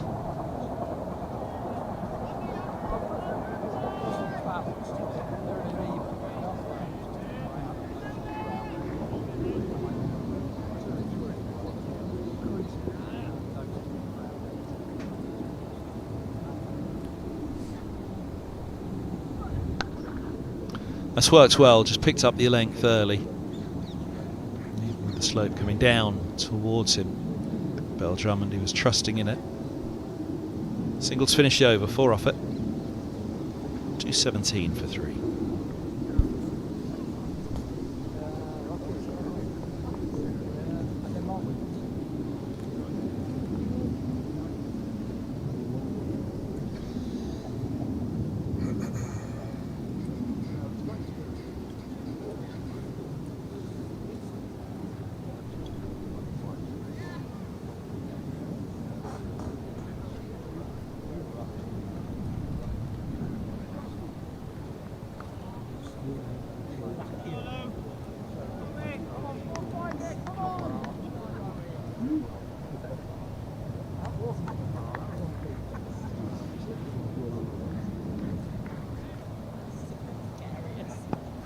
Well kept out. Roland Jones on the spot straight away in the over. And he lined 6 of them up there now against Beltramund. Squared him up last over.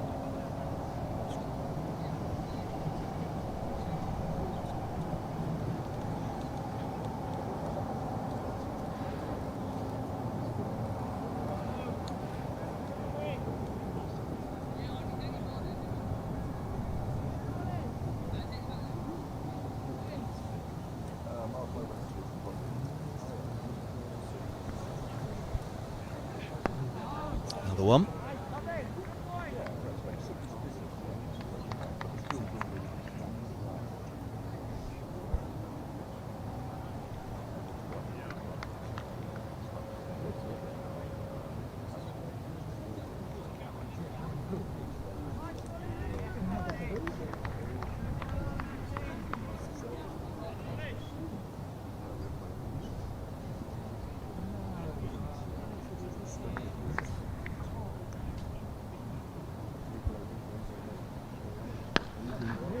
He's not leaving the spot.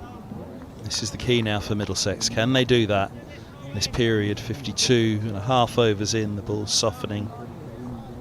Like a gone, seam softening.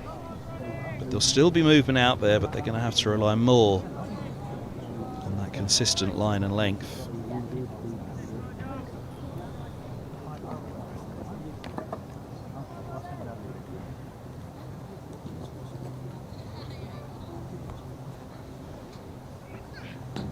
That is close. Was there bat involved?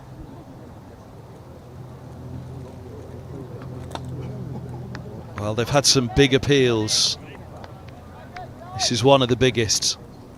Look for that inside edge first. No detection of it there. Umpire saying that it's sliding. Let's have a look at that off stump. You can see it there. Was there any bat involved at all? He might have been saying high on that back leg, but it's bent. Bell Drummond isn't the tallest.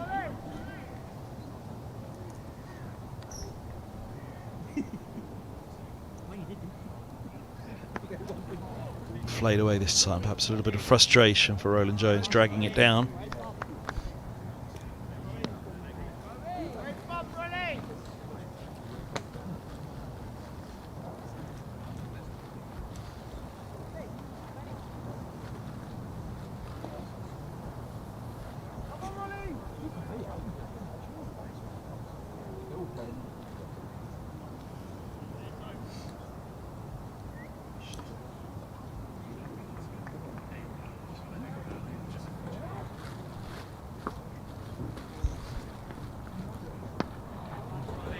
And a good finish. 218 for 3, a good over. Should it have been a wicket with an over? Have a look for that inside edge. That's the only thing really. I don't think this angle will give us it for the inside edge. Hard to tell there, but was there any deflection?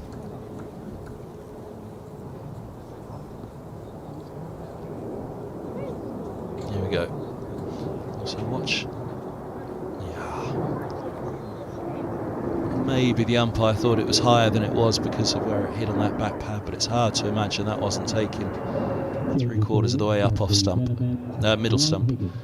218 for 3. Higgins is back.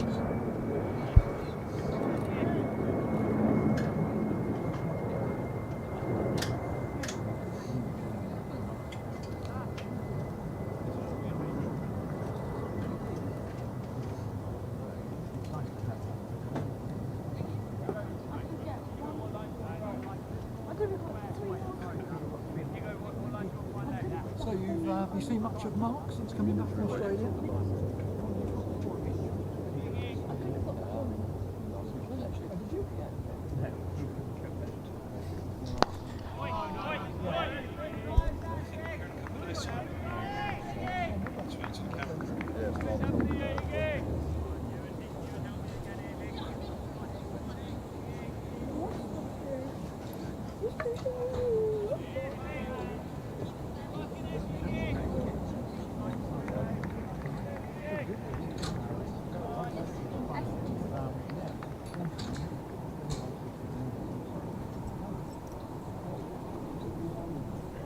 Good start. Was it bat and pad? I think it was. Middlesex think it was a catch. Was it the bat hitting the pad that offered the noise? Just watch as this comes down here. Yeah, he's well inside it. It's bat on pad. You'll see clear daylight as it goes through there. And the bat just inside of the bat just clips the pad.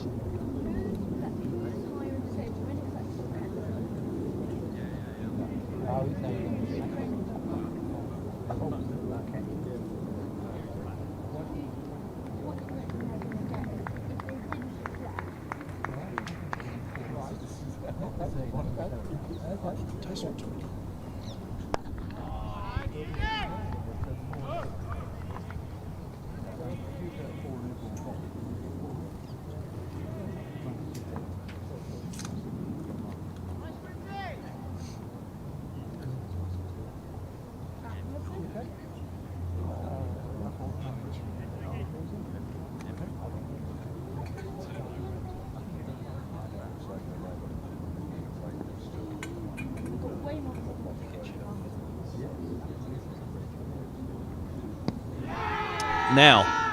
Was he outside the line of off? Bat and pad together as well, so what was struck first? Was there any bat involved? Looking to smother, but I reckon you see that off stump disappear there, and yeah, inside edge as well.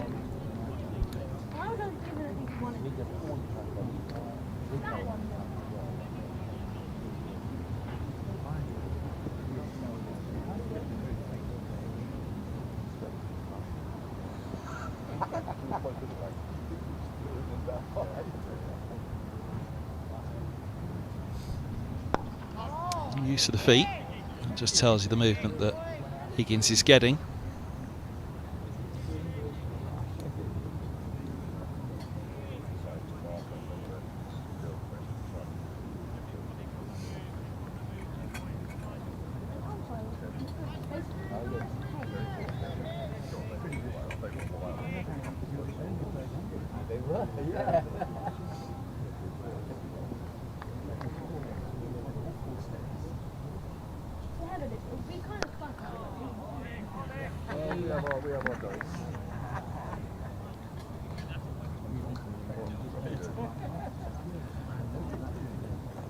So you still keep it in what season, did you?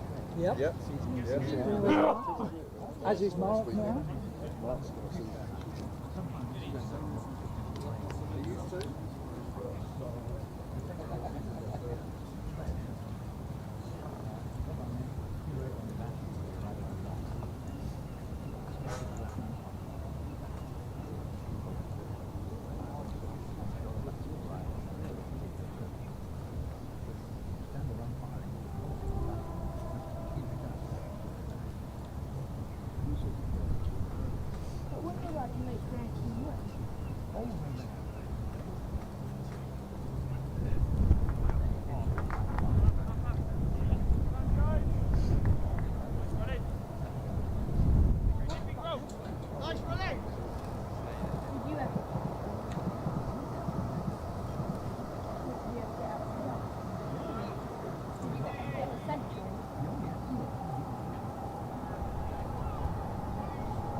Didn't appear to get up a great deal.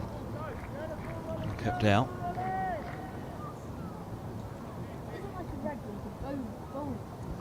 Beautiful rally!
Edged and taken. Roland Jones has his second. Belchamond falls for 8. It's the 4th to fall, and it's a good grab by Cracknell. Well, he's been persisting, and look at that movement. This time, he's bowled some jaffers, but this time it finds the edge. Cracknell had a bit of work to do here. It was very nearly down the line of Slip and Geddes, but Cracknell made it his. Beltramond walks off with Kent 219 for 4.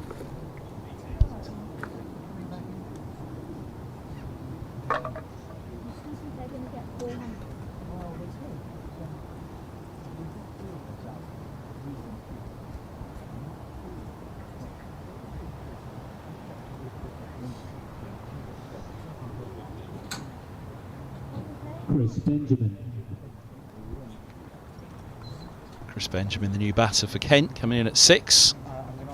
Middlesex just about keep them in sight. But what they really can't afford now, Middlesex, is for Kent to get away from them here. 2.19 for 4. Can they get North East? Have a couple of new bats at either end. As said just a couple of runs ago, if they could put a 5 on that wickets column right now, then there is a chance that they recover a day where they'll know they've bowled enough wicket-taking balls, but what will frustrate them is that run rate. 4 and over. There have been 1 or 2 too many loose ones.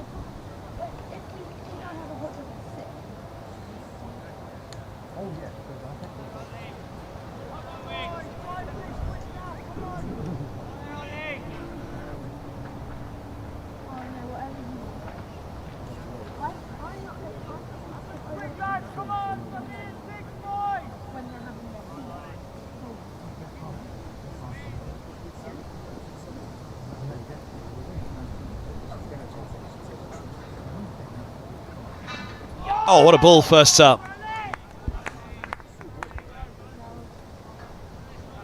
Well, look at that. Out of the hand there, you were thinking middle stump. Beaut. Absolute beaut.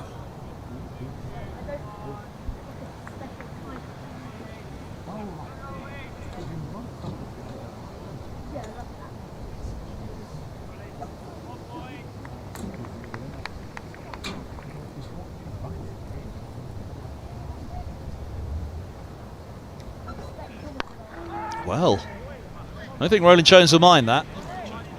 And I think he might be having a chat with Benjamin about a little shuffle. And a drag to the onside. Watch the feet here. Well, it wasn't so much a shuffle forward, but a cross working it to the onside. Brave move, especially with the way that ball's seaming. Roland Jones will fancy another go at that. 2.19 for 4.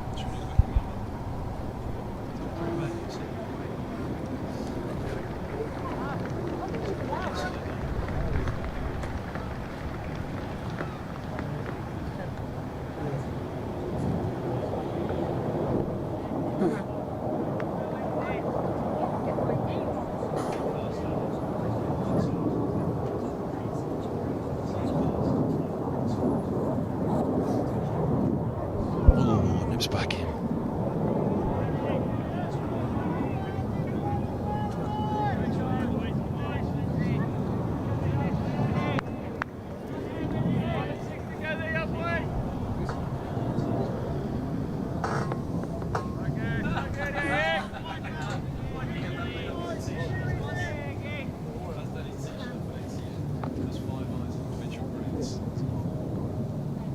Oh, double.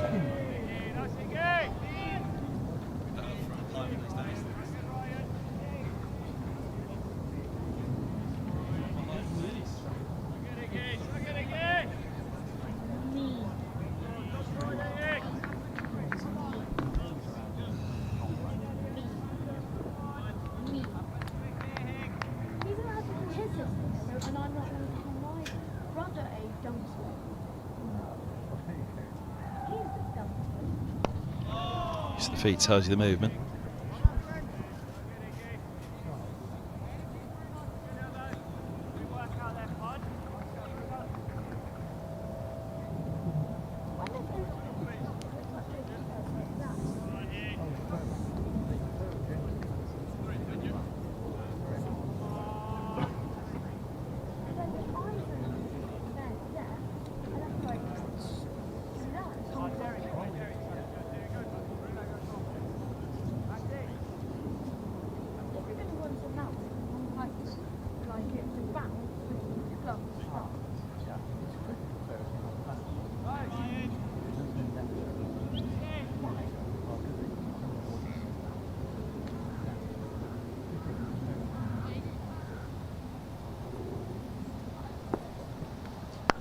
Shaping in.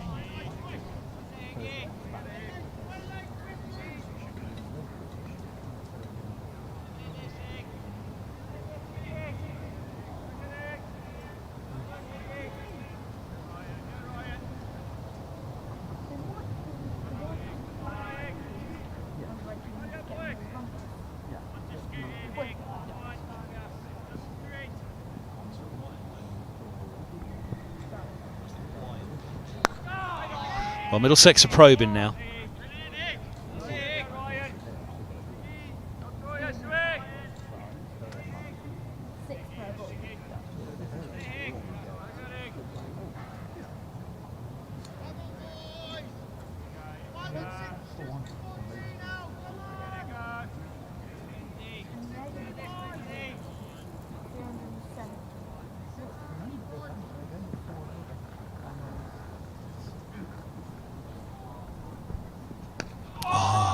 The width enticed Benjamin there. Drew him into a shot early in the innings that he perhaps shouldn't have been going for, but he gets a single to finish the over. 2-2-1 for 4.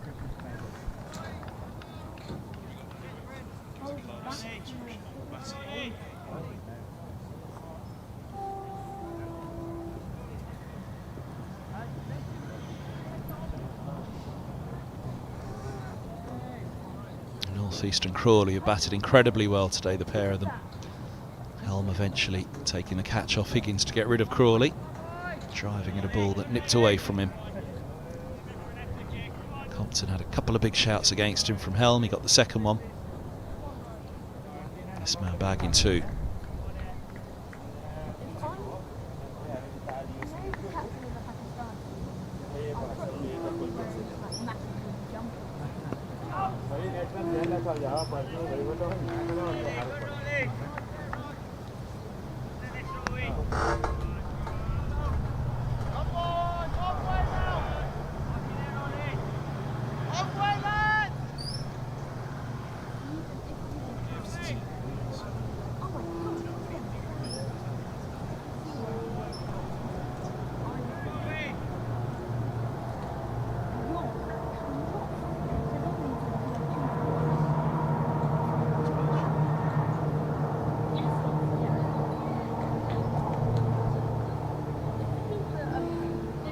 Double Nelson on the board, 2-2-2 for 4.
Quick look at the scores elsewhere as we're closing on tea here, 7 overs, so just under half an hour. They did get underway in the test. England 141 for 2, so trailing by just 30 runs in their first innings now at Headingley.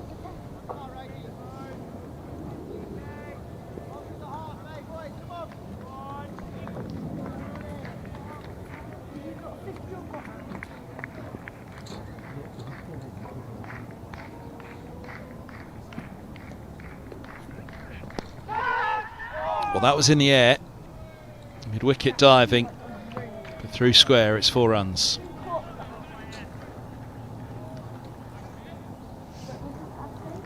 It was up, as you could see that off the bat there. The trajectory meant there was a chance, and it was a brilliant effort. There's Zafar Gohar in there, watch it go up and just passed. The snappers would have all been poised for that one. I'd go hang on.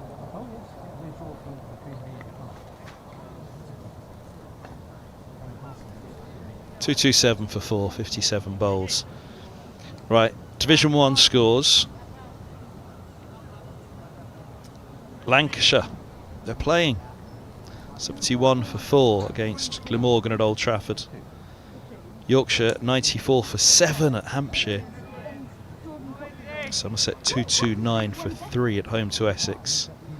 And Nottinghamshire 95 for 6 against Surrey. Feels as though that hasn't moved on a long way, but maybe there was a bit of rain. Sussex 74 for 1 at Warwickshire. Lovely on drive, good stop. Bosch getting around. Take through the Division 2 scores at the end of this over.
I think there were 2 noises, and I think that might be what Benjamin's saying back. Look at his face. Was the 2? See if we can see a deflection. Well, certainly it sounded like there were. Ooh. It can only have been.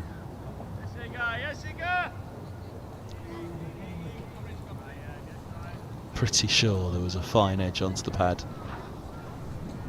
From the sound on the ground, and the fact that he's smiling suggests just maybe he heard it as well. Worth the question though.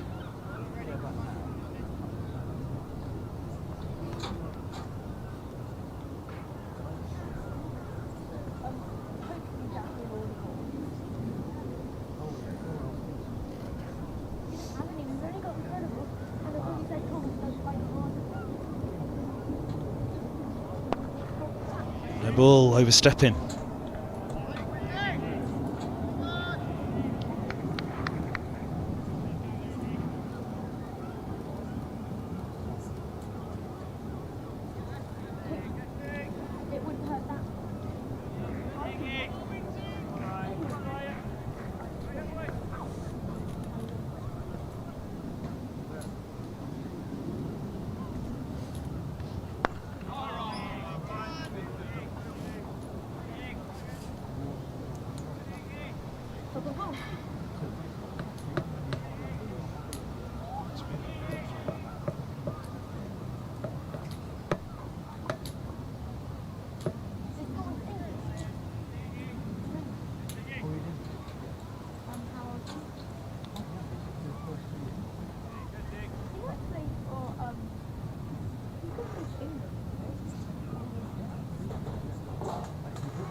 Lovely shot.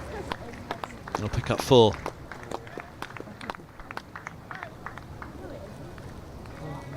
Stretch for it a little bit. Snap those wrists to keep control of it.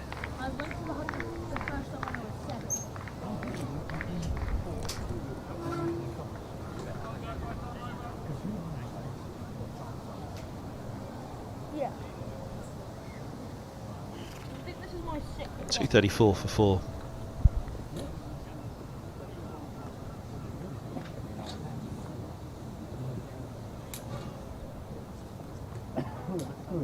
Change of bowling from the leg end, Ethan Bosch.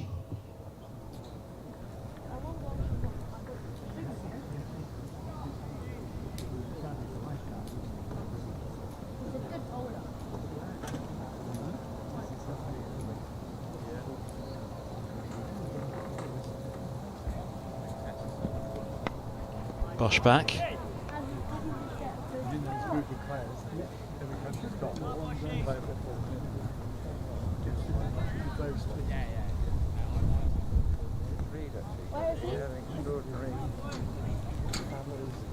Yes, I heard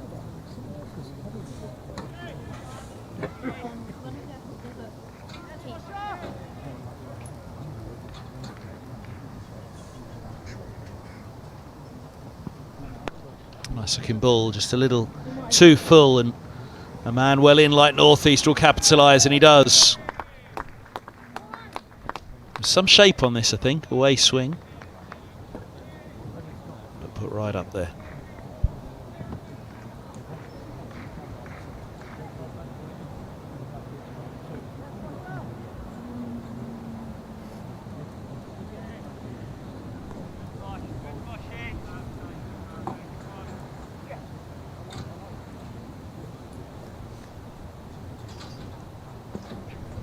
Oh, that's up there with the balls of the day. That's what he was looking for last up, was just a bit too full. Goodness me, that is a beaut.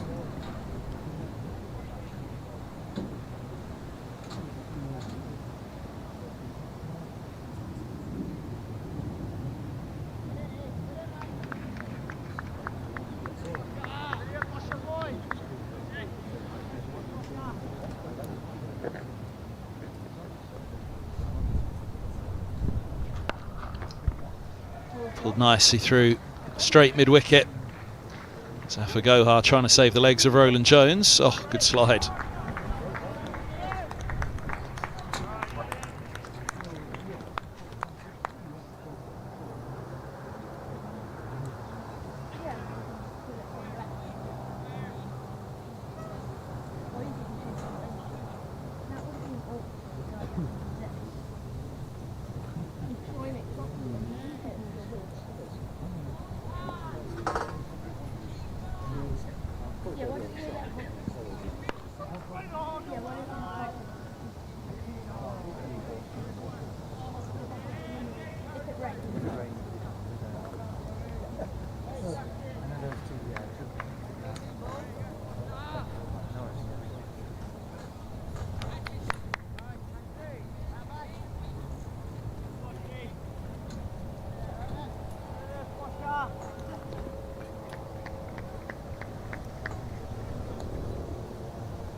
.59 bowled to 41 for 4.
Inside the line. Is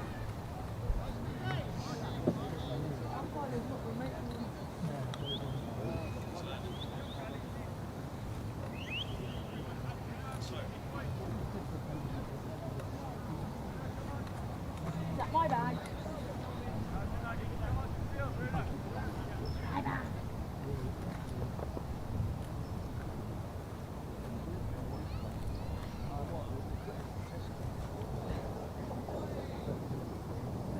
You could play it.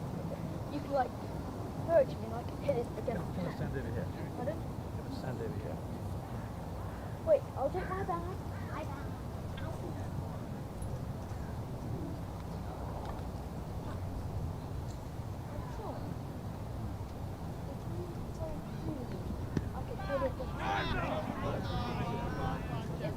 Has a ball.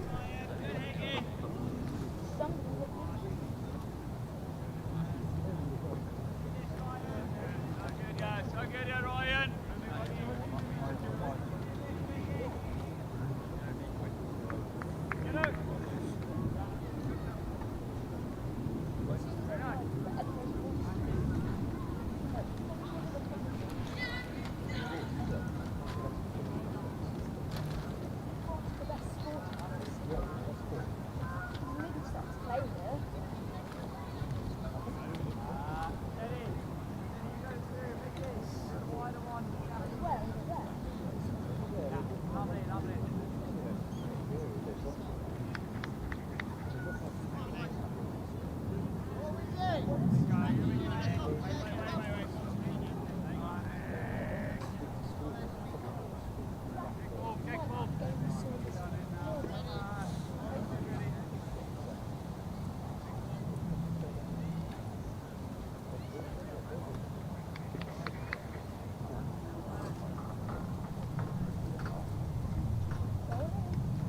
Inside edge. Another one races away. There have been so many today.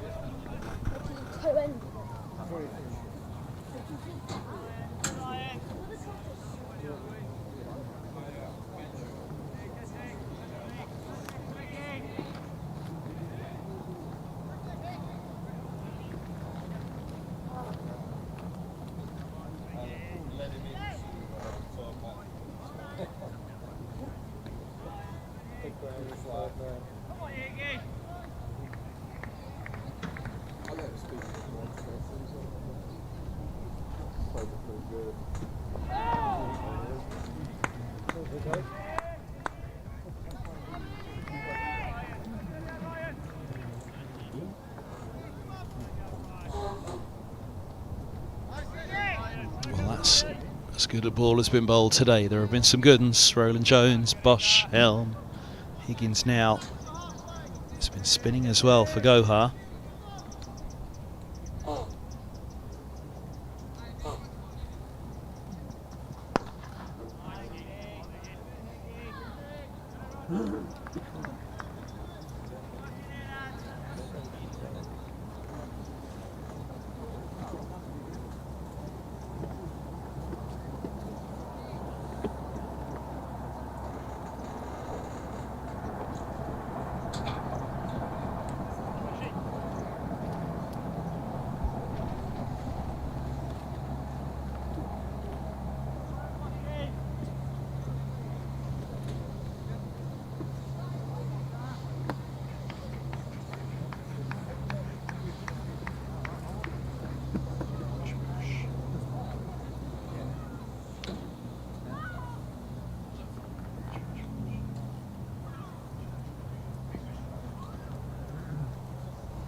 Drawn in again, Benjamin.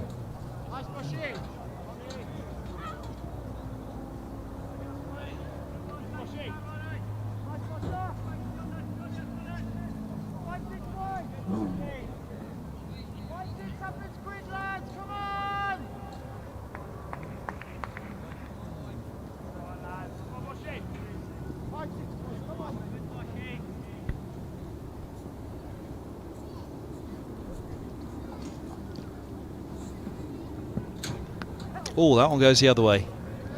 Works fine. Eyes of the ball. Well done, sir. Yeah, you got to give it back. Thought about it, didn't he? Little nudge. Actually, was it leg bias? I think it was. There you go, leg bias confirmed. But a run away from a batting point. Middlesex with 2 bowling points in their sight, but they need 2 more wickets for that.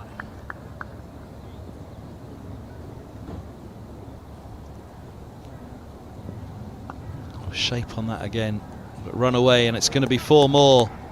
That is the 250 up, 253 for 4. First batting point on the board for Kent. Steered it nicely, but there was shape on that, just a little too short from Bosch, which allowed to rock back and play off the back foot. Go for the steer.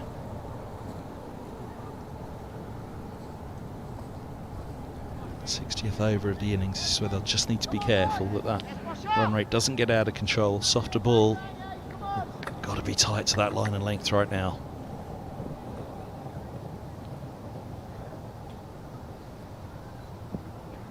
Better. They thought about the single. Could be a chance. Well, he was gone.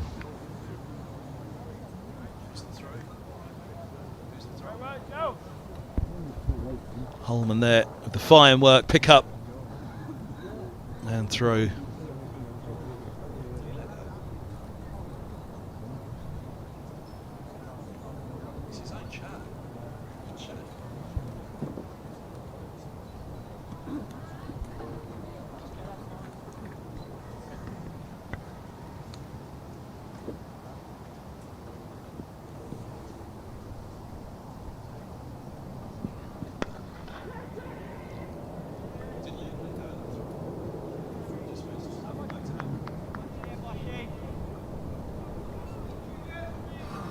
To come of the over. That was a big chance though. No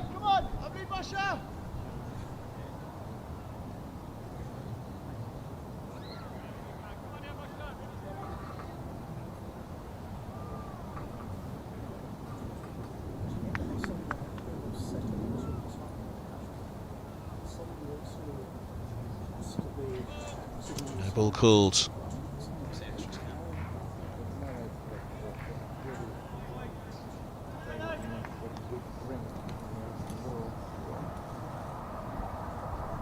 Seven and no balls today. A lot of buys have got away though, leg buys. 10 no balls, the costly one.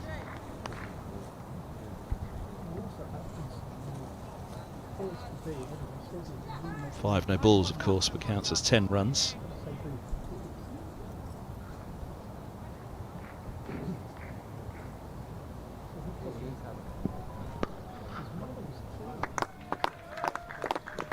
Lovely shot.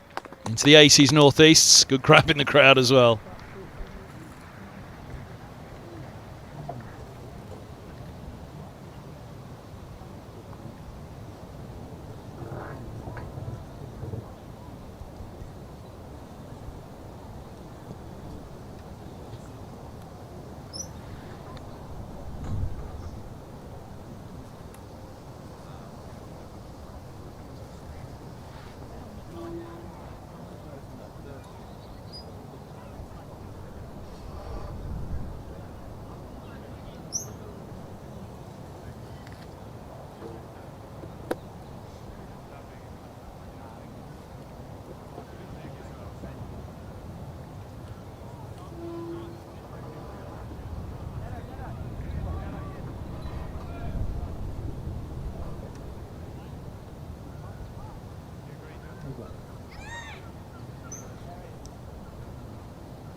Start to finish the over. 62 bowled, 260 for 4. 2 overs to tee.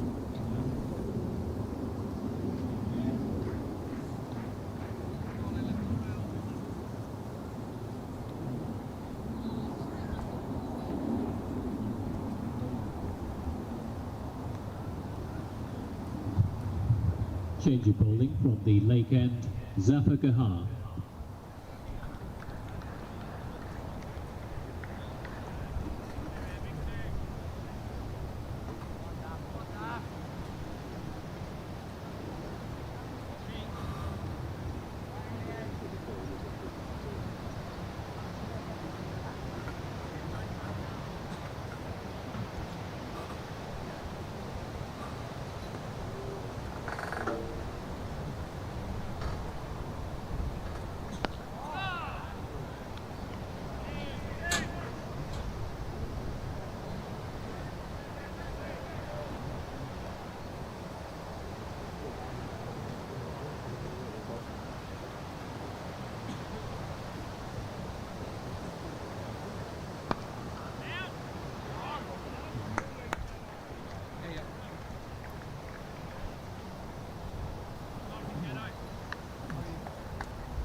Gohar, number 11. Now into his 5th over. Might just be a bit of control through to the 80th. It's needed for Middlesex to get through to that second new ball.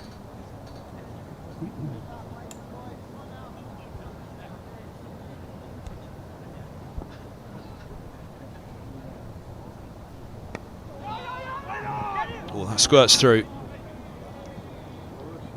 Get back for the second.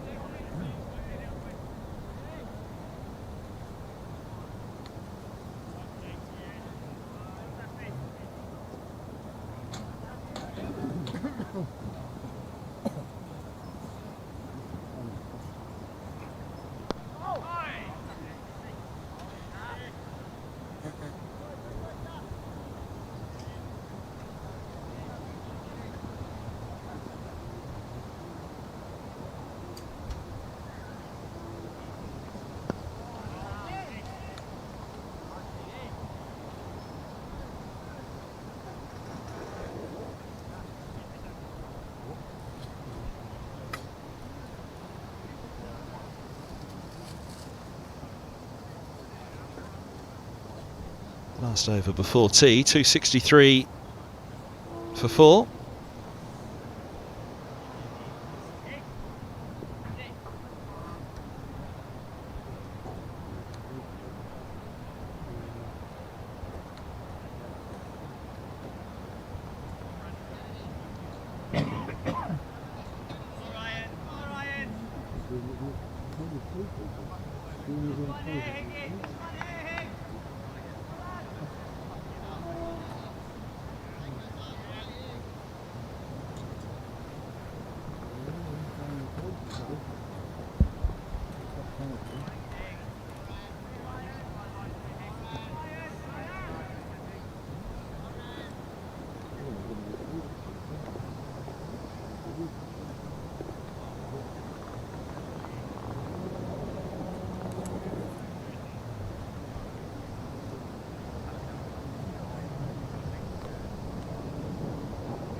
Oh, that's another lovely ball.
That's run nicely. Extra runs before tea.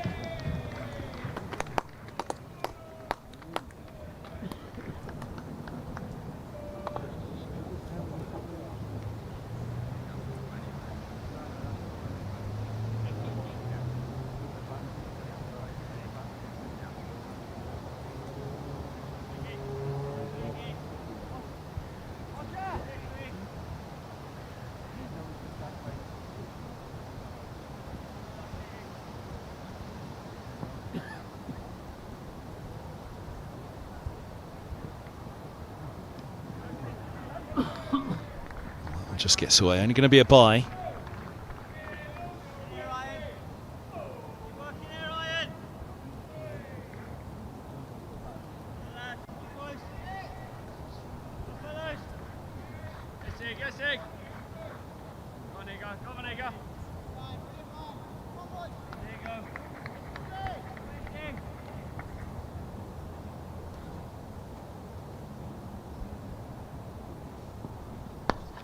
Swing, put away. Northey seeing it big now. He'll pick up a couple. He'll encourage Middlesex that swing is still there for after the tea interval though. 2.69 for 4 at tea. Kent having won the toss. Not fully away just yet, but they're on the verge of it. The hour after the interval will be pretty key up to that second new ball. Middlesex will know there probably should be a couple more down than where Kent are at the moment with the assistance they've got with the ball today. But join us back in just under 20 minutes for the live stream here at Radlett in association with Daffabet. We're at Merchant Taylor School, aren't we, in Northwood. Radlett's nice as well, though. See you in just under 20 minutes.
Well, welcome back to Merchant Taylor School, everyone.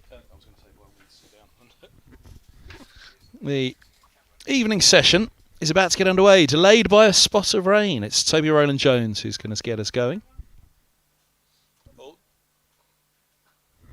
And on the spot, first ball, 271 for 4. The live stream here at Radlett, brought to you by Merchant Taylor School, brought to you by Middlesex in association with Daffabell and Kevin Hand, taking you through the final. Well, we've only lost a couple of overs, so that is good news. 29.5 overs remaining.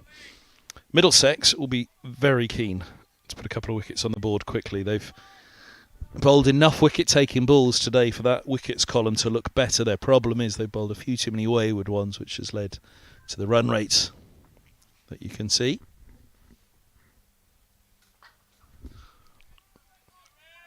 Towed by Benjamin, they'll just get the single. From Kent's perspective, they will look at it that they've won the toss and done exactly what they planned on doing. They knew it would be tough. They've grounded out and they've put their foot, not so much on the accelerator, but they put the pressure on Middlesex when they've had the chance to, and they've capitalised on anything short, wide, or any half volleys thrown their way. No chances put down today by Middlesex. They've pounched everything that has come their way.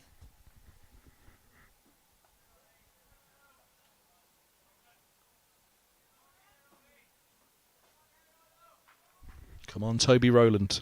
Somebody in the field. Obviously ran out of puff halfway through saying it. Rowland Jones, here he comes.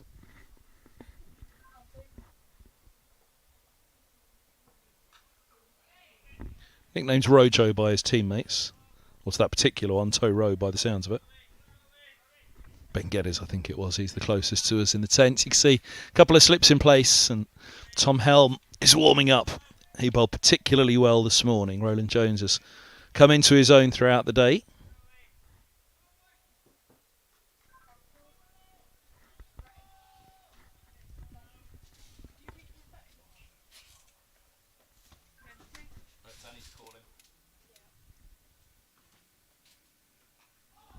Inside edge. She's picking up now. She's picking up now.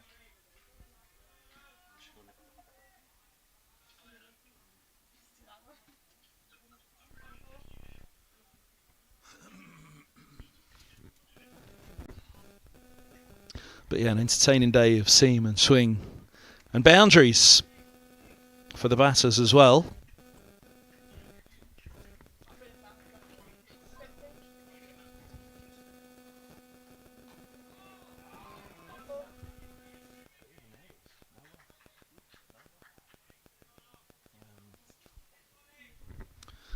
.272 for 4, and I think the summary basically is the batters will feel that they've had a very good day today, and the bowlers will feel that they've not had the day they should have done, especially some of the balls that they've bowled today. Some absolute jaffers from this man in particular.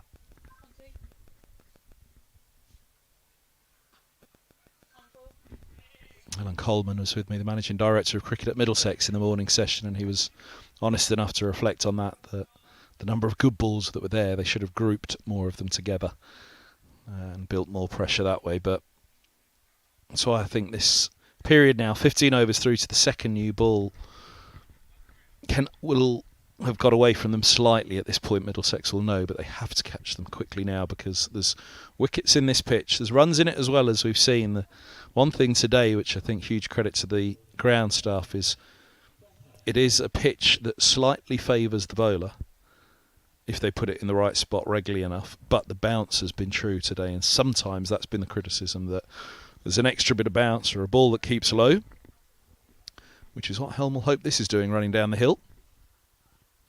Oh, that's a beautiful start. I have to say, some of the deliveries from Helm today have been some of the best I've seen him bowl in first-class cricket in a while, which was borne out certainly this morning in his figures. Those figures in the bottom right don't really reflect just how well he's bowled today.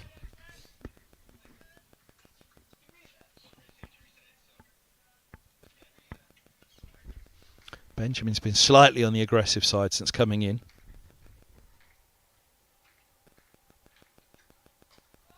Good again from Helm. Really good. That's the area where he just wants to keep regularly hitting there. There's enough seam, and there was swing this morning. You'd imagine there'd still be a little bit, even with the older ball this evening, not as prevalent, but the seam movement is still there, or should still be there.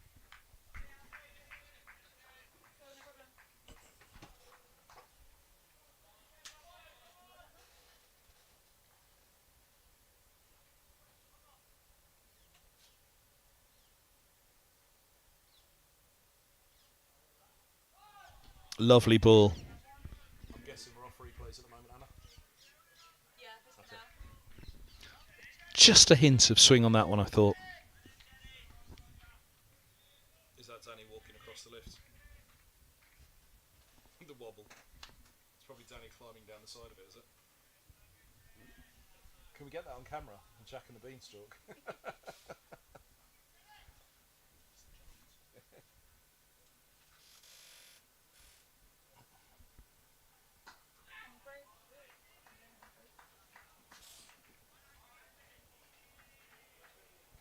That'd be the line, wouldn't it? Is he escaping the giant or is he chasing Jack? Which one is it?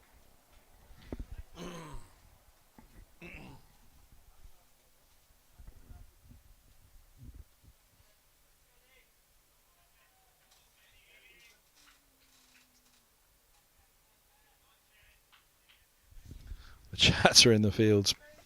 Huge out there at the moment.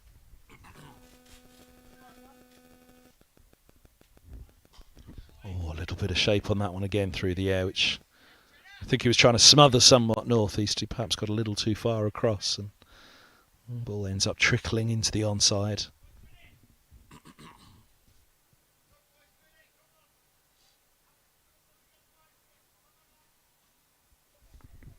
And get his voice if you can hear it on the effects mic. We can hear it rolling across to the commentary tent. 5 and 6 are coming, he says.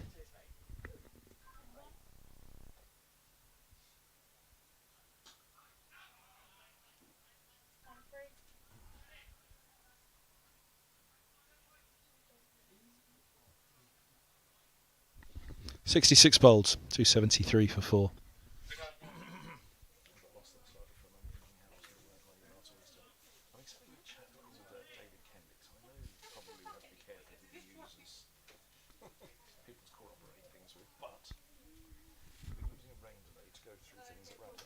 Oh, look at this, look at this, look at this. This is artistic. I think that's the most artistic shot we've had all year. I wanted to know what happened when it got to the bottom.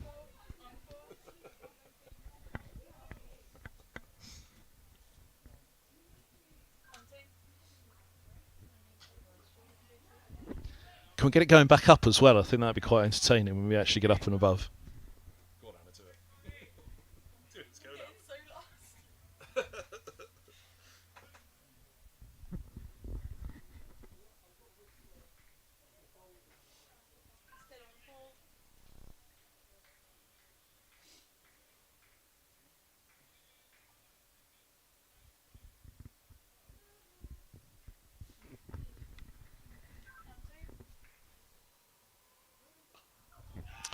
That's good again.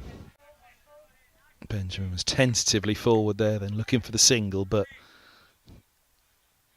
Roland Jones is asking all the right questions on that line.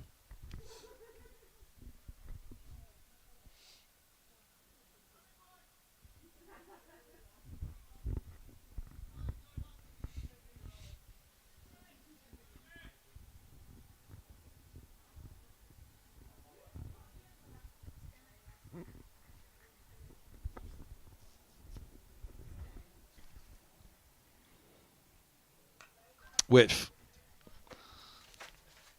Sweeper's back, so it's just a single. They're thinking 2, but Holman's not going to allow that.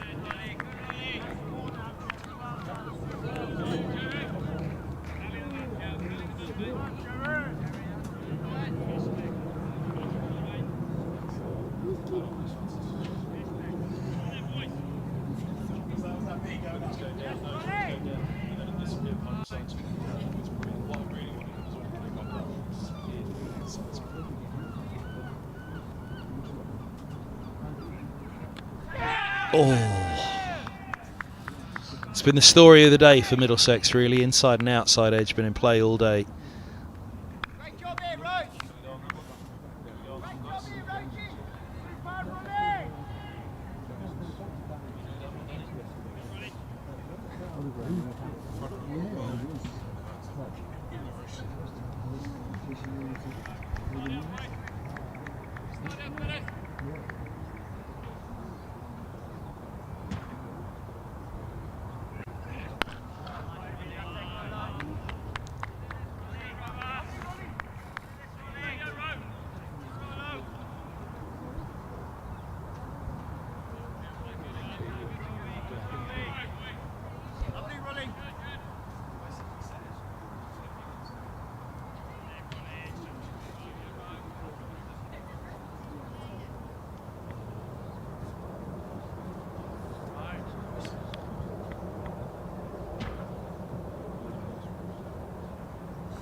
Just outside the line, is he? No, he's gone. North East done for 87. Huge wicket, a third for Roland Jones. Boy, has he probed all day. The reward is coming now. Just wondered, was that stride enough to save him? I think if you'd gone upstairs, it would be umpire's call. Would have been fractionally in line, which perhaps North East can feel a little aggrieved when he looks back at that one. But there have been a few today that have been tight, where you think at best it was umpire's call. On this occasion it goes Middlesex's way. 274 for 5. And that's a big moment in the match. Here and now 365. Amplifying brands in the UK.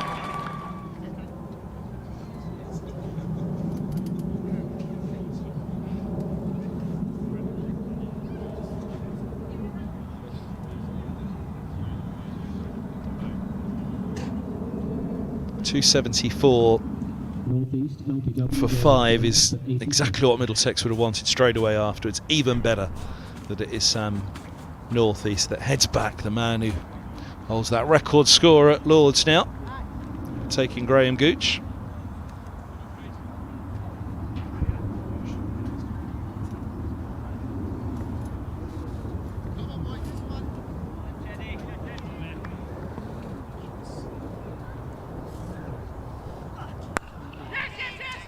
Yes, a scrambled single. Benjamin's on to 25. Now Benjamin's moved at pace since he's been in, or he's certainly tried to. He's now joined by a man who is a fine batter. I don't think this is the start of the tail by any means of the imagination. The expectation will be that Akant Singh with Keith Dudgeon to come, and still Matt Milnes, Matt Quinn, Matt Parkinson.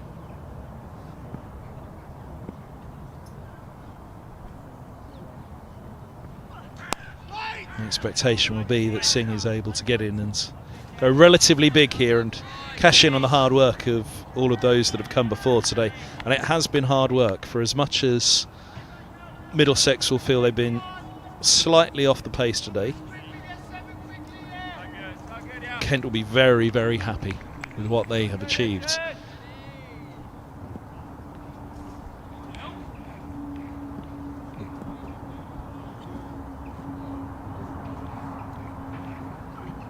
It's a lovely line and length again from Helm there. Good stop. In the cordon, Higgins.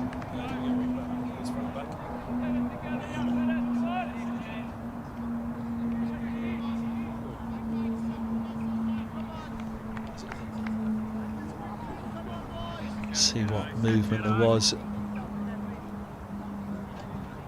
It did just straighten on him at the last.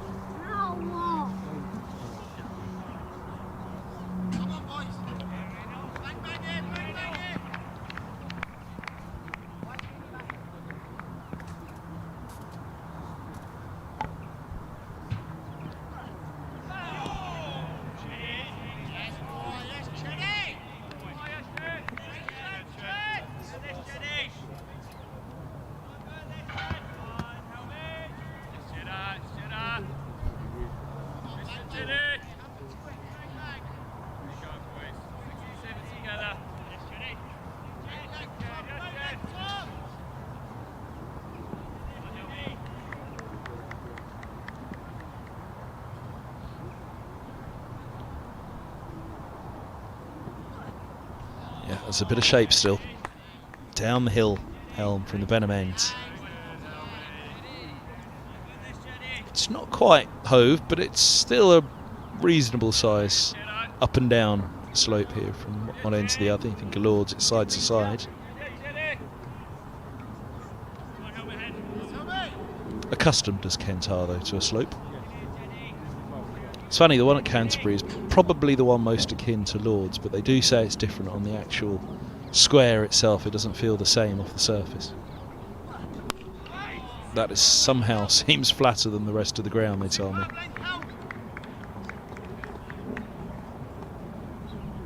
Into the 68th, 275 for 5.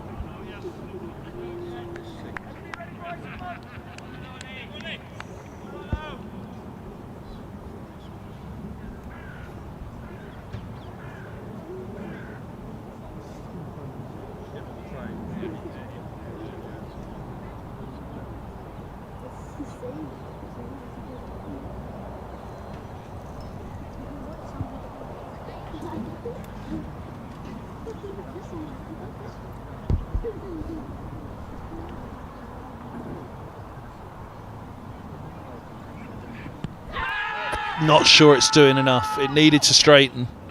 We've seen a few do it, but I think that was holding its line. He looks disappointed, but there's a fair old bit of Midland off on display. Yeah, I don't think that was going to straighten as he needed it to on that particular line. Not a bad shout, to be fair, but I think with all of off and enough of middle on display to say going down.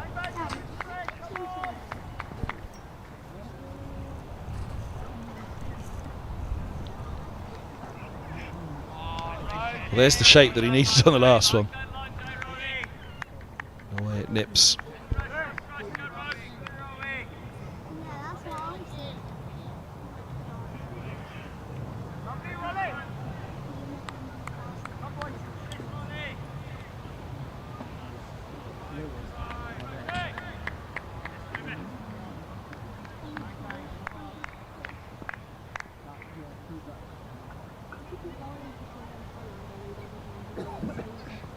Edged. Along the floor it goes. 2 slips in the gully. In between them.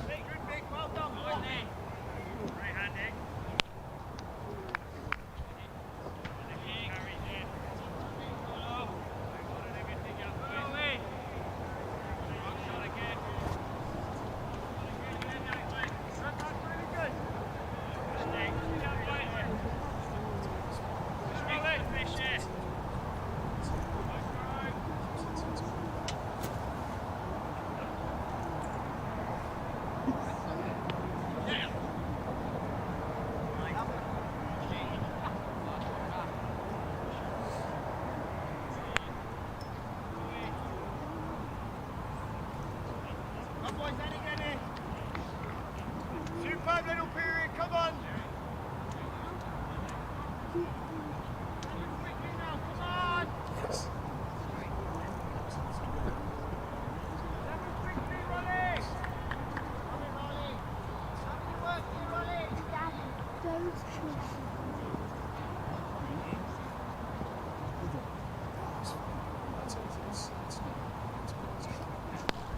What's a nice looking clip by Singh, still on noughts. 6 balls face now.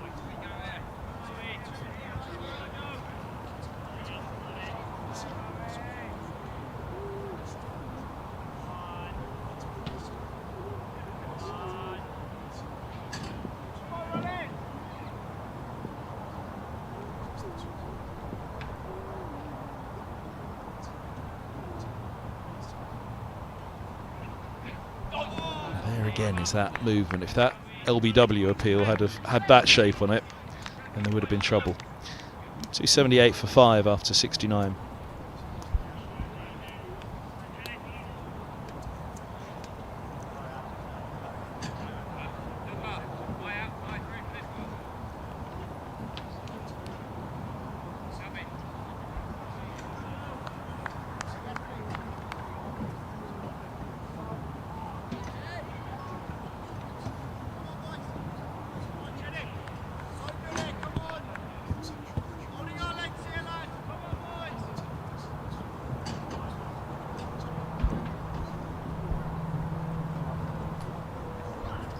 Bowls him. Off stump goes. It's Benjamin as well, which is a big one for Middlesex as they claim their 6th. Well deserved from Helm, his 2nd of the day.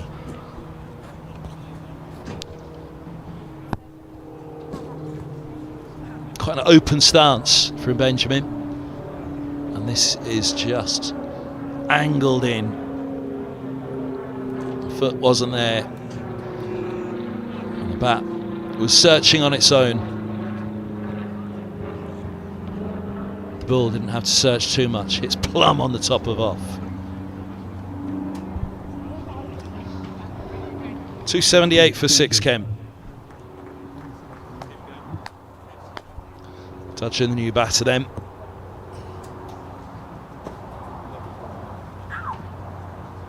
Benjamin bowled by Helm for 27. Overseas for Kent.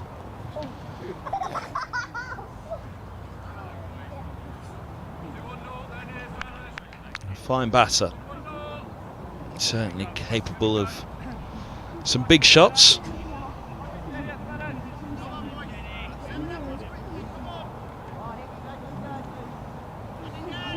There is a job to do here. 2 batters on naught for Middlesex before the rain delay. This, I'll say it's the stuff of dreams for them, but it's exactly what they would have wanted.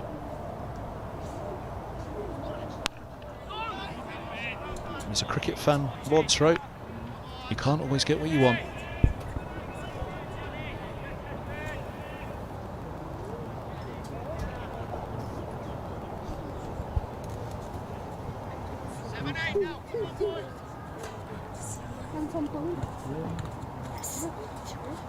If Tom Holland plays for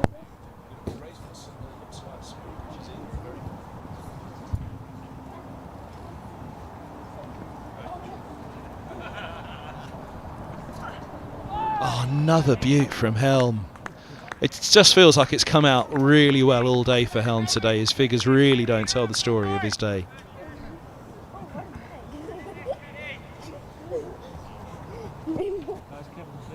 Look at this one. Seam away.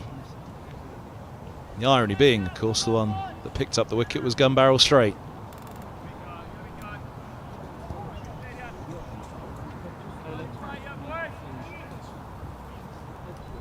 Fractional late swing on it.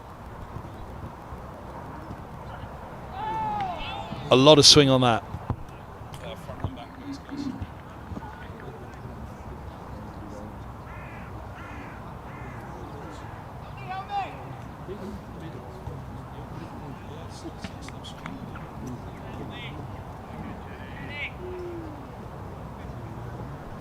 Just before pitch on that. I wondered on the ball before, was it just a little bit of late swing before pitching, adjusting the line as opposed to seam movement? Certainly on that one it was.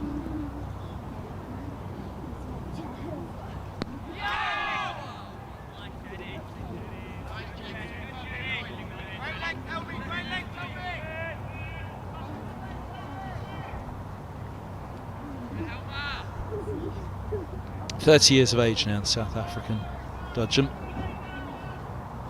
from Johannesburg. 88 first-class games. High score of 88, one of 6 half-centuries in 109 innings. Average of 20.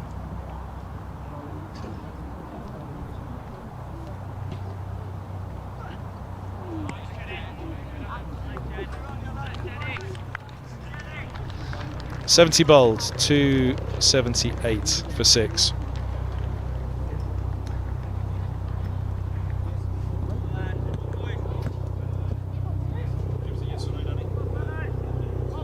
So Chris Benjamin was the latest to fall. 3 centuries and 8 50s to his name in 28 matches. Not a bad first-class return at all, an average of 36. 27 years of age now, Benjamin. Ooh! First one of the day that hasn't really got up. He's going up the hill here from the lake end as well, Roland Jones, we expect an extra bit of bounce, just died before it reached Cracknell.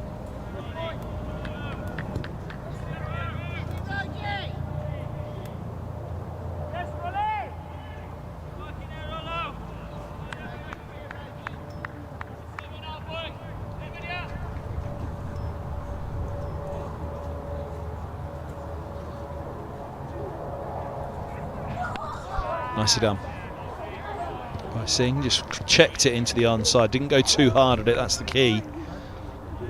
Number of dismissals could have come into play there, playing all around it, which could have been LBW or bowls or the leading edge or indeed the chip if you went at it too hard. Just watchfully done, and that's the key here, I think.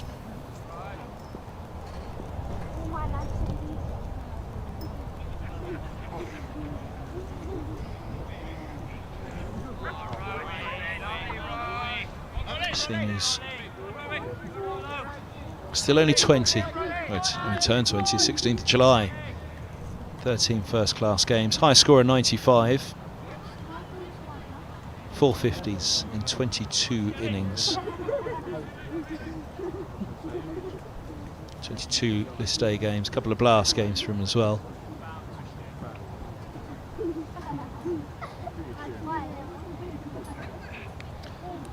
Oh, put down. Higgins. Roland Jones doesn't show too much disappointment at one of the bowlers' union as he turns away, but that's exactly what we were just talking about, closing that face, bringing the edge into play. It was a dolly for Higgins.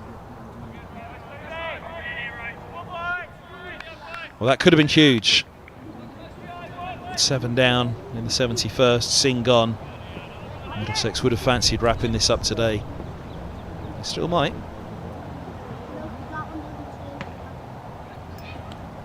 Edged along the floor to Higgins now. Just back from a wrist injury, of course, Higgins. He's doing a good job of hiding it, Toby, because he's not usually one for hiding his emotions. But as it's Higgins, he can do no wrong, Ryan.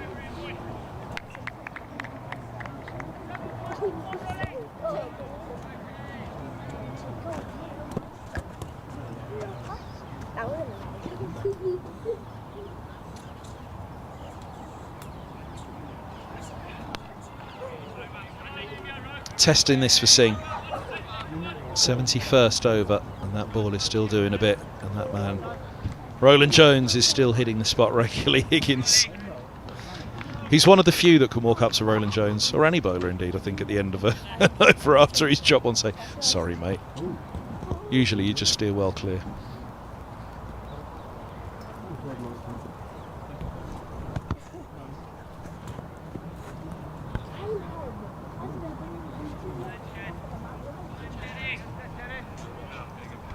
Light is a little bit of an issue here. I said Middlesex, if they'd have got that 7th, they'd have really hoped to wrap this up today. Not so much the 23 overs remaining, but even though you can see the blue skies in the distance, there's some heavy stuff dimming the light above us.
Yeah, we might have a problem here.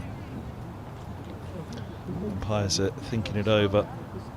278 for 6. It's coming this way, it's going that way, and the dark light, the bad light, is going to be with us for a while, appears to be the decision, because there's more of it coming. That seemed to be umpire Newell's hand signals there, so we are going off. Here comes the meter reading for the match.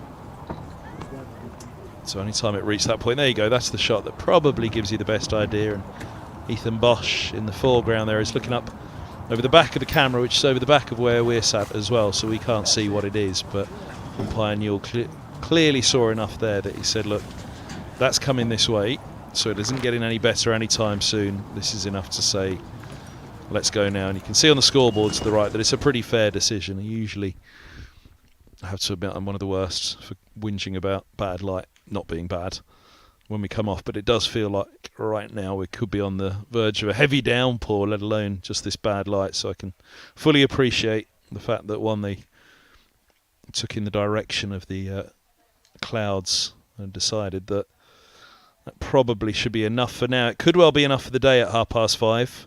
Not that late in the year just yet, but even still, 20th of August, it's getting there. But it's hard to see unless the cloud cover blows through and we do get some clear blue skies. It's hard to see that the light's going to get any better today.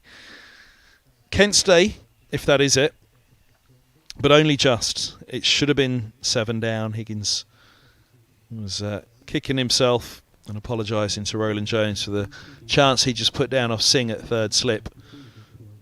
At 278 for 7, I think I probably would have still said it was just about Kent's Day, because there was an awful lot in it for the bowlers today, and their frustration will be the number of runs that they leaked, whilst also sending down a tremendous number of wicket-taking deliveries, for which they may well walk off thinking that they could have had more than not only the 6 and potentially 7. They could have had them all done by now, but equally they will be honest enough to admit there weren't enough grouped on a spot to challenge Kent more. But huge credit to Kent, they will be the happier of the sides tonight, I would suggest. They'll feel like these are good runs on the board, led by North East's 87, but Crawley's 81 at the top off just 115 balls. It was far from reckless, it was dominant, it was impressive from the former England opener. And those two really are the standalone. In some ways, that will be something else that Kent will look at and say, look, it's a low-scoring game where 2 have gone big. That's the way they'll try and frame it when they do eventually have the ball in hand, and they'll try and shoot Middlesex for a lot less than 300, which is the minimum they look on course for at the moment. Good toss to win, perhaps, but they've certainly backed it up with what they've got up on top there. I'd imagine that they were wary of this dry surface on a parched outground in a summer of drought and heat waves. They'd have been wary of that name Zafar Gohar in the bottom right there of being a real threat on the final day, so that would have been in their thoughts as well. If that is it for the day, then thank you for your company. We'll be back in the morning at 11 o'clock sharp, lights and weather permitting. If it's not, then stay across all the usual outlets, the social media streams from Middlesex and all the scorecards for news of a resumption. We'll hope and we'll certainly hang on for probably close to another hour here before it will be called. There was a delay in the resumption after tea, so there could well be plenty of time to make up yet if the light allows. From myself, Kevin Hunt, we'll take a short break here on the stream. Check out all the social media channels, all the usual in-play highlights are available on the Middlesex social media stream, so you can review the play so far, or you can stroll back and listen to it all again. For the meantime, though, for myself, Kevin Hand, here at Merchant Taylors' School, the live stream brought to you in association with Daffabet. It's bad light, and we say goodbye for now.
I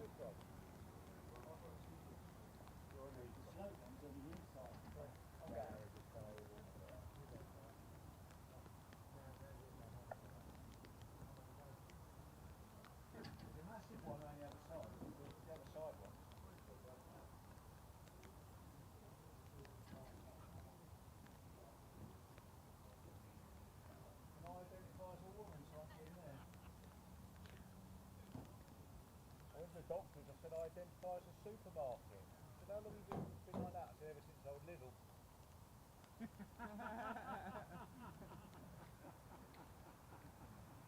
Can you hear this laughter outside, boys? Can you hear this laughter out here? They're laughing at my joke. That's very good. My best, our favourite one is you get paramedics. It's obviously a paramedic. I've never seen them make Gavin run so fast. Someone told me if someone's injured playing hide and seek and they call an ambulance, they should stop the people that I see you. He's laughing, I see you, Kevin, he's laughing. You've got to stay right to the end. Yeah, because it's called off for yeah.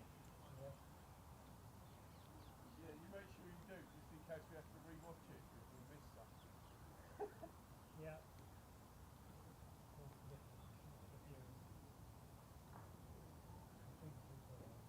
You Radley? You're with the umbrella, so you're down by the hook. I was you with the umbrella. I wasn't on the. You mean on Sunday? Yeah. No, that was my colleague. I don't put my umbrella up for the sun. He does. Oh, it's you. You're the opposite end. Yeah. So Right. I only put it up for the rain. See you tomorrow. Yeah, I only put it up for the rain. That was Greg. He's an Aussie. Puts it up very well. It's my sister's in Australia. It's very hot. When she comes over, I start to wear the bucket hats because I know so many people have their ears cut off because of the sun. And we were on holiday in Scotland.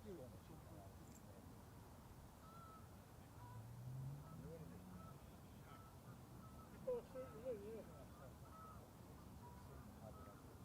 So I want to go out in it.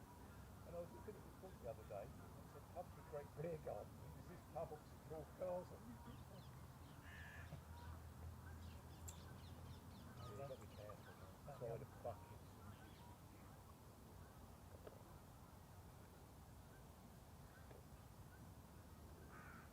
Right there. I had a new Bill laugh at my jokes.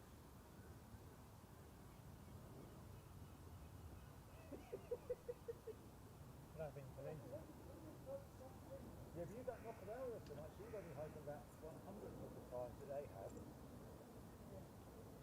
That's cool. Everyone turned up in one.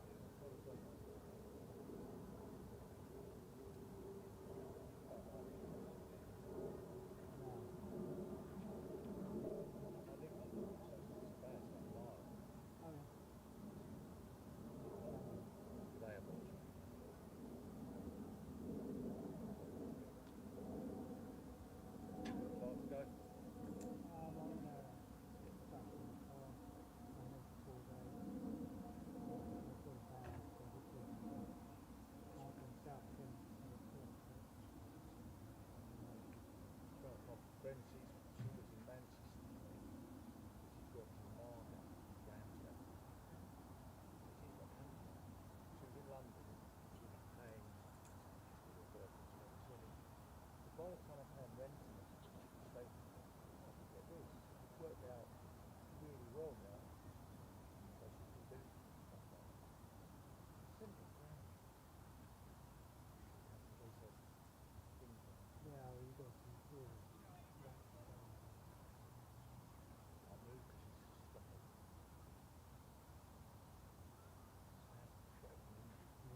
We went swimming. We go to the lake at Milton Keynes. Spent half the couple of keys up there. She comes with us. We've got special socks. Down there in Manchester. It's like I don't. You try and get in a car. It's just everything's shifting around. No, I'll probably, I might go home tomorrow night, have a shower, change the clothes, and I don't really like to ask too much of it, to be honest. Yes, I did consider asking whether I could just leave my van there and hang it, but I was even thinking of putting my tent. Couldn't head like this, but it's nasty. We used to, there's a running track there, I run. And we used to, they put the fence up the last couple of years, you used to just walk down there. And is that where the lake is? there's the other side, yeah, I think it's the other trees. Right. The bloke who left, the one who was laughing at mine, who was laughing at my ITU days, he used to organise the cross-country races, and they always send them through the lake. But the other one swims here, one of them.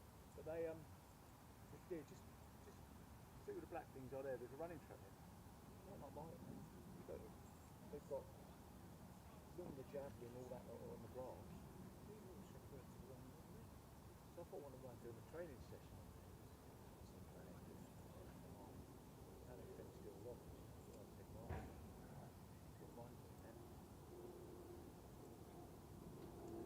Yeah, I think I might ask my director whether he can organise permission for me to just crash in my van. It's extra security now. Still,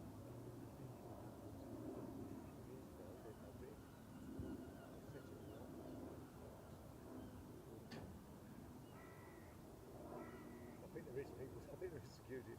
There's been umpires with that. He had camper van, he used to go around all the ground and parking. I think someone like Lord, he got locked out to climb in or something. right. Yeah, because they shut it down. I think it's the Oval's open 24/7. Weirdly. Not that I'll try to get back in later. So you must have ticked up a few grounds, haven't you? Yeah. Yeah, actually, I haven't done as many as you think because we only really cover Surrey, Middlesex, and Essex and Sussex and Morgan. I've done Lancashire. Nothing definitive as of yet as far as when play will resume, but there will be a ground inspection at 6:15. Yeah, there's always something amazing happens in Middlesex. Yeah, no, the rest is Sussex, Essex, Middlesex and Surrey, so we don't really go far afield, but I have done Bristol the other day, the other week. Oh right, yeah. But I wasn't filming, I was doing the crowd. Ah, right, yeah. I wasn't actually filming the match. I did the ladies, so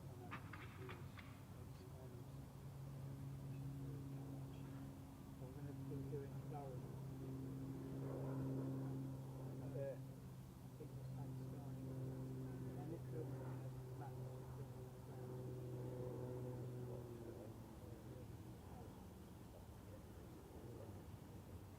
One game, 50 years ago, the bowler was at the beginning of the season. At Lord's, we get that April and May stuff at the end of the year. So we had a game at Durham and the bowler was coming and we were in a bubble. We were going up there in October a few years ago and they were predicting snow. And you think, it's not with a bad year, is it? Well, I mean, it's been great for us. And I've not. I'm really brown, but I've not. I've stayed brown. When we've had it for 3 years, I go running, and so I wear short. I've had a very strange year. This is the first day I haven't been short. Yeah. I did lockdown from about the June of lockdown. I wore shorts for 2 years. The first day I put long trousers on was to go to Lord's for the cricket, because I'm not going to sit there in April with no shorts. When we do online funerals, I dressed up quite smart, but I had shorts.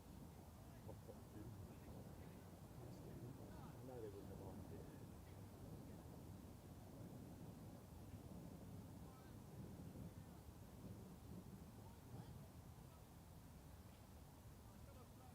Yeah, your YouTube channel is the only good thing to come out of coverage. Yes.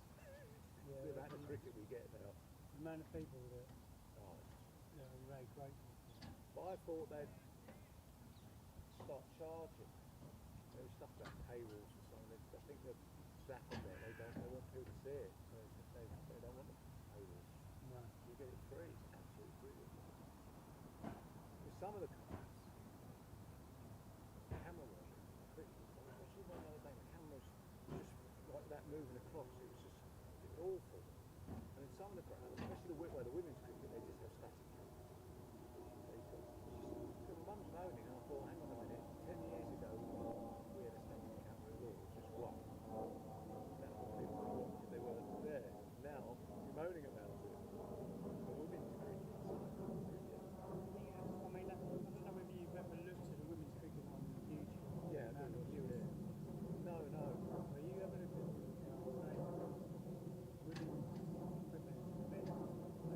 Yeah. Really?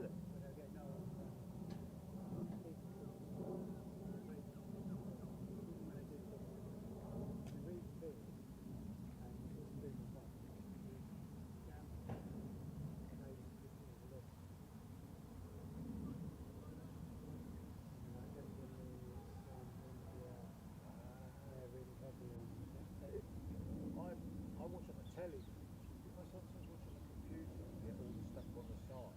There's all the sort of comments coming up, yeah. But it's yes, they're all watching it from abroad, not me. But considering 220 is meant to be a game you can watch after work, but they stick the women's game on at 2 o'clock in the afternoon, it's sort of it's good, but it does get them in. But people don't. I watch rugby league, and the women wanted to play at Wembley with the final, and I think fair play to them. But when you're playing at 11 o'clock and the final's at 3, people aren't going to go. People aren't. You're not going to be able. I think they've done it somewhere so you can sit together, but if you're going to dispatch around the ground, it's just not the same. But they want to play it then, that's what they're looking for. But I would like to see them be able to fill the ground on their own. Yeah, they've got to be a bit patient, and I kind of resent them being a bit pushy, because I understand that it must be frustrating and then to get more money that they have to do for it. And I'm not saying that they shouldn't be patient, they should be a little bit more patient.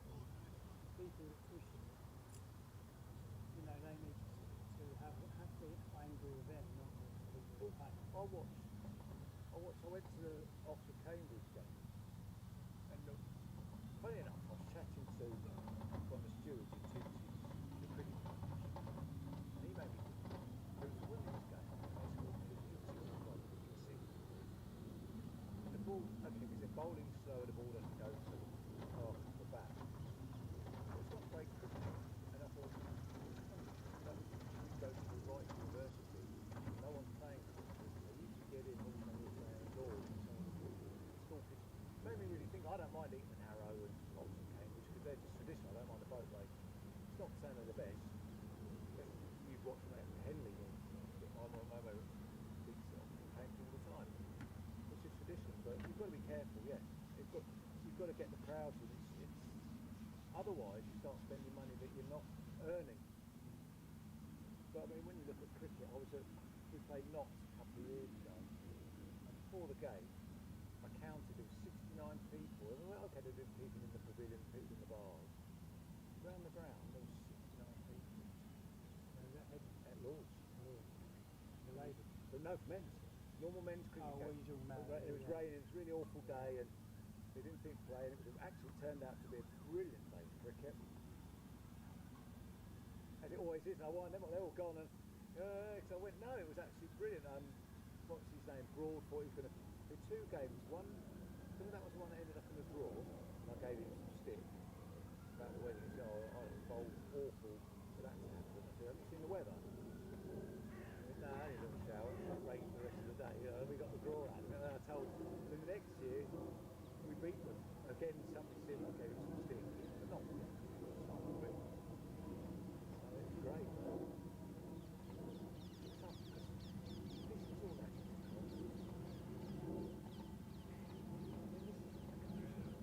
I know what cameramen said. It's not bad, is it?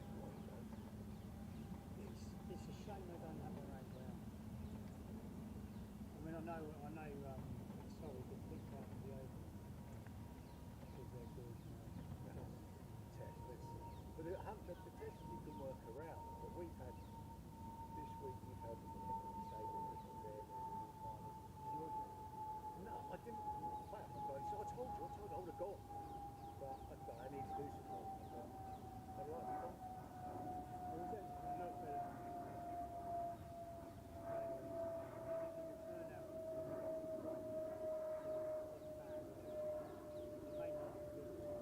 Dave Sandy said he could just go something he went to scratch sharp. Yeah, because I turned up there, I was filming and like my boss said smart and I got in there and the steward said to me, oh, if whatever you like to read.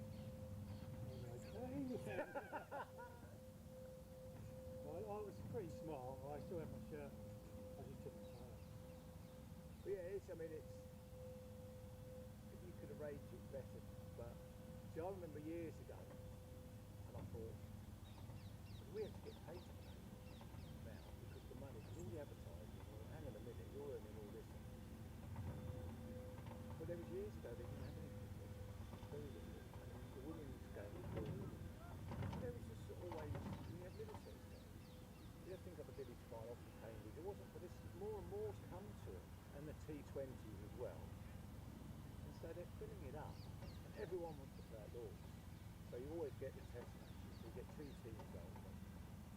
And it's all good, but you need to have somewhere solid, because all of this costs lots of money. I think it's something like 30 grand, and no one pays to come in because it's only members.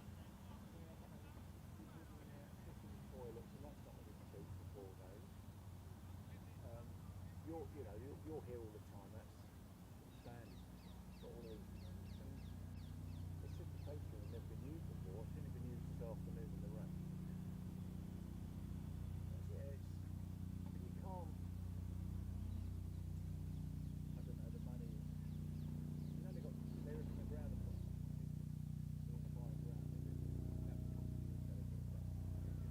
You've got 25 bits, but they've got a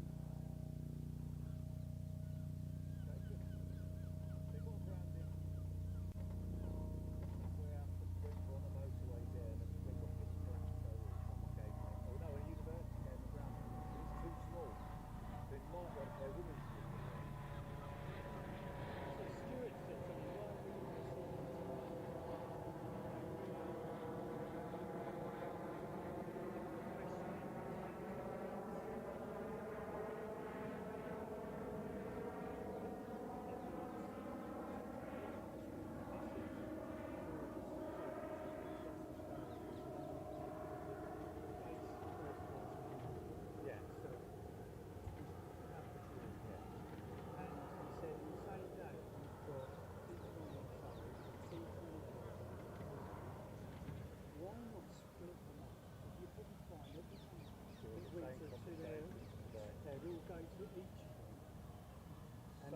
Surrey, I mentioned today, Surrey at home, it should be.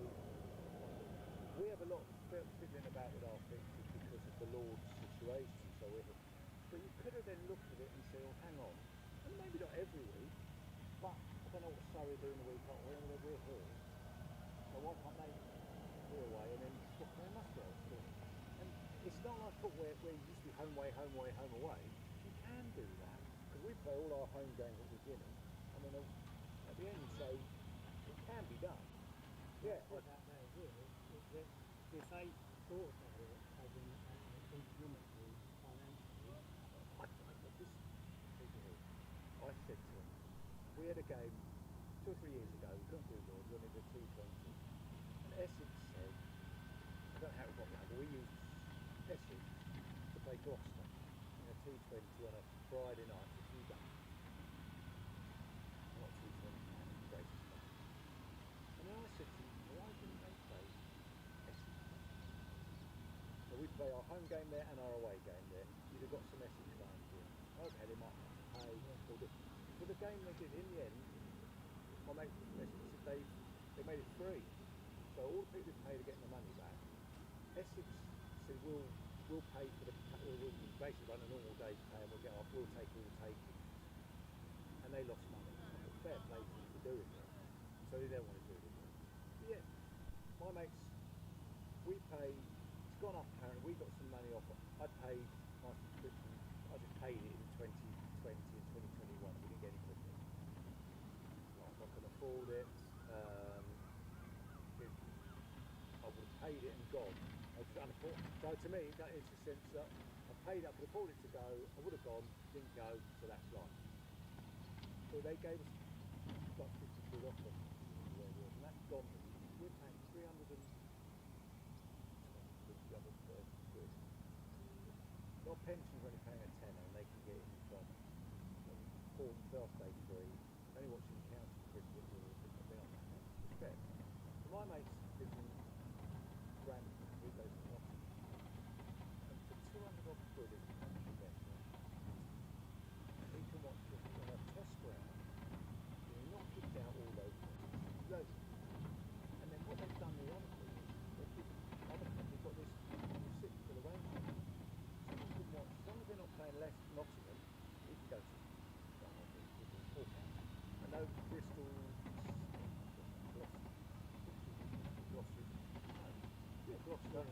Gloucester, Somerset, and that, they have the same sort of thing. So you can find that with the open, you get that. People watch cricket. The only thing is, if everyone turned up and didn't spend any money in the bar, they'd have to pay extra steals because I presume there's some ratio. But people will. They all spend money. Yeah. A lot of the old boys won't. I mean, I don't. I do a bit more now, but I just get my coffee and sandwich. So if I lived like you do, Mark and yeah, and there was a match at Lords and a match at Surrey and then a match at Friday, Saturday, Sunday. That's my weekend. Yeah. And I would take the train to each of them. Okay, Essex might be a little bit more awkward, but I'd still do it. Oh, it's easy. But I bet you that because the first two tournaments of Lords, I think only sold 3 shows of 5,000 tickets. Because I remember Paul. Yeah. And you know why? It's because all of those other people at Surrey and Essex. I mean, Essex isn't just a fit. No. And admittedly, they have a big football team in the local. My mates. Well, Friday night. My mates you might get this in Kent as well. I live in Simpson, so we're very much got so much to do nothing. Mates who live further out Barnet, they were gone to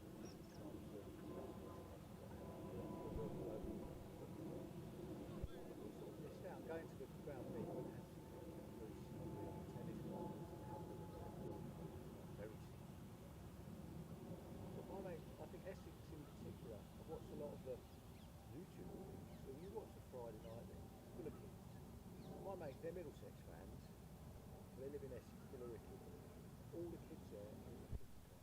The kids are in the cricket club. They love the cricket club. You watch around it, it's just for the kids. But Essex is just a county that loves cricket. And they're there. Really? Yeah, it's funny, my uncle, I don't even know how he's from the East End. He lives in South. Yeah, my friend grew up in the East End. He hates Essex. He lives there. He moved out from Bow, and he moved out to there, and he hates it. That's funny, isn't it? My aunt's a Surrey fan. He's always banging the text on and filming for my sister Surrey. I've seen little videos of them as a couple of they did this 100-year book. I didn't realise it before. Yeah, I think they need to think of it because they need to make money, and also the atmosphere in the place is good. It's kind of infectious. People talk about it, and then that might encourage more people to go. I think there's too much now with the 100 and the T20. There's one or the other. I think what will happen with the franchise, we'll lose. They said it's not going to happen. It's funny. We're at the meeting and someone said, "Oh no, it's in the contract." They're not. Once they pay, they'll do it. No. And as soon as they sign a contracts that hadn't paid. There was a little bit, I don't know why they were like selling a house, wasn't it, between the two contract and exchange, it seems to be. All of a sudden they started to call the shots. And I think that the 100 will become a T20 and they'll get rid of T20 domestically. Because you can't have both. There's not enough. You can see the crowds are dropping. But it's, I don't know why. I mean, I've filmed loads of T20s and I love the format. Hundreds of them were the crowd. And it's very razzmatazz. see, I'm not into that, and my concentration breaks. But what I do like, I like it in lockdown in particular. But the T20s, when you're watching it on YouTube, and you haven't got the razzmatazz from the people, and they're just talking good commentary, I think it is good. I mean, it's awful. It's changed. Actually, the crowds, I don't know. Is it old? I think they lost 5% and stuff, and I just don't think. I think the T20. I mean, it's reduced it and reduced it down a bit. I know things change, but they, I don't know. Maybe it'll be the 100. All the stuff they've got at 100 may make it another few over, or they'll get rid of one or the other. I think they'll get rid of the T20s and the 100 will take over, or the franchise will take over. But it's sold differently as well. I mean, it's county cricket isn't sold with the advertising, the money spent on it, or the razzmatazz, but it hasn't got the razzmatazz. But I'm older. I grew up, you didn't need it. Cup finals, the cup final, we might have some stuff in the morning, a few extra bits. But I don't need fireworks going off and all of that. I just watch the sport. But does that put you off? It does, because when you watch a T20 and cricket's got so concentrated, all of a sudden something happens and this fireworks going off and people going mad, and these sort of settle down, the next ball's gone, and I've not got into it. It's very, just like that, it's typical of your face. I've got no, when I watch it, but when I watched the 100 last year when it started, the way the scoreboard and everything was round the side, I think it was too much for me. And now they seem to be better on the bottom. I can now tell you that subject to conditions not deteriorating, play will resume at 6:35 with 4.3 overs remaining in the day's play. 4.3. And of course we will have extended sessions of play tomorrow.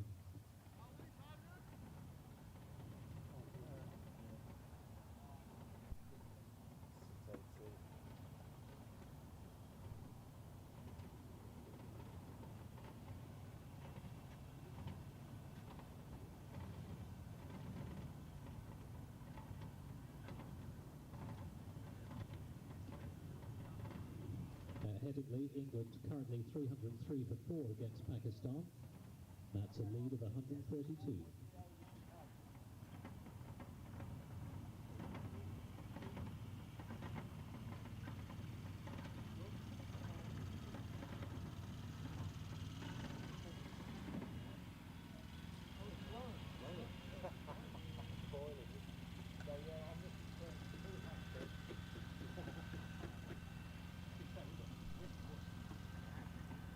Okay. Just drop it off on the way past. See you tomorrow. It'd be funny if they got 4 wickets. Four and over. I saw Bob Willis get 4 and over one. It was in 70s. And England needed, England needed 60 wins back the next day. Went on a no ball. Were you, did you watch that was a 50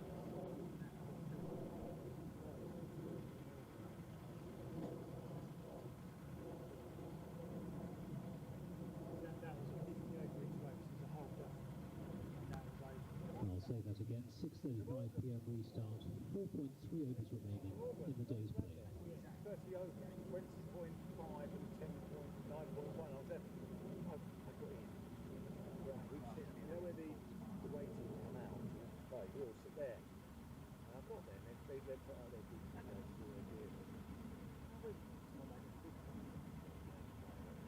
hit his gear on. And I saw I thought we were playing Gloucester, not the Morgan. Yeah, proper team today. And Hamilton, when he came over to do it, I thought, no, it's not really right to say it. That is what I like because that really evens the playing field. Yeah. And it's nice to see Middlesex do something. It was a great game. Yeah, of course, A few other matches in play elsewhere in the county championship. Hampshire now 33 for 1 at Southampton against Yorkshire, trailing by 140.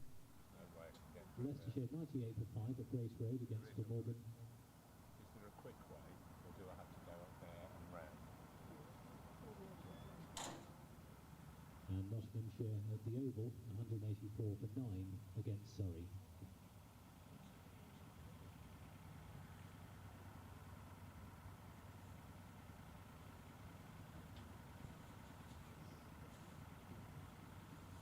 And in the second division at Derby, Durham 96 for 2 against Derbyshire.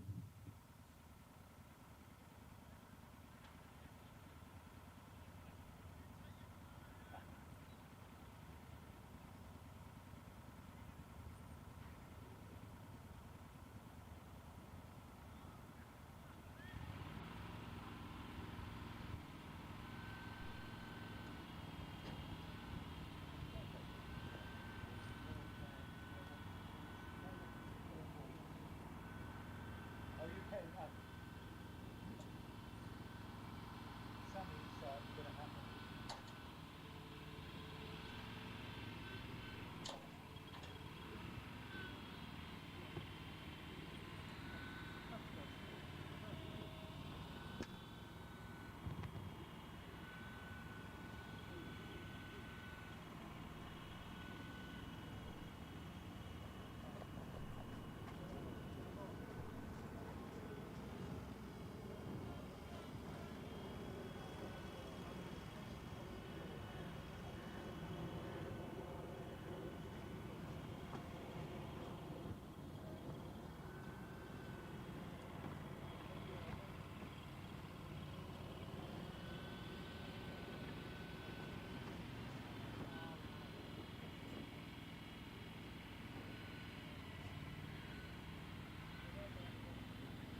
ખાલી જો ચાલુ થાય ને general public હોય ને રમતા હોય ને તારે અહીંથી ના જાય એ જ કહેવાનું કોઈ જતો હોય ને ઊભું કરી દેવાનું સ્ટોપ એટલું કહેવાનું અહીંથી કહેવાનું પછી આ ઓવર પતી જાય ને પછી એને કહેવાનું જા ચાલુ ઓવરમાં વેટ હિયર બરાબર અને પતી જાય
Returning to the middle, umpires Mark Newell and Surinder Shanmuga.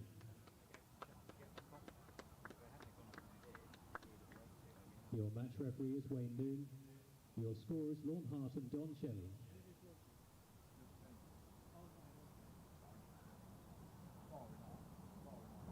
Middlesex in the field, captained by Leas Deploy, and keeping wicket Joe Cracknell.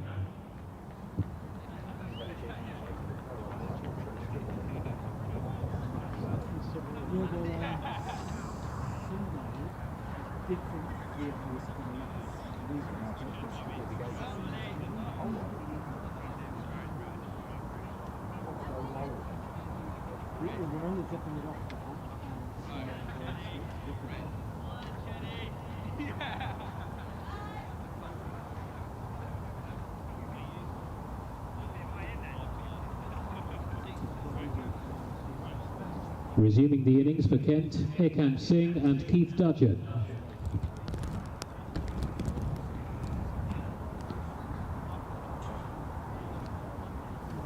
Well, a very good evening, everybody, and welcome back to a sunny Merchant Taylors School in Northwood, where we have 4.3 overs to bowl on day one here at the, well,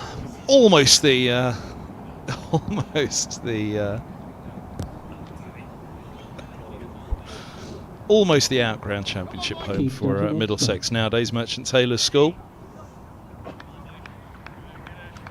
Heckled from the sidelines here with 4.3 overs to go. 2, 7, 8 for 6 is the score, which 3.89 the rate. The feeling is they've just got a few too many today, Kent.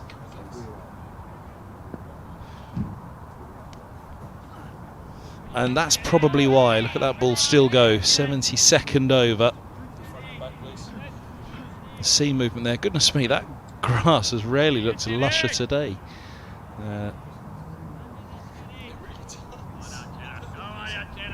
Square actually looks different after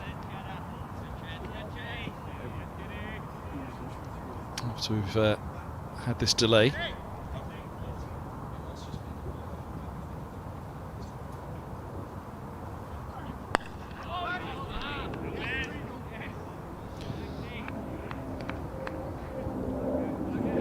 It's all looking rather more lush under the setting sun. The golden hour. Well, Middlesex have a golden few overs here at the last.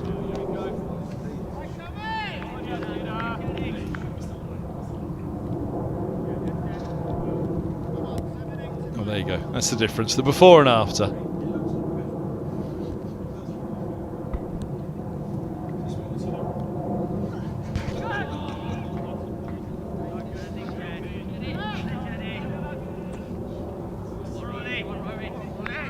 .72 overs bowled, 278 for 6. Well, look at that. Beautiful sight. The evening sun bringing out the redness in that brown brick building opposite the Merchant Taylors School. Packed up in the coffee shop already for the day.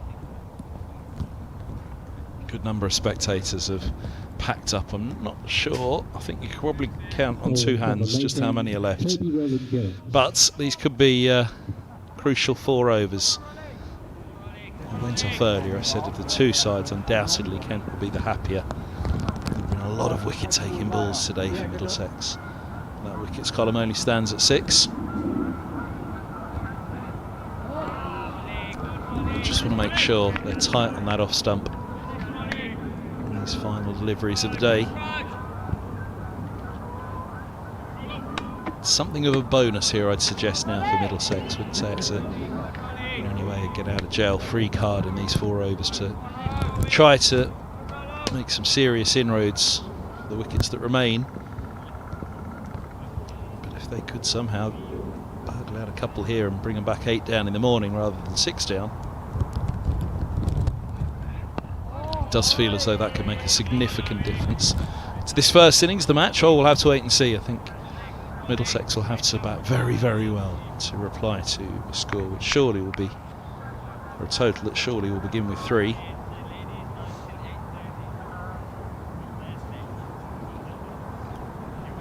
But this man will be coming in at number 10 for Middlesex and Tom Helm at 11, so it's a very, very long order for the home side, which they don't have to rely on too much. Lovely shot from Singh. Off the mark with a straight drive. And that little bit straighter and fuller. Roland Jones is that fraction wide. I'd imagine that many spectators around the ground who've left, indeed viewers at home who may well have switched off for the day and thought that's that Middlesex.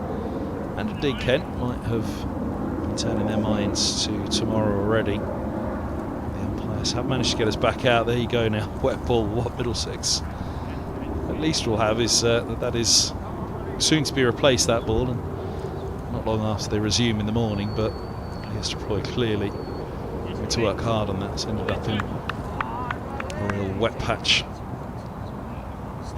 Down where the covers are gathered at the lake end. Yeah, not happy with it. That really did go into a puddle by the looks of it.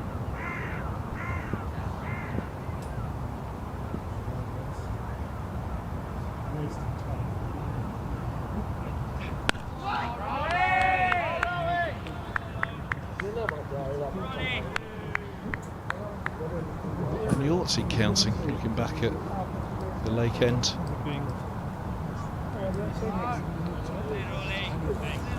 Something's grabbed his attention, but all seems well.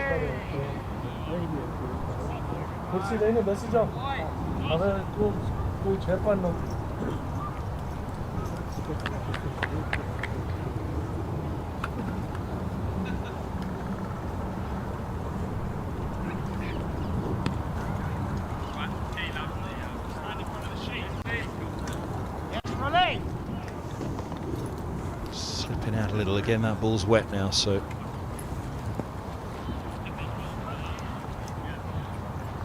affect these last few overs. We'll have to wait and see.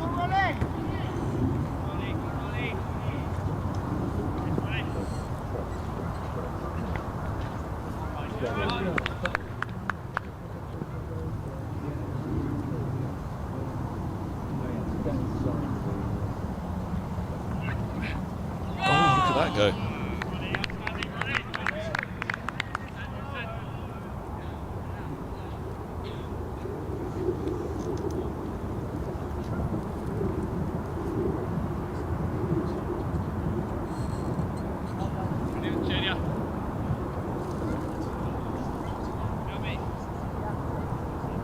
So 282 for 6.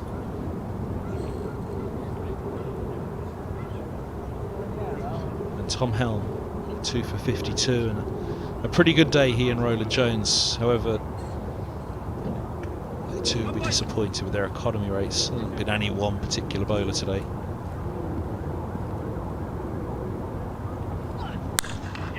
Up there and driven, coming to us. It'll ramp up and be 4 runs. Oh, Ray, he's missed it. We're all holding to see how good the Ray. Hey, well done, Ray. He's got the ball back. I've seen him manage to throw it up in the air and it nearly landed on his own head. Go on, Ray, got it. Oh.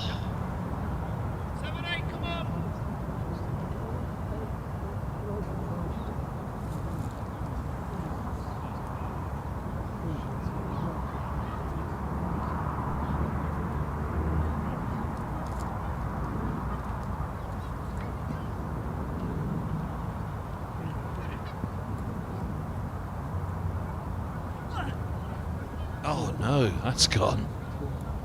No chance at all for Cracknell to get to that. Seeming slightly, but an angle to begin with.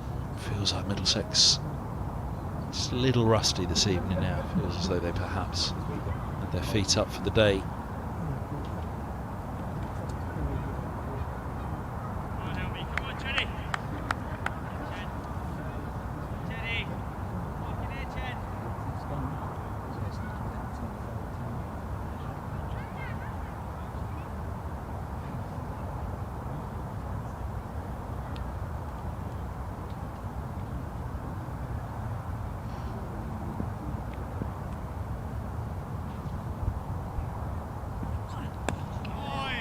Better.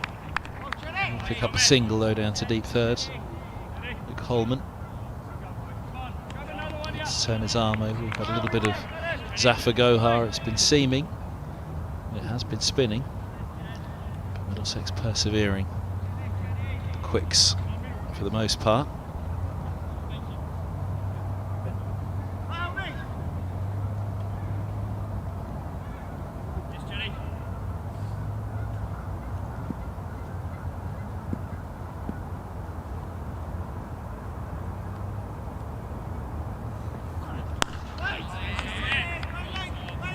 That's where they want to stay and just hope there's that little bit of movement.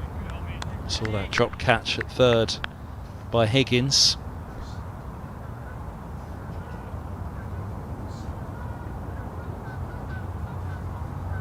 It's the big for the two batters in Singh that was put down also.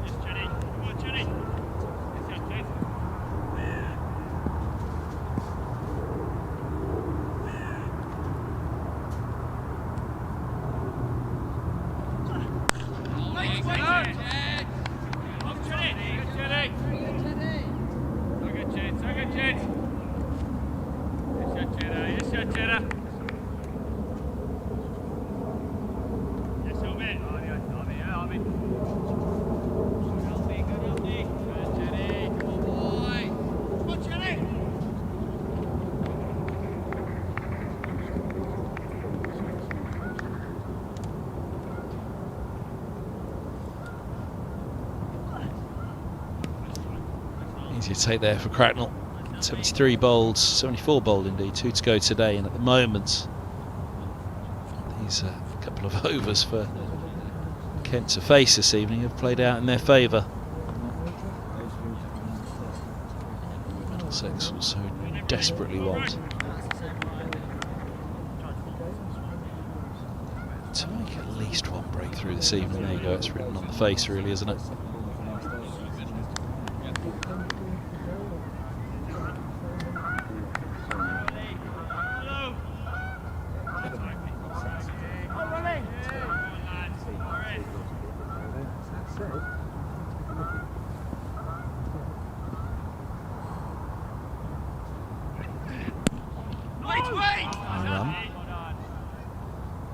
Zafar Gohar's influence on the game will grow as it goes on, and may well have been part of the reason to bat first by Kent today.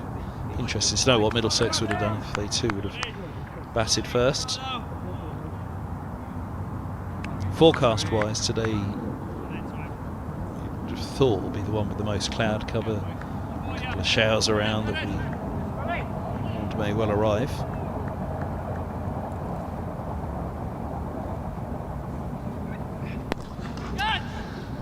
Cry of catch, but it's clipped nicely. Ben Geddes with the chase in vain. Oh dear.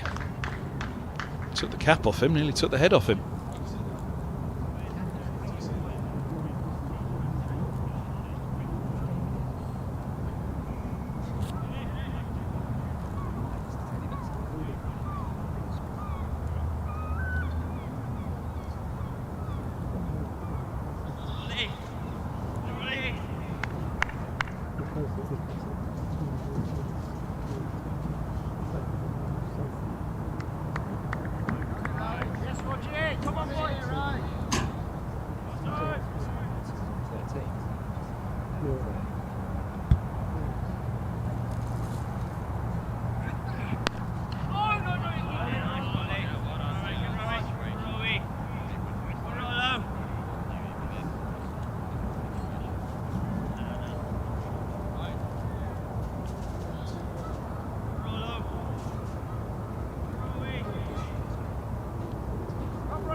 Lift on that one, and away it goes. Roland Jones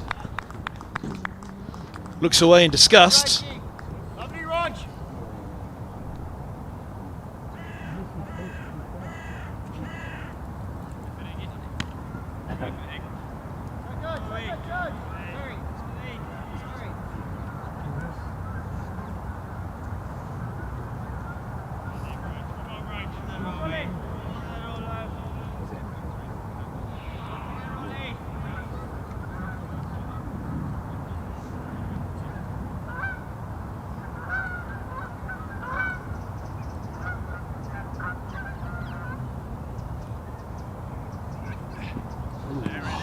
That's why Middlesex and their followers would have been keen to get back out there for these 4.3 overs.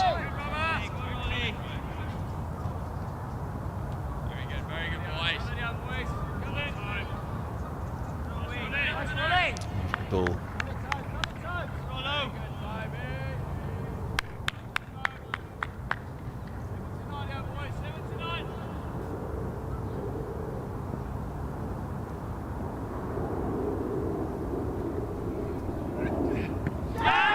think it's leg side. Umpire with the early shake of the head there, umpire Newell. Watch that middle stump, does it really disappear? I suppose it does. High as well. Not the worst shout, but not out. 299 for 6.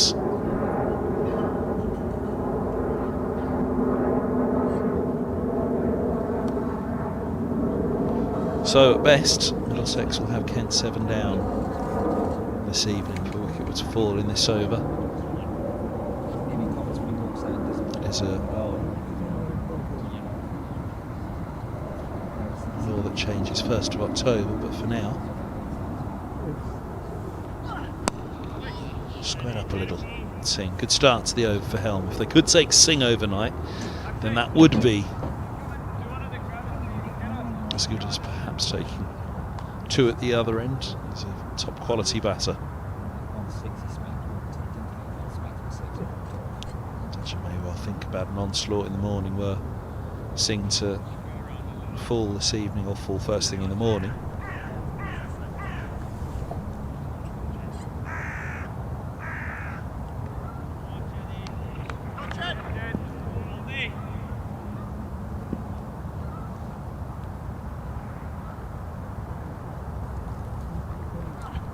Ah, lovely. It's been wonderful to watch him bowl today, Helm. That rhythm that, as you see, is regularly hitting the shoulder of Cracknell.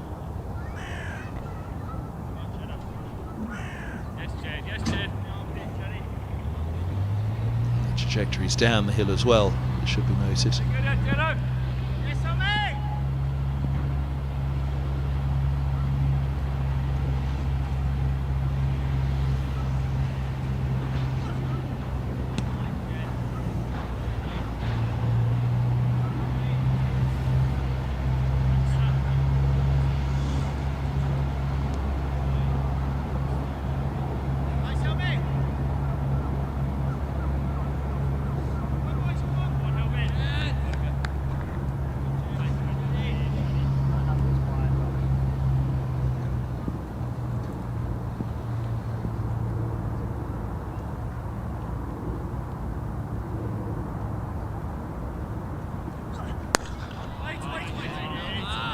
Short and a little wide, a little full and a little straight. Singh was watchful of that one rather than going at it, just happy to keep it out and come back in the morning. 2 balls for Middlesex to find a 7th wicket.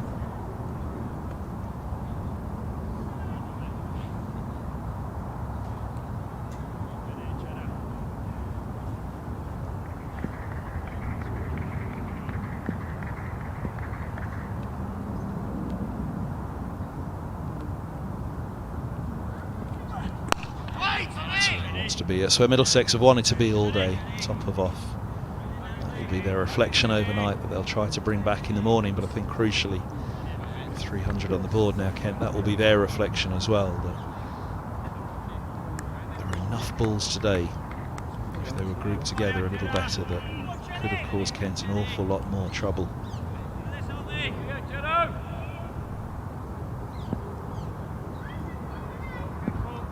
The slip goes in to reinforce for the last ball of the day, which is well defended by Singh, right in behind it. 299 for 6 then.